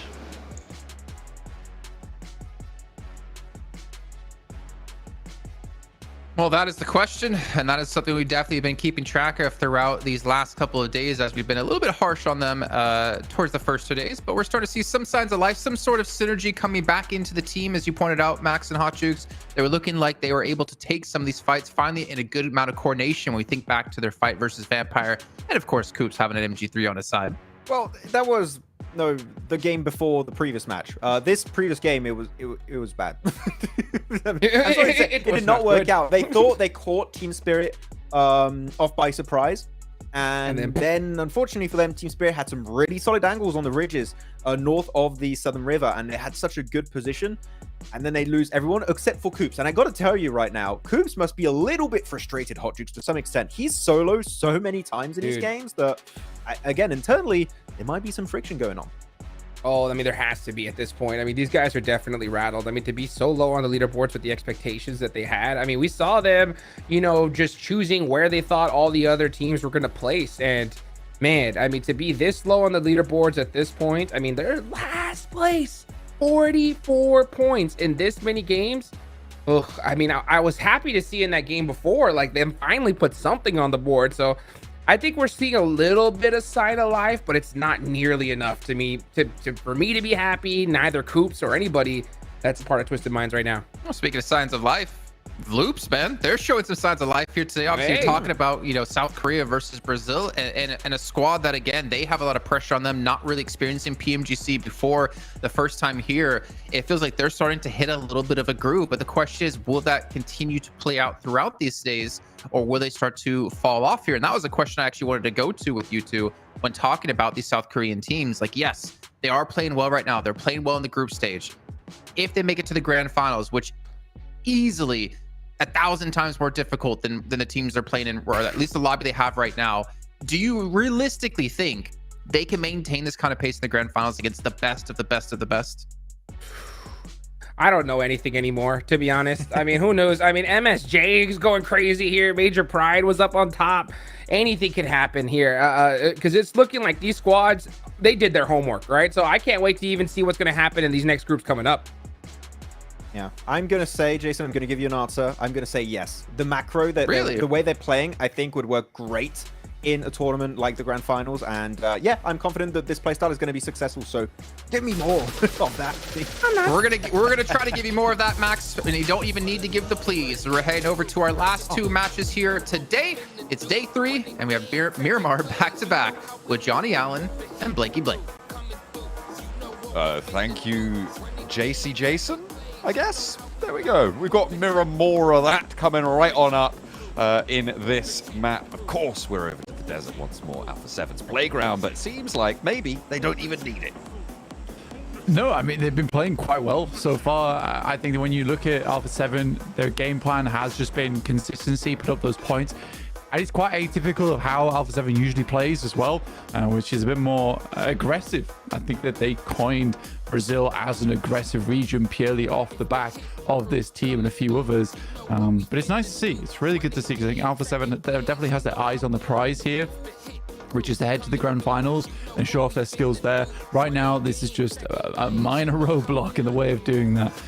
Other teams aren't doing so hot in that category, in that variety, but still in here with a shot. But yeah, fantastic to see. We have 2 South Korean teams at the top of the tables in both first and third place, and they both really do deserve it. A real good fight for the top. What a way to contest Group Yellow, which a lot of teams coming into this one thought of with great amount of fear here, but it seems like South Koreans just weather this storm so nicely, and it's working out well for them. A hard north shift. We're going up to the top of the map here. We've got Oasis still in there, La Copraria, water treatment, the high grounds that sit on the south of Copraria as well. Which is cool. I always enjoy heading up towards this side of the map. A lot of high ground involved, a lot of positions to play on this side of things. If you are a team that sends over towards the north side of the map early, you do have that advantage of being able to claim some of those highest spots in the game early. It's a bit of a trade, though, really, what you have to do, because if you want to claim one of those positions, you have to loot really fast. You have to loot really, really fast. And the playing path does somewhat alleviate that with the playing heading up towards that northern side. So I think for teams like Demuerte, they should be able to get enough gear on board to be able to last out on a high ground for quite a while. But that is always the difficulty. For other teams in the lobby, you know, there is nicely a wide wrap both on the west and the east available. So this isn't the hardest of circles to get towards. DRX from the east side, wanting to move their way up at some point. Not a huge hurry up on them just yet, though, so we'll see what path they go for. Inco over in Picardo, RSG out to the northeast of it. BTR on a little bit of a split between El Pozo and San Martin, with Alpha 7 taking up El Pozo itself. So teams obviously very entrenched now into their drop spots and happy to go for this north side split. Mirror and Sejong over towards Campo Militar and Tierra Bronca. They can sweep in on the north side, but what will they find there? How many teams are going to get in their way early?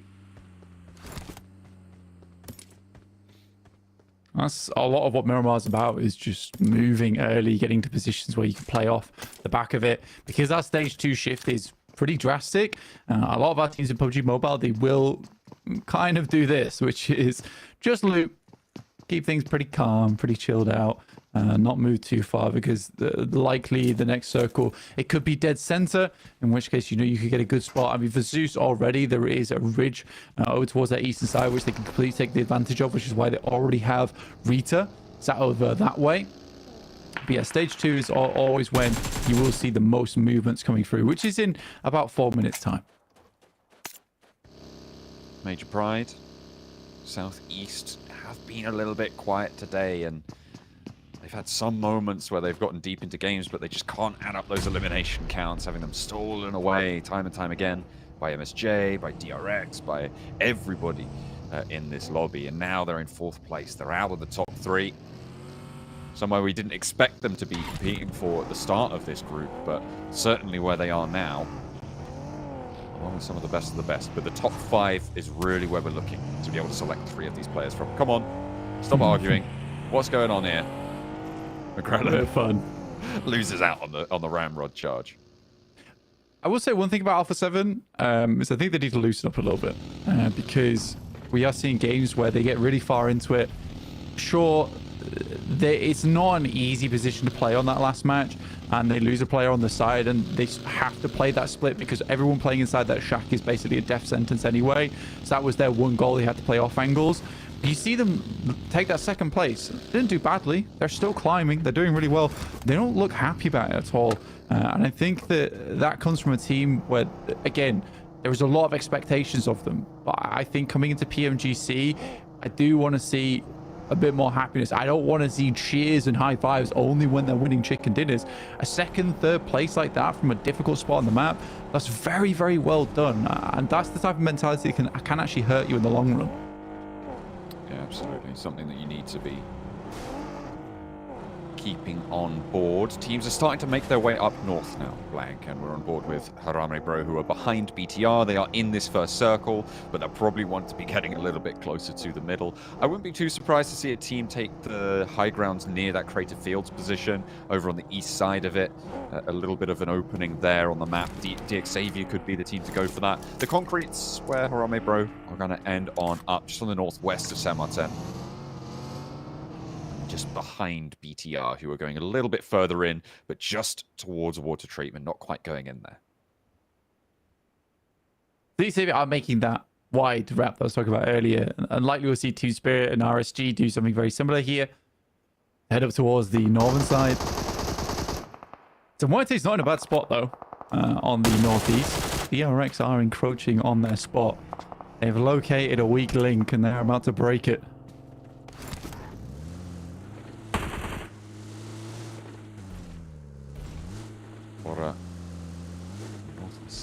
just over the ridge line from a very dangerous position. But they spotted it. Zeus. Ooh, a couple of shots traded back and forth. Just 2 shots from each of them. They'll pop that magazine back in, get the reloads going. No point doing much more than posturing at this point. I mean, you're not going to go for a roll down. You're both in a solid position. Not really in your interest to go for the fight. Just hold each other at arm's length. Especially a minute to the next circle shift. This is time where you don't particularly want to get yourself into an engagement too early. Mirren Sejong understand that, as the DRX. All of them are both slowed down to a crawl here, moving through the circle.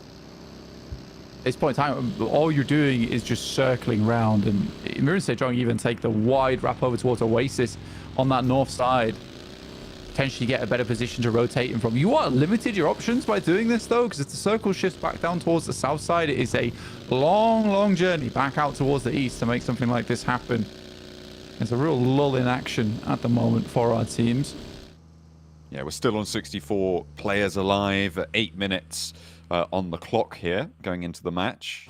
Generally, you're expecting to see 1 or 2 casualties, but no one really close enough. I think Harame Bro and BTR may start to have something to say. Twisted Minds as well, I think could be in a little bit of trouble right now. Team Spirit coming in late could also get involved with Inco, but it looks like they're heading further west and out of the way of them. However, Inco may have had the same idea. The rotate there, potential hop out. Maybe we're going to see our first engagement. A hard northeast shift flank. We are going right to the top. We're keeping the letters on the map still in the circle. Yeah, off towards those silos as well, and Tora Armada, really interesting position to be fighting out on. And you saw how barren it was already on that north side when Mirren Sejong was rotating through. There is some cover, but it's mainly just foliage, honestly. Not going to give you the most amount of defense versus bullets, but it might keep you out of the way and stealthed from those players. Inco make this decision to move back up towards Picardo Way and split up away from Team Spirit as their rotate comes through. But yeah, both these teams now have the longest journey ahead of them than any other squad. Team Spirit now barely on the cusp of second place. They want to keep themselves in the running for tomorrow desperately. It's absolutely what all of these top 5 teams want to find themselves with, a decent platform to make their case for a top 3 spot and a direct ticket to London to get to those grand finals. It would be the end goal for everyone here. I would absolutely love Team Spirit to get there. I feel like it's been such a long time coming, and if you've watched us commentate in the past, you'll know that we've been following this team, these players, for such a long time. But they just haven't been able to find that final push to be considered one of the greatest teams in the world right now. They are always consistently like top 5, but they're never in the conversation right now for top 1. And I feel like it would be such a great turn of events for them to be able to get up there, but right now they aren't displaying it because they're overshadowed by Mirren Sejong, by DRX, this South Korean approach towards greatness now. And the next challenge they'll have is against Nepal. It's against Ora. As Seiwoo steps out, but tucks back in time to stay alive. I mean, they already find a knock onto one of them, and another good shot over towards Malik, who's forced to go and heal. Good shot from Seiwoo directly into the muzzle. And I think this is somewhat over now for Horror. Very good hold from Mirren Sejong on this north side, which again cuts out even more space for them to play, which is something that Mirren Sejong absolutely loves the sound of. More options for them. Hoxie goes for the disrespect and runs down one of the players. Saves ammo, I guess. Yeah, you gotta be economical where you can be. MSJ still with 1 player left to handle. Little stunner on the underarm there for Final. Swings with the UMP, but doesn't go too far. Seiwoo, disciplined as well. Just a little peek, knows he's coming to the corner, calls it out, and Jaesuk ready there. Excellent team play on that small engagement. You can see what we've been complimenting MSJ for, right? It is not getting too aggressive with it. It's not getting too bold with it. They are just playing by the book, even in these small engagements, which is exactly what Team Spirit didn't do last match when they lost Nomi early. Yeah, again, it's one player. You force them out into a location where there's an easy sideline to be taken. You don't even have to invest all that much for it. All they did was just throw some stun grenades and kept peeking out the side, kept it confused. But yeah, the teamwork there is definitely the one thing to look at. Here's Lapart once again going crazy for BTR. Unbelievable player. Both of his elims get sucked away by Hansen though, but we know exactly who the real MVP of that fight was. Major Pride, though, shots over towards Miran Sejong as they wrapped round on the north, John. Ooh, okay. A little bit of a scrap at the top of the map, the top of the tables too, as Major Pride lose first, but take a turn at the punching bag. It will be final to receive the damage there, go down, get flushed away. Major Pride with a resible position as well, meaning they can go on with 4. Miran Sejong, they're on 2 players alive now. They've had 2 of their players knocked out, and this is not great news for them. Yeah, they cut them out as they were about to split off, actually. It was quite a fortunate timing for Major Pride, but a couple of really good shots, and for Miran Sejong to recover that situation, very tough indeed. Now, BTR continues on their spree, finding Levi's, but for Hansel, not long for this world as shots come up from the sidelines. That's from Alpha 7. High ground on that south side, being really difficult to handle, but the hop over, DXavier draw Bigatron's game to a close. Unfortunate, but Alpha 7 played that third party. DXavier, I think someone did just get flushed there. I think Lamborghini, yeah, he did get taken away, which is unfortunate because they were on the right track to be going for a full 4 recovery on the northern side, which could have been incredibly powerful. Alpha 7, though, the oversight that they have onto that position, you saw there, that the shots that they can take down are devastating. Yeah, Miran Sejong continued to get cut out. But yeah, Alpha 7, from that high ground on the west, they have had a great time of it so far. They have a ton of influence over a lot of these fights in the game, and they're making sure that they are having influence over them as well. It's something a lot of teams do struggle with, especially in the lower levels of play, which is once you have a position, you need to capitalize off the back of it. Alpha 7 understands more than most right now. Their position is it's not here forever. All right, it's not sticking around. Circles like to move away from them, so as much space as they can create for themselves, at least over towards this northern side versus BTR, and now DXavier is more viable paths for them in the future. Inko getting Nenubete back up on the southeast side. Next circle coming on through. Goes northeast again. This is a pretty tricky area on the map blank. That high ground on the west is going to be dismounted, but you've got some flat terrain, some downhills to deal with now. They got their boy up here as well. Miran Sejong was surprised by that, but Jasuk knows that there is a chase happening. Major Pride gets the scent, see the tracks, and attempts to finish off the last player from Miran Sejong, but he's having none of it. Sends away. It's a bit further forward. Not sure how long he has left as the hourglass is slowly ticking away for him. Still alive for now. Ooh, just about. Goodness me. Getting across the road as well. Vampire sit in a very high priority compound right now, blank. There's a little bit of high ground that sits to its north, but in general, that's not going to be too much of a danger for them right now, and they are likely to be seeing the late game here for Vampire. The question for me is that south side, who's going to conclude it there? Team Spirit still have 4 players, and with Twisted Minds not really doing too much today. Again, I think they're going to be very vulnerable to that approach. Xavier caught off by Tresley from Demuerte. Looks for a second, does find it, and Tresley holds it down on the front lines, and Xavier is pulled apart at the seams. Very unfortunate. Not going to find the money there for Tresley. Another attempt. That one looks a little bit better, but goes left this time. Eugene nades Pusher as well. Not quite connecting. That one nearly finds Nadeti, but the heals there. Doesn't eat the damage from it. The spray on the cross. They know where they are now. The bounce on the nade. Nearly finding it, but Tresley takes one back from Levi's. 2 players from DXavier. 4 alive from Demuerte, but that rotate out wide. They're looking for that high ground. A push out towards the circle from Foopsman is going to allow them a little bit of sightline priority, but they're losing the players in the warehouse in the meantime. Nadeti moving up for the flushes. Pusher Moves on into the crate so they know he's made it in. Goes through and nades a little bit too far, but definitely damages him, which means one tick at least from the DPS, but he survives the first shot. We'll get the headshot by jumping over the top side, and a tremendously bad fight just appears here for Temuerte. They had all the cards in their hands, but they threw them all away. They folded this fight like nothing else. One player goes down. Now it's all up to Adeti here, who has to back out, get the first aid kit. It's a good thing he did leave when he did. So the nade explodes underneath the windowsill. They know they have to back off here. The nade's covering off the door. That's exactly what they needed to do. Levi's, though, can crawl through. Ooh. They are out of the zone just now, and hopefully looking for that res. Oh, no, a shot from Alpha 7. And now Nadeti's forced to go for the fight because he knows there's an off angle. The cross, did Foopspan catch it? Does he know where he is? No, apparently not. The DBS blunts his blade, and that is Foopsman going down last. Temuerte swept aside by 2 from the Xavier. A 2v4, it's gotta feel horrendous to look at there. Team Spirit taking casualties. Likely Nomi is not getting back up. They might be able to pick up Kitsune in the process, but they were looking to take shots over towards Twisted Minds, but Loop saw their opportunity, flew on through.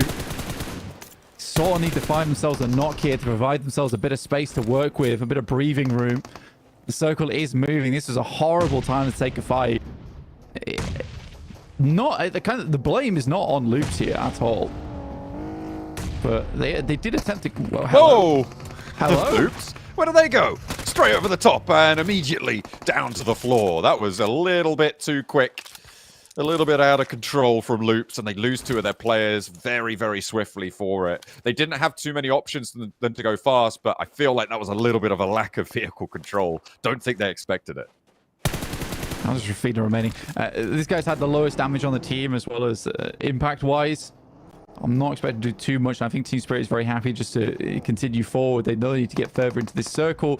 The backstab potential is there from Rafina, which is going to be awkward, and Alpha 7 will clean up on that fight between Temuerte and DXavier, which should not have gone the way of DXavier at all. Some pretty scuffed grenades. And I think when you see it's just one player, instead of trying to get the nade on the finish to get the re-knock, just send out as 4, dude. They had the time to make it happen. There's the backstab I was talking about. Isn't quite able to finish off Matic, but there's more shots pouring in through from the side. Yeah, Twisted Minds and Vampire all with their sights set down towards Team Spirit's approach, and you just can't make it through. Matic goes down as well. Team Spirit left with just effect on the forward position. Has got a rock and a vehicle to cover his side. As a solo, he's in the circle, and Rafinha has to make the dash that was already done. It's not going to work this time. Twisted Minds, I mean, sure, they're all alive as 4, but where do they go from here? At this point, the only option really is, well, there's 2 options, right? You go for a wide east sweep, try and take the high ground by the silos, or you crash straight into Vampire.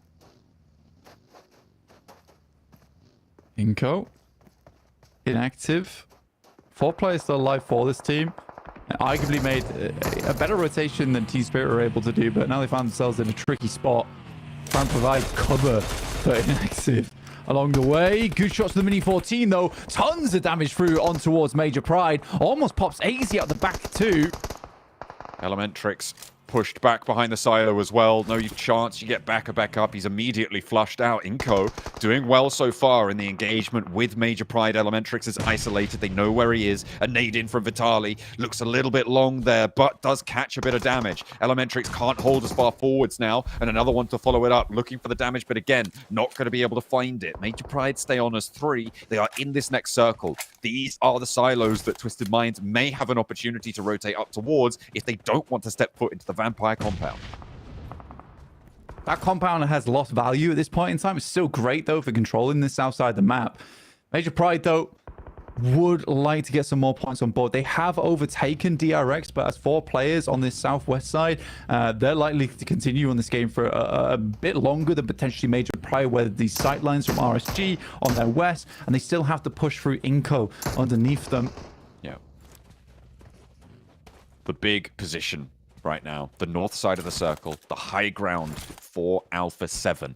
They can transition across the road. They've got 2 of their players already across. They've got a couple of those buildings as well. Those ridges are good. As soon as that east side conflict concludes, which it will have to now with the circle, they're going to have to push off of it. Alpha 7's position goes way up in my estimation of strong positions here in the circle. Obviously, you have to deal with RSG, but if Alpha 7's form continues, it shouldn't be too bad for them.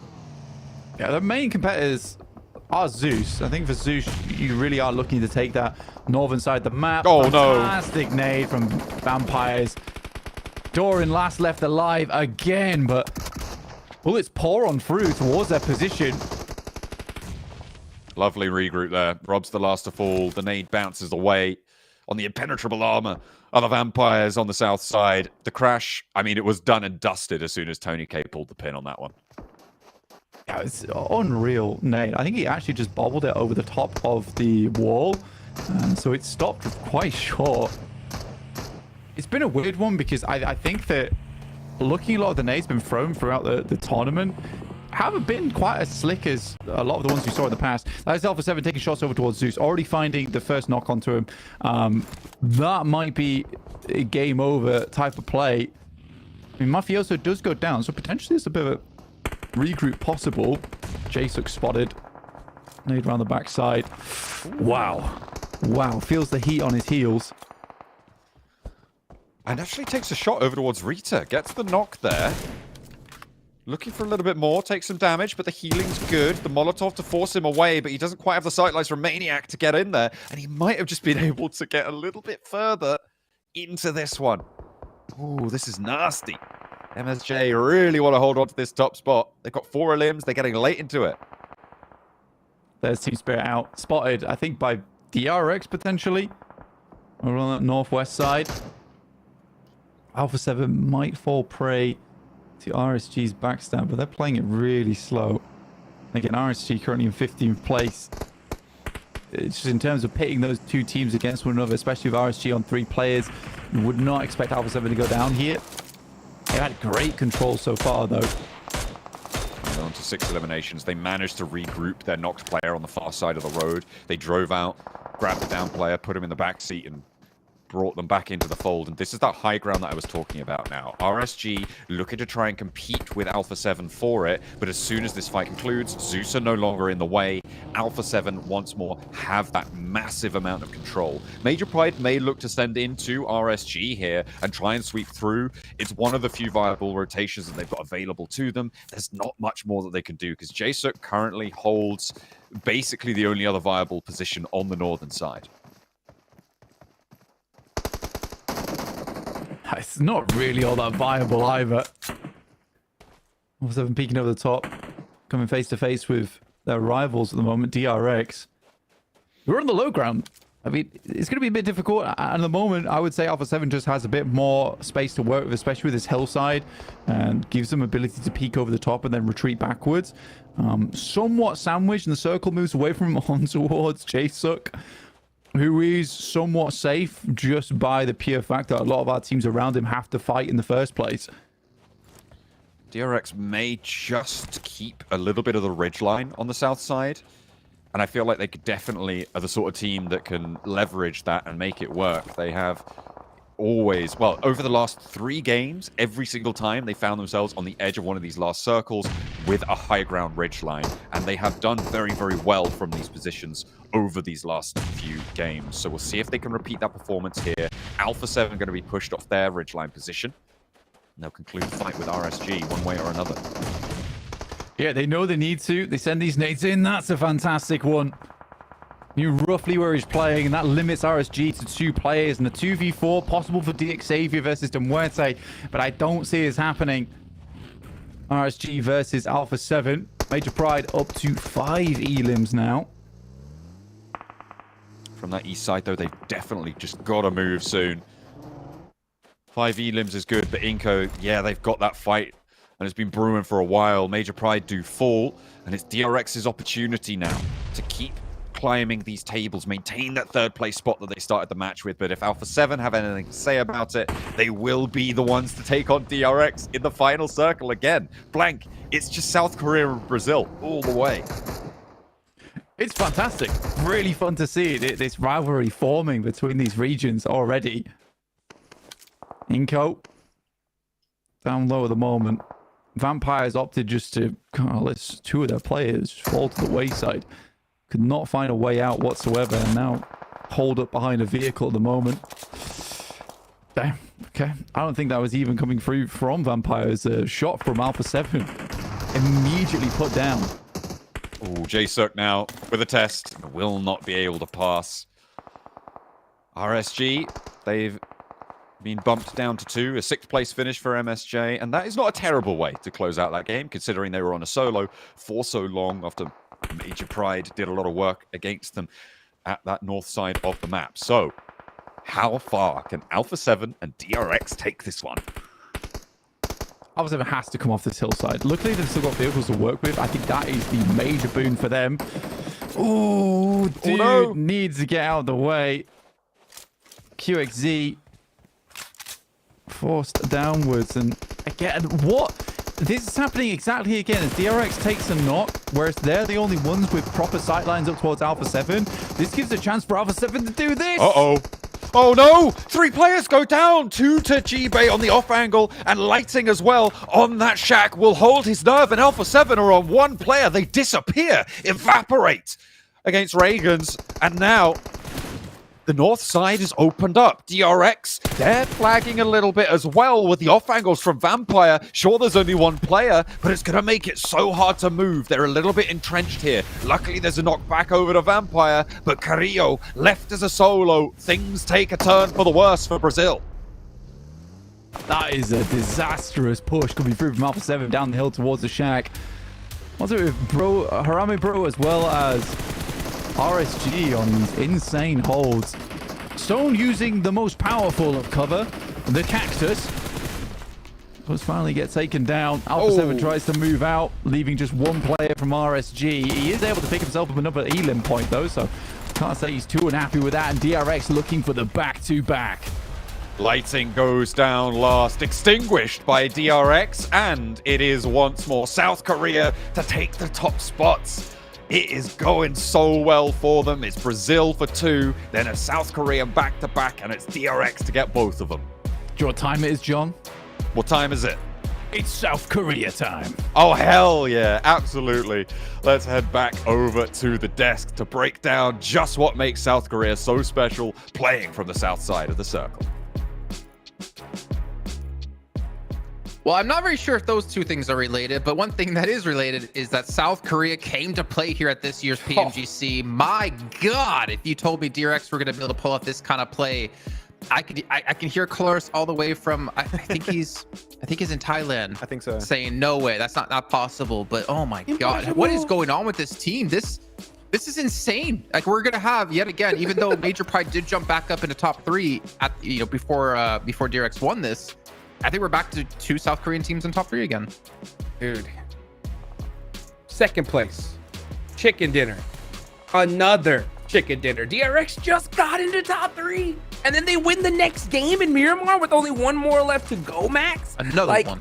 What is happening here? I mean, South Korea is just going crazy. Absolute madness for this team. They're looking so good, both of them. Like, this time around it's DRX. But as you said already, Jukes, 2nd place into a chicken dinner, into another chicken dinner, 3 matches in a row. Now that is what I call momentum. And to be honest, this game, looking back on how they rotated and stuff, Jukes, it didn't even feel that forced. It just felt like another day in the office for them. It's just, yeah, we're just going to play our game. We're going to get to the late game. Alpha 7, we know they're not going to make a successful transition down that slope into that dip. So we're just going to hold our position and get an easy win at the very end of the match, man. DRX just became a threat today for the throne. And I wonder, MSJ, can they hold on to it? Because their other South Korean team is gunning for that #1 spot. Oh, man. This is crazy. Look at the damage taken for some of the players, ridiculous. man. It was just so one-sided every time. What? 27 damage taken, 45 damage taken is ridiculous. I mean, these guys, DRX is one of those teams that if they get in a good spot, and no matter who's going in front of them, they're going to win that game. So, like, oh, it's so crazy to see just such constant performances at this point. I mean, this is PMGC. It's not like this is, PMSL or PMCO, right? I mean, this is the best of the best going at it. All 16 teams, if they get into a good position, could definitely take it home. And for DRX to pull off such a consistent performance at this time, I mean, these are basically some of the championship rounds, right? Yeah, exactly.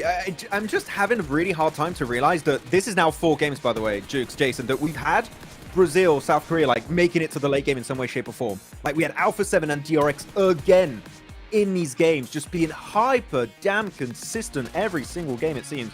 So I'm not sure. Even this game, Jukes, I know you were talking at one point about the little bit of a weird initiation from Deep Xavier onto Demuerte. I know you weren't a fan of that one, but it doesn't matter what happens over there because Alpha 7 just come in and sweep the entire place clean, squeaky clean. They are just Mr. Clean right now at this point. Look at that. Look at that. You know what? That was, now it's like you just said, right? Yeah, and South Korea did great. But Alpha 7, though, right? Now we're starting to see Brazil do a little bit of something. But, I mean, it's still nothing compared to the dominance we've seen from South Korea. At the end of the day, there are so many other teams that are going to be pretty close to trying to getting into that top 3. But when you got teams like DRX performing this consistent, it's going to be really, really hard to get one of those tickets to the Grand Finals, Jason. Max, there's something we also have to mention that you brought up, and I don't want to steal it, about a certain player on DRX's side that I feel like we need to hit on here, considering the stage we're at and the performance DRX has been having. Yeah, it's going to be Hyunbin. And we have to say this player, this is his first year as a professional player. And the fact that his first ever attempt at a PMGC, Jason, he is playing so well with his teammate is exceptional. I think I've never seen such a good first year from a pro, especially in 2024. Most players are back from 2018, 2019, 2020. For first year, the fact that he's dealing with all of these OG players and teams and doing so well is an insane storyline. And if he can go the entire way into the Grand Finals too, oh man, that would be one of the biggest rookie storylines ever in PUBG Mobile esports in my eyes. Agreed. Looking down the list here, Alpha 7 still putting up 13 points. Reagan's Gaming, which we haven't talked about honestly too much, Max. I know we were really talking about how they always seem to lose players early on. They did finally put up, I think, their best game yet. They still lost players early on, but they got placement points. That's what I really care about here, Jukes. It's good to see RSG. We saw it many times, Jukes. They can win fights, right? But we just need to see them survive as 3-4 players in the late game to have a confident win. I know they can get it. They just haven't quite pulled off the plays yet to get in that kind of situation right now. Yeah, RSG is just hunting one of those tickets to the survival stage at this point. That's going to be 11th place. Currently, well, prior to this game, Inco was holding on to that with 77 points total. And then RSG with we're in 15th. So that's going to be still a lot of work left to be done. But man, this is the guy you were talking, Max. I mean, look at that, 3 eliminations. What a performance from this player and the rest of DRX as well. Absolute menace on the battlegrounds. I already talked about what I wanted to say about Hyundin, but throughout the stats, he's just so impressive. I would love to see, I might even try and check it out at some point to try and get the numbers. Which players are currently competing for the MVP? You got Hoxie, I think Hyunbin is going to be up there too. I'm sure you got Alpha 7 players like maybe Revo. But here we go, still up there. Top 2 teams are from South Korea. Lads, history in the making here at PMGC. Unreal.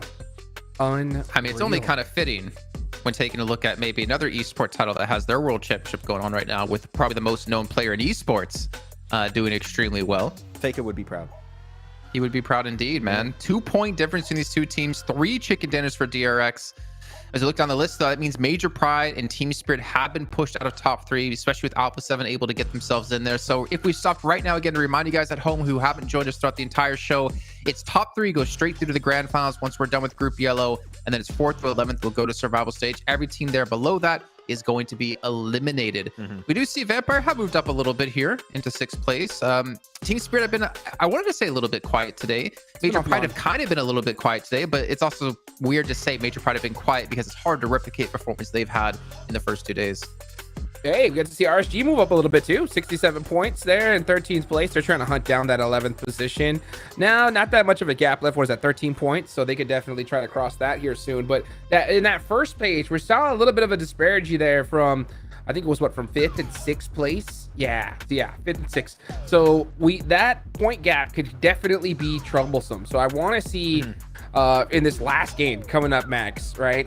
Squads like Vampire get a good solid game under the board, because yeah, Team Spirit off and on, but at the end of the day, only 1 more game left. They could definitely catch up. I'm really starting to look at BTR. We didn't talk about them too much today, but we did know they had some player rotates, right, going in and out. We talked about it earlier, right, Jukes? I'm not sure it was really needed, but okay, no, it doesn't matter. We're going to focus on these guys. I just saw the graphic. Revo, currently the top player of Alpha 7 and able to survive always to the almost 21-minute mark. Like, it goes to show the rotations here are working hot juice for Alpha 7. They get to that late game, and they are a threat when they get there. I mean, Alpha 7's getting to that late game, and they're doing a great job. I mean, Alpha 7 is just doing Alpha 7 things at this point. It's just, you know, they're just getting outperformed by these two South Korean squads. I mean, there's just nothing else to say. I think if Alpha 7 gets in a good position, like we saw DRX in a couple times here, I mean, they're definitely going to pull out that chicken dinner. So, I mean, tomorrow is going to be an absolute battle to see who's going to win this, because it's really anybody's game. I mean, I'm going to say this for chat. Now, chat, let's have an open heart-to-heart moment here, okay? All right. I know you're all fans of teams from your own regions. You're fans of players from your own regions. But let's just be unbiased for once. How damn good have these two teams from South Korea been playing? This has been ridiculous. You cannot, no matter how biased you are, I know we're going to get a lot of Jonathans out there and Team Souls, but you have to respect the level of play that South Korea is bringing in. And we're going to ask you, who are your top 3 teams right now in Group Yellow? And again, do it without any bias, because you have to give respect to some of these teams, the work they put in, the turnaround they've been able to do. I mean, Mir and Sejong, again, they only qualified for PMGC like a week or 2 ago. They haven't had a ton of time to prepare specifically for PMGC, and yet they're running this themselves. I think the top 3 is going to include 2 Korean teams right now, Jason, for a lot of people. Dude, but I'm just looking at the chat right now, and I just saw a comment from says I love Jason 93 that Inko will be top 3. So I mean, I think they're doing what you're saying, Jason. You know, no at all. What a comeback? It's coming. It's your beard on the line, Hot Juke. So Oh, no. I mean, I'm not worried about this. You keep that running all day long, and I'll keep dreaming about ripping off those strips of hair off your face. But yeah, no, it's been insane, and I think we obviously need to turn maybe our attention towards some other teams out here, like maybe your Vampires, who they did have a good stop on Twisted Minds. We did see that last match, Max. yeah, they had a really good nade from Tony K. It was an interesting initiation actually from the side of Twisted Minds, because I think it was a push that made sense, right? Looking back on the map, they didn't have too many options. Otherwise, you're going right into DRX or you're going right into Inko, and you wouldn't even be safe if you win the fight. So sending it into Vampire made a lot of sense at the time. Unfortunately, the big issue with these kind of compounds, Jason, is that you have these little walls that surround the premises. And if you crash it with 2 or 3 players in one car and you crash it and a team knows you're about to crash, you know they're cooking that nade. Like instantly, they're ready to chuck it onto you. And the moment you crash, they're going to throw it over. And that's exactly what Tony K ended up doing. He chucked the nade, instantly gets 2 players knocked and does a lot of damage on the 3rd player. That push was ruined pretty much instantly by Tony K alone. So Twisted Minds, it's good to see them do a play together. Just don't do the whole dying thing together. You know, just eliminate teams together. I'd love to see that, please. Also, credit to Jasook as well, coming in from MSJ, right? We saw them take down Horror, then they got in a fight against Major Pride, but he survived. Right? I think it was 11 minutes past when his team died, gave them some extra placement points, and more importantly, maintaining their #1 position at the moment. I cannot understate how important it is to get every single point possible, because your future could be decided by that 1 point. You could be going to Grand Finals, you could be going to Survival, you could be not even making it, and you have to go home. I love it. I love seeing, I mean, first time players crushing it here. South Korea versus Brazil. 1 more game left, Jason. That's the regional clash I want to see happen. Give me Brazil versus South Korea in the future. But we're going to head into our final Miramar of the day, our final map of the day with John Allen and Blake. We've got one more lap around the block, and it looks like, as you say, guys, it's South Korea or Brazil leading the race right now as match 18 is underway. We're going from Los Leones up towards Ruins in the northwest side of Miramar for the final time today. Planes out, players are out, ready to pick up some more points towards the end of this one. Top 4 elims, Effect with 12, as well as Nomi on 12 as well on Miramar. Team Spirit's definitely putting up the pain when it comes to this map, but not particularly taking a huge amount of points home, and I think they have now fallen out from that top 3, which is unfortunate. They're not that far behind though, but neither is Alpha 7 looking to put up some more points. I think they played a pretty damn good game up until the point where they had to come off from that hillside. That was always going to be the tough factor, but they were given a chance, and they took that chance very well, where DRX got themselves into a fight with the final players from Vampire, and then you had them fall down versus RSG, man. I mean, that's a kicker. Yeah, that's far from ideal, right? That's not where you want to be drawing short, but the battle for the top 3 spots is really starting to define itself now, with our top 5 teams really giving it their all. You can see top of the tables on elims for Miramar. Still Team Spirit, they are doing very well, but Hyunbin there, I mean, He's on the ascension. Today is his day. And this is his season. We'll see if he can keep it on going, because right now they're in second place. MSJ 2 points ahead. It is so unbelievably close. And the fact that DRX has been able to catch up this quickly is very much the wild prospect that we did not expect today, with South Korea taking first and second spot. Very much unprecedented since the days of D plus Kia, when they sort of coined the central position approach towards the circle, just taking one of those really strong spots where I think that the lobby meta was much more focused on edge style sweeping. But yeah, it's super cool to see.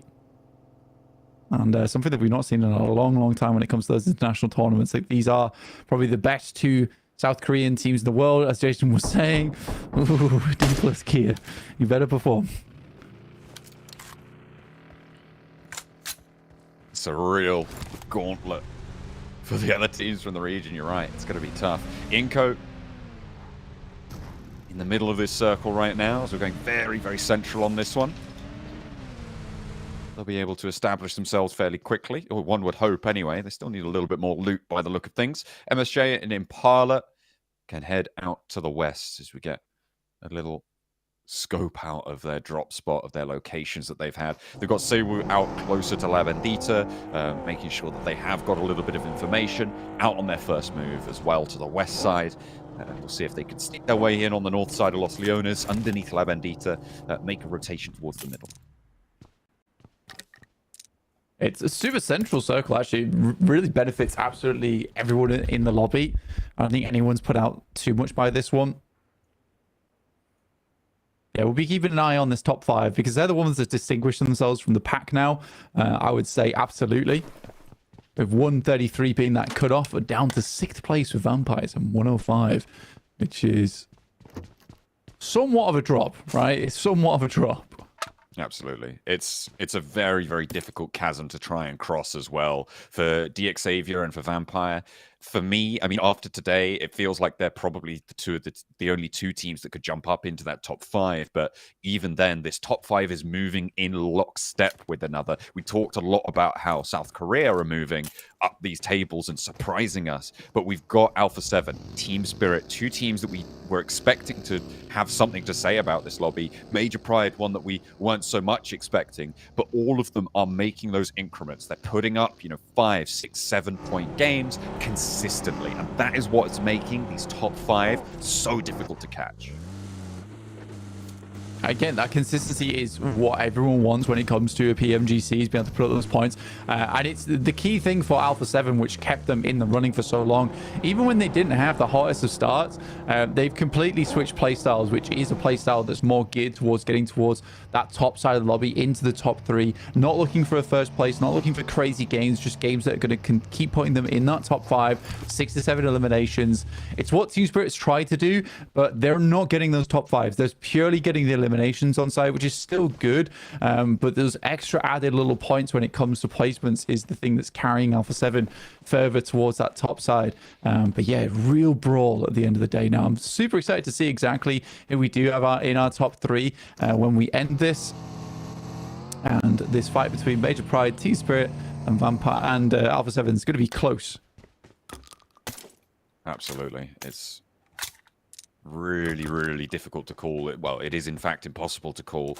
Obviously the gap up towards DRX is a little bit long there for Alpha 7. There's a 10-point difference between them and second place, but even so, we've seen what these teams can do, right? We know that they can cross those gaps very quickly. When you're talking up towards a 30-point gap, that's where things start to get a little bit dicey, but definitely achievable for anyone in these top 5 to jump up into even first place in this match. I think when you say it's impossible to call, it's really hard. But if we just take into momentum's sake and how the games have been going, I think if anyone can do it, it probably would be Alpha 7, just to stay ahead here towards that top side in 3rd place. I think Team Spirit's had a bit of a slowdown for absolutely the same kind of story. Alpha 7, they've just kept racking up these points. Again, haven't been mega games, but they're games that just keep piling up.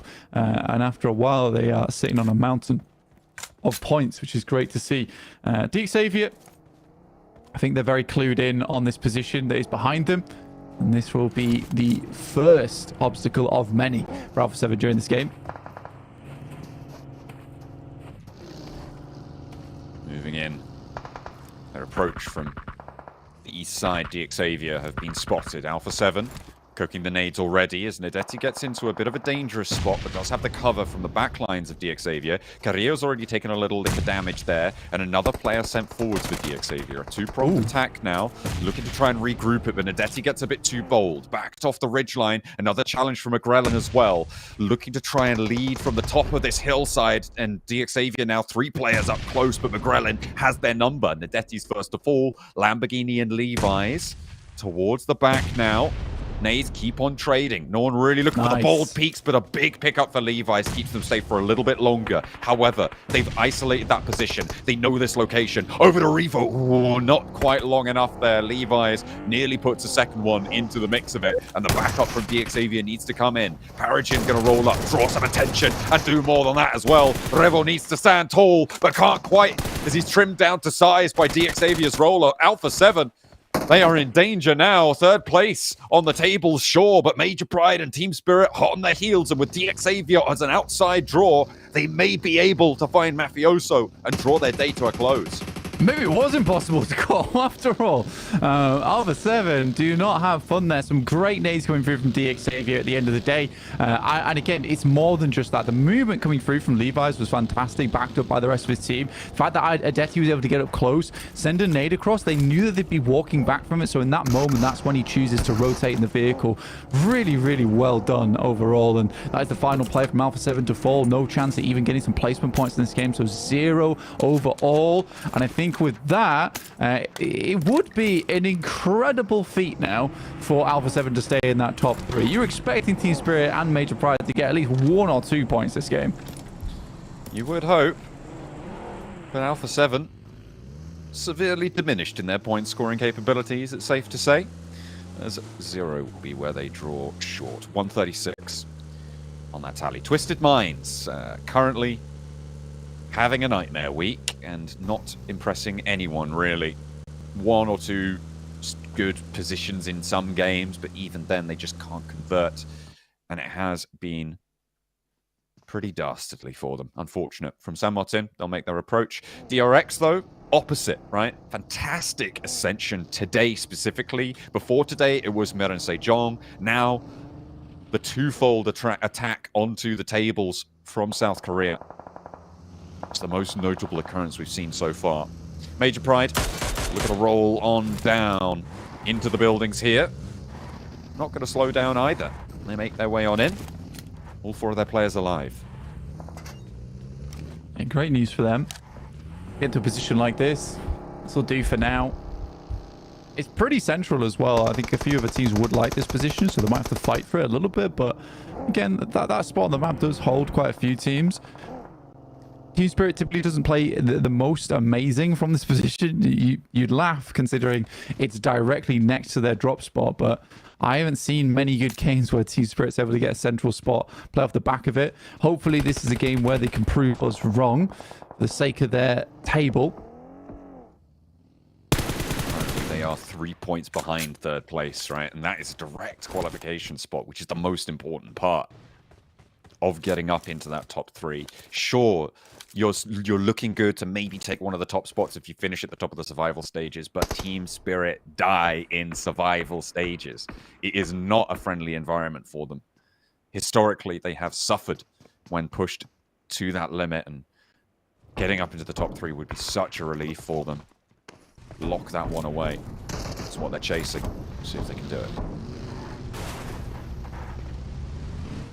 For DRX and Meren Sejong, it will be a wonderful feat for them as a region. Then South Korea having 2 representatives already directly into the Grand Finals. So good. Meren Sejong on their rotate now. This is down towards the southeast side. They've been looking to move past Los Leones. I think they are heading further down towards the south and cutting in potentially past Chumacera. I mean, it's not a bad decision. You get some of the high ground on the backside of Chumacera as well, which does enable you to actually get some good scouting done. And next circle shifts back up towards Picardo. Oof, real difficult terrain here. High ground down towards that south side that looks over towards Picardo, but Inco, those Vampires, controlling over towards that position. Can comfortably hold two teams though, so it's not like these two squads are going to want to get into anything too scrappy too soon.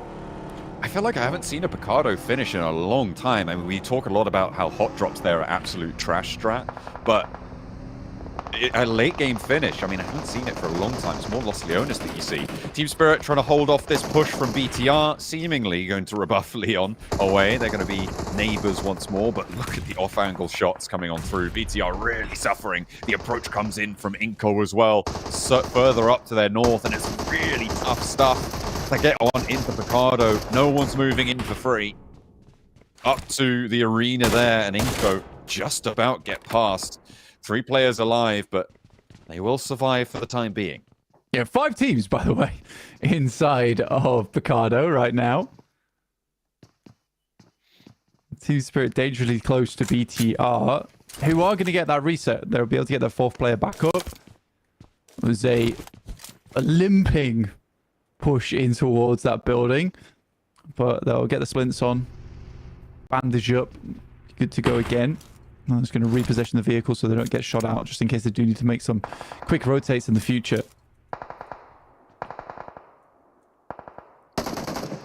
All of those teams in Picardo now, unless they find a big opening knock, are not going to be moving for the next 3 minutes, 3 or 4 minutes maybe, until they are forced to do so by the blue zone. It's all on the teams on the outside to dictate how the pace of it will go later on into it.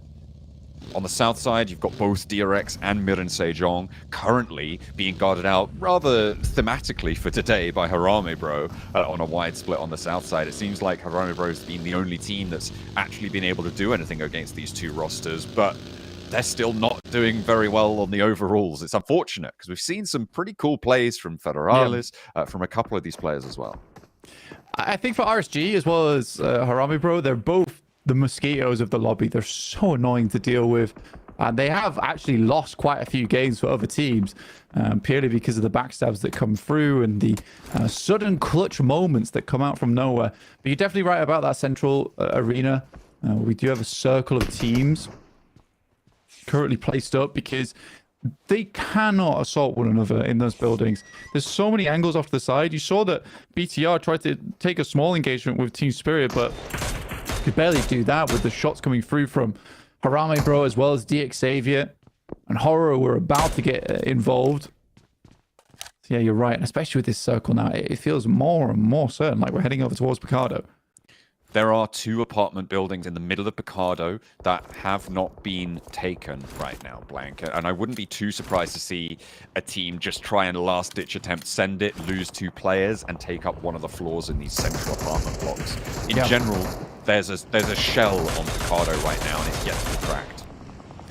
It's tough to even do that. Getting that information of which buildings are occupied and what aren't, I think at this point in time, you have to make this assumption that, look, it's all taken. I mean, Loops have made this crossing over towards the eastern side.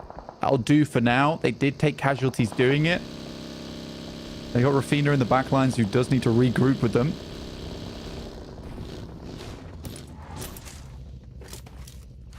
DX Xavier torn to shreds getting over towards here. 2 players left.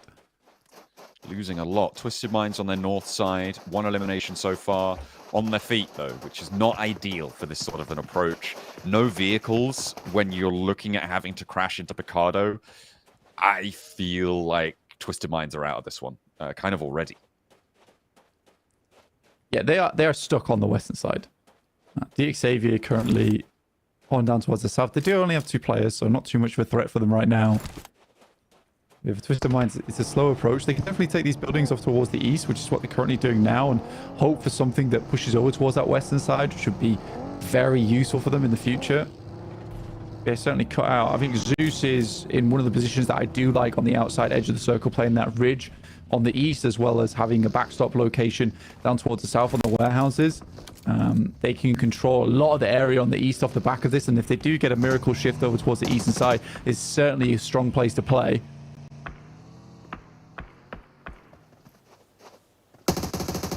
RSG wanting to move up and be bothersome to Zeus on the east side. Difficult ridgeline to get across here, with De Muerte having off angles from that north side, may be able to peek one or two of these players as they try and crest the ridgeline, but there's a lot of terrain in the way on the north side of RSG. The regroup for Zeus down to the south, back to their compound. I mean, they're not overextending here. They are very, very wary of their east and their north sides. They're more willing just to chill out in their compound and allow the other teams to play their game. Rob's just found a Detty, actually, as they make their way in here, but Lord getting knocked out. That's unfortunate. Levi's around the side. This guy is a nasty player to come up against. I'd probably say this guy's their best fragger. Good Molotov, but the peek around the side is caught off guard by Coops. They will be able to get Lord back up again. You're right, yeah, Horror off in the distance, working their way on over. Maybe a little roll up here, but it's a little bit too late to take them on fully. Twisted Minds, I mean, now that they have managed to take this position, DXavier did have some buggies. You can see them sort of littered around. Maybe Twisted Minds can utilize that and gain a little bit of power. I said they were sort of out of this one. DXavier, give them a little opportunity. I'll still be happy to take stage 5, though. Incoming 2 seconds. I think that does head back over towards Picardo. It does indeed. I think Twisted Minds can just double back now over towards that compound they scouted out previously. They create space down towards the south side. It can move out. And this does lean a little bit over towards that western side. And there's 2 loot crates here as well. So good look for them. Yeah, absolutely. It does keep that hilltop in as well. There's a couple of plateaus that De Muerte can shift over and look to play. Meanwhile, though, on the approach, it's RSG making a crash. This is the hard shell of Picardo, and it's too much for RSG. I mean, this is one of the teams that likes to hot drop here early on, remember, playing them and Inco, both. Inco have made their way back in. RSG, not so lucky. Anyone on the southeast approach, I think, is done for. RSG, the first to go. Zeus will have to make that move. I said anyone. MSJ on the south side, maybe they can make it work. It has to be a crash. That's really the only option for a lot of our squads. I still don't think that people have realized that the northern compound of loops is free and available. I think that you're assuming you don't want to stay outside for too long, but there's Maroon Sejong actually rotating behind Zeus, and they're like, what is going on here? Where did these guys come from? Oh, Jaysuk, yeah, he can't quite find the opening there. The window closed just a little bit too slow. Pushed up towards the foothills of this Zeus compound. Was allowing his team to leapfrog behind him and sacrifices himself to allow MSJ access to the east side of the map. My question is, where are they looking to go from here? Because this is part of a plan. It's not their end goal, so where is stage 2 of this rotate? The main option for them here is maybe to move up over towards, like I said, where currently Loops is on that northern compound. They do have Nino, though, passing over towards that position. This is certainly a playable spot, and they could rotate potentially over towards that northern side. Nasty long-range shot there coming through from Twisted Minds over towards Team Spirit. Again, they can't push it, and Inco will find Doran off the back of that one. Team Spirit should be able to get that res, but in the meantime, on the southwest, it's DRX versus Aura. A knock going either way, but the nades keep on going in for DRX, and that's looking nice for them. A re-smoke onto Kaixei's position. Could be worried about Harame Bro across on that eastern side. Their approach is dangerous. The shots are coming on in. Hyunbin, Kaixei both down. Whilst Horror are suffering, they've taken another knock. There is an approach from Harame Bro. A knock going either way yet again. Solis is there trying to keep things together for them, but everybody's suffering, and it's the Mosquitoes who are drawing blood from Horror and from DRX. I mean, they found an opening and an opportunity, and they're going to seize it as fast as possible. A lot of teams are actually quite happy that DRX is going down early, and Maroon Sejong's not in the best position. It still opens up things for tomorrow to leapfrog over the top of them. Pick up first or second place. Effects down for BTR. They consistently keep taking casualties over on that western side. Peaking maybe a little bit too much. That is unfortunate. Our top spot, DRX, they have managed to get 2 eliminations. They beat out the tiebreaker right now with Mirin Sejong, who have found a little bit of safety, but that is where DRX will stop. 148 is the mark for the top spot right now, and MSJ with any point, a placement or an elimination will take that from them. But that's not to disparage Major Pride's opportunities here. They are in Picado. They are one of the few teams that have been able to make that work. And the fact that Twisted Mind's compound on the west is still in, kind of crazy. Yeah, they'll be allowed to live for a bit longer in this game. I think for Major Pride, it's actually a very strong spot for them because they have these multiple levels. For Team Spirit, it's slightly more difficult with this building that Effect's currently in, just having the one floor to it. If it does come down to how is Mirin Sejong here? What? I mean, I was expecting a team to send in towards these apartment buildings to get straight into the middle. I didn't expect it to work. They are dead central. This is one of the most unacceptable rotations I've ever seen. Look how calm Final is. He's like, yeah, that's what we do. They sent in between Vampire and Loops from the eastern side. They just got a big approach. I mean, I guess Vampire were more worried over towards the north side with the Muerte making moves. They just weren't taking the lookout that direction. Kind of crazy. Harame Bro trying to make an approach, and Twisted Minds doing work. They're on 6 eliminations now on the west side, Blank.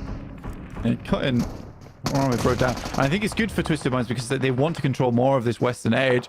Here's Major Pride, though, able to take down Zeus as they assaulted the building. 6 eliminations now for this team, cementing themselves in a very strong position.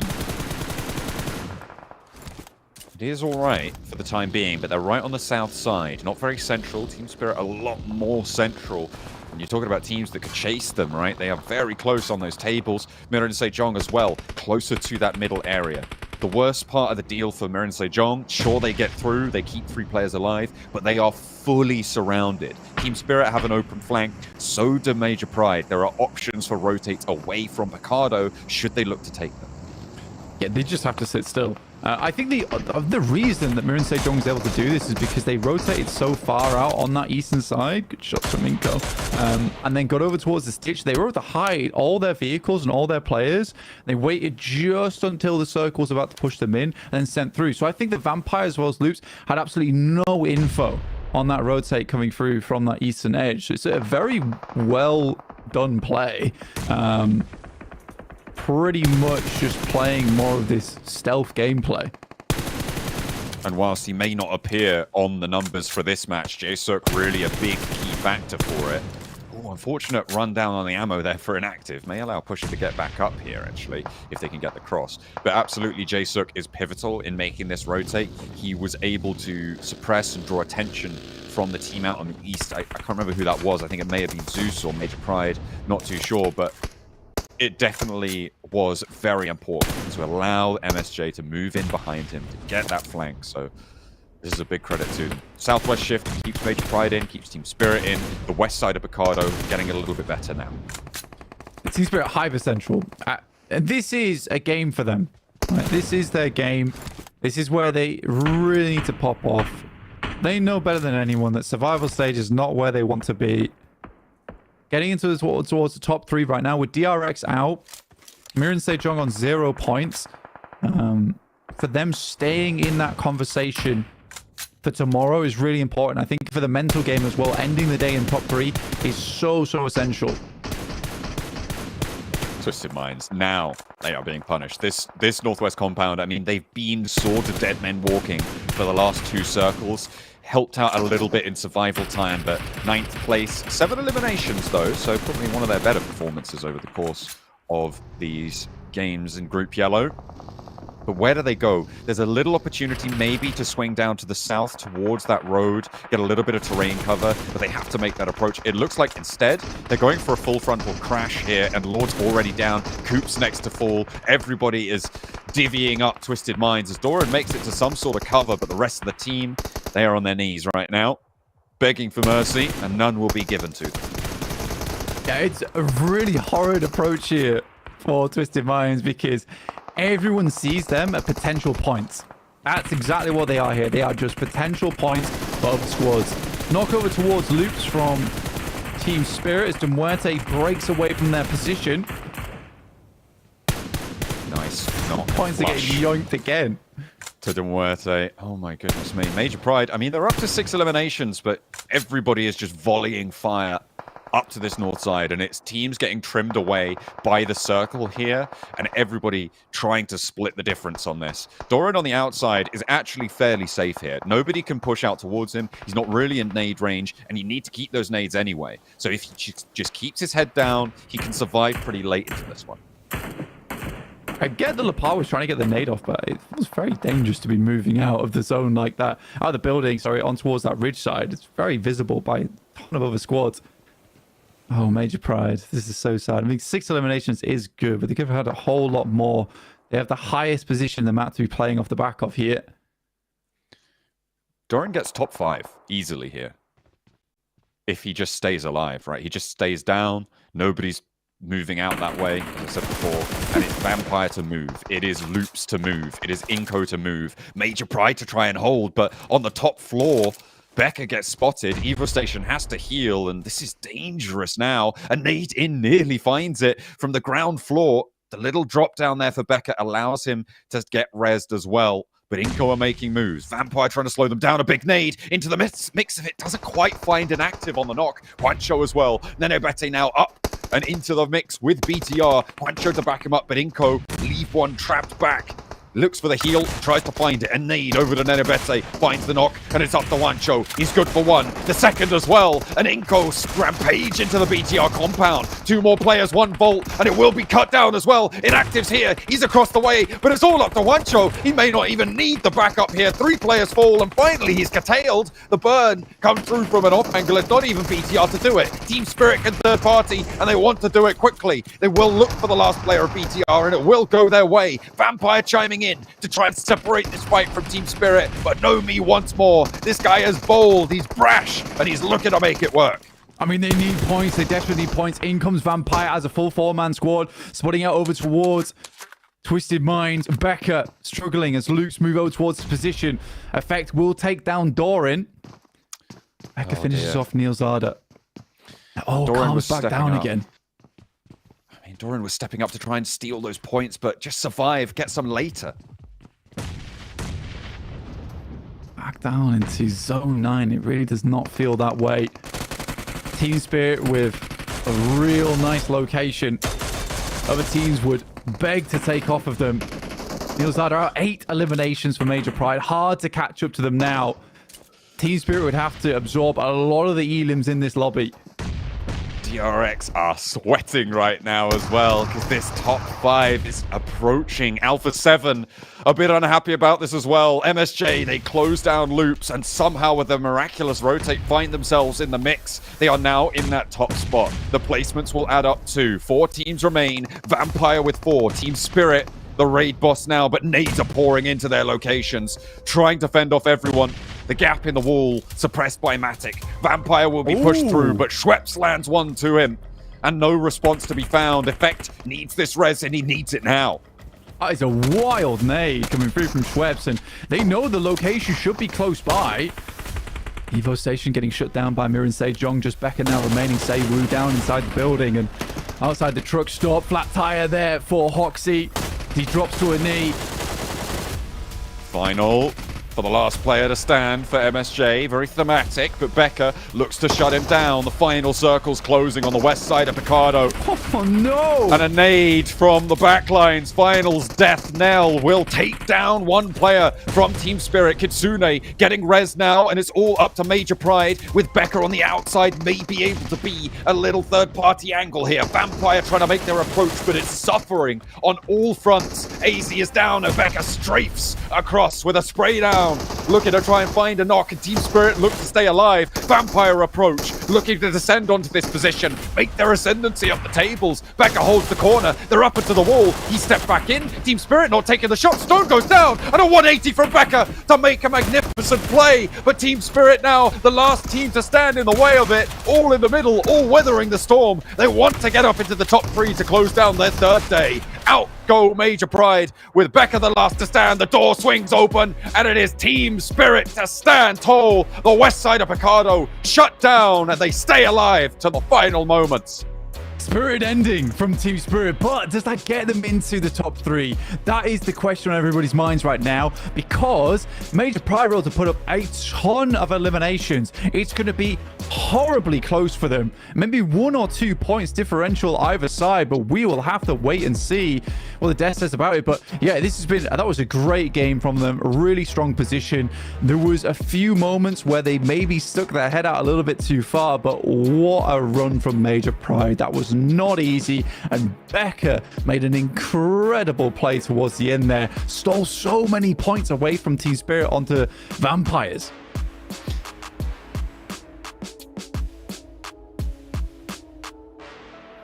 I don't know what the hell that match was, but Team Spirit come out as the victor. I think we had 7 teams at one point sitting in Picado in close proximity of each other.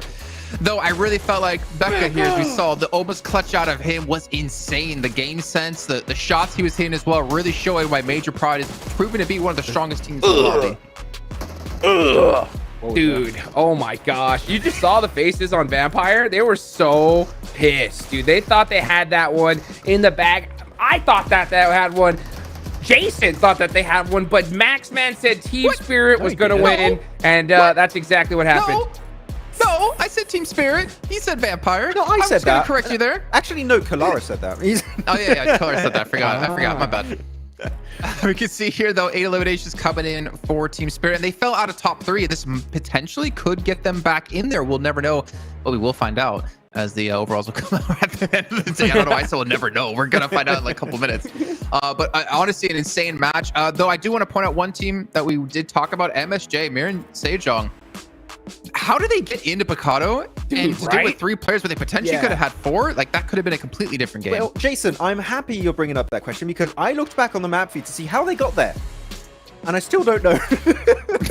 Thanks, Max. That You're welcome. really They I just don't know. rotated as 3, and they sent in the center, and they did not get eliminated. That's literally what happened. That is just what happened for MSJ. So they just sent it.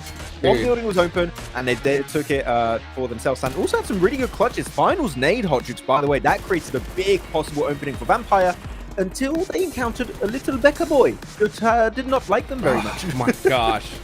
Becca shut up down there. That 1v2 was just disgusting. And yeah, that push from MSJ, you know what it reminds me of? It reminds me of Vampire during the World Cup. Remember that? Where like they just drove straight into the middle between like 8 teams. It's so crazy. And that's what's so wild about them, is because the rotations this entire tournament have been insane, right? I mean, we've been staring at it, Max. I know you and I have been talking and be like, hey, let's just look to see how these guys figure this out. And it's just working out so well. That's why we see them on top. True.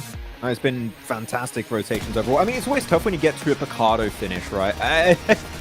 It's always set to Picado early, or you try and survive. And as we see in the replays, there one team that wanted to avoid this area of Picado as much as possible was Twisted Minds. And I do have to say, Hot Jukes, in my eyes, macro-wise, rotation-wise, and synergy-wise, this was looking like the best game of Twisted Minds. So, no, big ups on that. I think that was definitely a very solid game from the team. I would agree. I'd agree. Yeah, we saw an 8 elimination game from them earlier, but, you know, seeing this game, just how they moved, you know, and it finally looked like they were starting to work as a team a little bit, you know, so it's good to see this, like, right at the last second. I mean, it's way too late for them to try to get top 3, but, you know, to make it into, you know, the survival stage, it's still possible for sure. I swear, Max, I could just hear Stalwart and Not Noobs in my head just going, no, it could have been us, not them. As a Picado finish, man. Like, insane to see that happen. But Major Pride still pulling out 16 points. Team Spirit, 18. Vampire, we can see with 9 Twisted Minds. 9. I think you might be right. I think it actually might be their best match so far, beyond the fact of their macro play in this one. And looking down the list, though, I mean, Alpha 7, 0 points. They're going to fall out of top 3, I would imagine, here. DRX as well, not having the greatest of games. But then again, like, if we looked at the map, at some points in this game, you had so many teams inside Picado, and every other team was just outside of it. It was like basically like kind of like a donut, you could see, where there's just this no-go zone on the map. Where teams are just like, we're going to wait for the zone to shift and then we'll make our move. And in the end, well, Team Spirit get the victory, and they were one of the teams already tucked tightly inside Picado. Yeah, I swear, I blinked and there were 6 teams there. I was like, wait, what happened? I missed a chapter from this game. But Thematic going to be up there. Every single player of Team Spirit were very important, Jason, to hold down the fort of this building. Matic, of course, with the stats, gets 3 eliminations. We know this guy from like years and years now in PUBG Mobile Esports. He's an absolute menace on the battlegrounds. But I want to highlight a player that maybe is not quite high in terms of stats this game, and it's actually going to be Effect. His position in the building was so important to hold down the fort for his squad, so big up on Effect. But here you go, with that game here, it pushes up Team Spirit in 2nd place, 3 points behind Mira and Sejong. So Team Spirit here really reclaiming their position of top EMEA teams here globally. Look at the difference, though, between like maybe let's just throw in our top 4 teams as well. It's like a 6-point difference between 1st and 4th place, a 2-point difference between going straight through the grand finals and having to play in the survival stage. It is insanely close here at the top of the table, with honestly, I'd say even a gap being or growing in this one. If you look past like Alpha 7, for instance, I feel like that's kind of like the point where it's 136 down to 114 points. We're seeing like our top 5 teams in this group, and Vampire right now and DXavier are just trying to catch up. I think it is going to be between top 5, right, Jukes? Tomorrow, that's going to be the case. Dude, it's wild. It's wild how like consistent the top 5 have been. Like they're just straight point sponges. Like we've seen almost every game today, right? Except for I think it was like what, game 2. Like the top 5 are always in this, and they're just getting double-digit eliminations every single game. It's ridiculous. I mean, right now there is a big difference though between 5th and 6th. Oh, I'm looking at it right now. That's 22 points. With only 6 matches left, it's going to be very difficult to cross that. So I can understand why Vampire were so frustrated when they didn't win that one, because, I mean, that could have been the difference between them making it to the grand finals, you know, automatically or not. Bad boy Becca shutting them down right there. But we can see our MVP of the day, Hoxie, yet again. This is 2 days in a row. I think Nomi had a day 1, Hoxie had a day 2, now day 3, and quickly becoming one of my favorite players and favorite teams for sure. I used to scream Forest when it came to South Korean players. I'm gonna have to start screaming Hoxie to the top of my lungs, Jason. I feel like, because he's been so consistent these last 2 days, and very, very happy with him. And he's also normally one of our top supports, but he's not here just yet. He's not the top assist. It's going to be AZ for Major Pride. But you brought up Major Pride, I think, at the end of yesterday, Jason. Even though, sure, they don't get the wins, they still get those big elimination games that keeps them somewhere in the conversation. So I don't know how they do it, but it's working. Well, right now, if you guys haven't noticed in-game, we have the PUBG Mobile X Venom collab. The Last Dance is available right now, where you can experience a unique gameplay adventure. You can discover the Black Symbiote clusters in Erangel, Sandhawk, Miramar, and Livik to obtain the Black Symbiote arm and encounter Black Symbiote war horses. Those war horses look absolutely sick, by the way. You can equip the Black Symbiote arm to move more rapidly by aiming at fixed targets, pull in mobile targets like players or airdrops, and launch yourself with a slingshot-like moves. But in the meantime, we're going to head down to the stage, check out the collab. Matches have gone by, and I'm joined by the Cloud9, the NA legend Adder, aka Kitsune, for you guys didn't know. I had to throw a little bit of an Easter egg right there. Man, you guys have been so consistent being at the top throughout this past 3 days. Has anything surprised you guys? Honestly, for me, it was a pleasant surprise that Korean teams are doing so good. For example, DRX and MSG, I enjoy their playstyle. I think that it pretty fits this type of lobbies, you know, the hard ones that have a lot of live players at the very end game. So they're doing great. That's a surprise, I guess. That's good to know. Jason, back at home, currently at the desk, he wanted to know, how have you guys changed your playing style, having to play with Nomi, having to play with Matic, in comparison to the past when you guys have different players? Basically, we've changed to more center gameplay, and I felt always that Nomi always wants to be in the action, you know? He's always the one who's making some situations and getting points from there. So basically, me and Matic are trying to fit him. So that's the point of our gameplay. Right on, and I got to throw a quick little bonus question in there. Have you guys noticed that Nomi sometimes gets a little bit too overextended? And are you guys trying to fix that, or are you guys just giving him free reign? That's for I mean, that's just how all of these type of players are. You know, they're always on the edge, walking on the edge of the blade. Okay. So you just have to adapt to it. You just have to sometimes just tell him that you just need to slow a little bit down. We don't need it like right now, but sometimes you just need to give him freedom. There you go, Max, man. You got your answer. Now, going into tomorrow, the last day of Group Yellow, you guys are currently in second place, 3 points behind MSJ. What are you guys going to be doing tomorrow to make sure you secure that top 3 and get a chance to go to the Grand Finals in London? Actually, we've came to this tournament with a mindset that if something happens, like our gameplay is bad, we just need to stick to the plan and don't change it, because changing the plan at the very in the very short time gives you nothing at all. It almost every time ruins everything. So we will just do exactly what we did first 3 days. Just try to get as many points in every situation. Every match is a new match. So that's it. That's good to know, man. Well, just want to let you know, I'm happy to see how consistent you guys have been. Thank you, bro. Considering the performances we've seen from you guys in the past, I can't wait to see what's going to happen tomorrow. With that said, back to you guys.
Tribulations, a lot of ups and downs. When you think back to like the G Gladiator days, I'm so happy to see it paying off for them, and I hope they can maintain this because they still have one more day to try to hold on to that top 3 spot. I think, Jason, when it comes down to this team back at PMWC, we all felt a lot of doubt for this roster. We're like, what's going on? Like, they were doing so good previously, and now PMWC, do we have to doubt this team going into 2024? I'm happy he put an end to those kind of talks going on with the start of this PMGC season, and it hopefully is going to go just higher and higher for them in terms of result, because they've been playing exceptionally well, super consistent, and I'm glad to see Kutsune also seems to have a good time, and he knows that pretty much when Nomi is going to be split, it is what it is, pretty much. I'm like, yeah, that's true. I think, Hot Jukes, it's so difficult as well to try to play any esport at a top level, but to also maintain being able to play at a top level like this without giving up. And especially with the lows that he's had within his teams in the past, it's not easy to kind of keep the mental state of like, I'm going to keep trying, keep pushing myself. It's so easy just to fall off into complacency and just disappear off the face of the earth. I mean, that's for sure. But you know what? I said it, what was it? I think on day number 1, I saw Kitsune, you know, during PMWC, after getting like 2 eliminations for days, you know, at the end, I just saw him just like this, soaking up some sun. Like, not a worry in the world. The dude's just built different. You know what I'm saying? So I think that he knew that, you know what, my time's going to come. Just today wasn't my day. To be fair, I've seen his career earnings on Liquipedia, and I would be definitely chilling in the sun like that if I were him as well. And not to mention, I was saying, I'd be picking myself up one of these Infinix GT20 Pros. You see all the pro players using this entire year at these global events, and even some of them in PMSLs. You guys can play like the pros with 120 FPS, not to mention the 144 Hz AMOLED screen. Max, you and I have ours. Hot Jukes, yours is in the mail. I just got confirmation of that. So it might take a couple years to get there. It might be the wrong address. It might be my address because I want a second one. Who knows? But also, while you guys are checking out, you can also still go into PMGC Grand Finals to spectate, to view, and to not to mention be there for all the activities that will be happening. And you even get some free goodies with it, a drawing game to get yourself one of the 2024 PMGC skins, plus a ton of other things beyond that. Looking at that sweet merchandise that if we're there, I think all of us are going to be rating and take as much as possible because we love our PUBG Mobile merch. I'm just going to be wearing like 5 sweatshirts. Like, oh, okay, I'm getting on the plane like this. 18 sweaters, 16 shirts, not to mention 15 hats. But you know what? That's going to end off our 3rd day here at the PMGC group stage for Group Yellow. We still have 1 day to go before we find out which 3 teams will go through straight into the Grand Finals. And of course, the other teams that will unfortunately be going home. We'll see you guys then for some more PUBG Mobile action.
sight.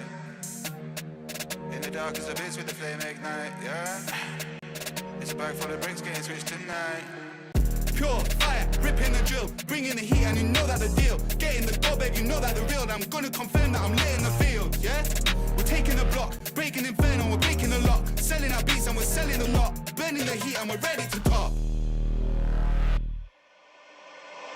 Pure fire, fire, we're gonna come bring that fire, yeah? We could've gone lifted higher, yeah? Out of control, inferno, wild, more fire, fire, we're gonna come bring that fire, yeah? Waves up, lift that higher, yeah? Out of control, inferno, wild, wild, fire, fire, fire, yeah? More fire, fire, fire, go that fire, pure, yeah? Pure fire, fire, fire, go that fire. Pure fire, ripping the drill, bringing the heat and you know that the deal. Getting the goal, baby, you know that the real. Gonna confirm that we're lit in the field, fam. Taking the block, bringing inferno, we're breaking the locks. Bringing the heat like we're bringing the hot.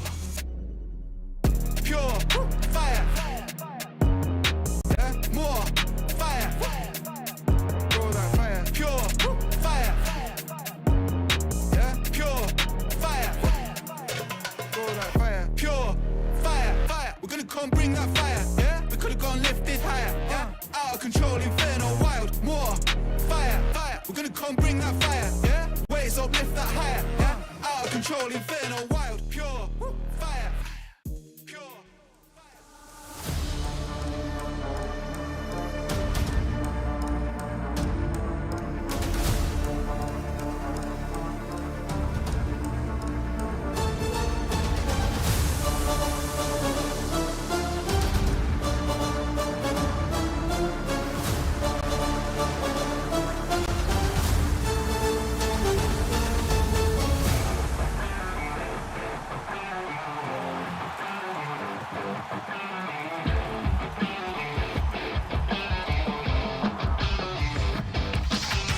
I saw a heap of airdrops down the lane, searching the field we need a plan. I got a feeling something's gotta change, chasing the wind no matter what it takes.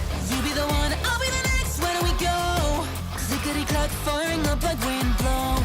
You don't wanna lose, neither do I, hearing the siren that has never changed. Out in the world, run from the low.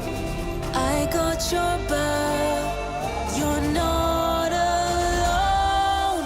Flare up, even at the lowest step, nothing's bending us down. Stand up, blaze brighter with every challenge we face. Ignite, let the glow of my roar overshadow the darkness of our glory. Never thought of giving up, it's never ending. Some of us got too lost to find the path. Some of us had way too much pain. I understand, but hopelessness goodbye. Warriors are meant to rise and shine again. You're stepping down, I'm moving up, put on a show. Clackety-click, last minute countdown. You wanna survive, just stay alive. Rising up in the zone, champion is for the top. With my crew strong.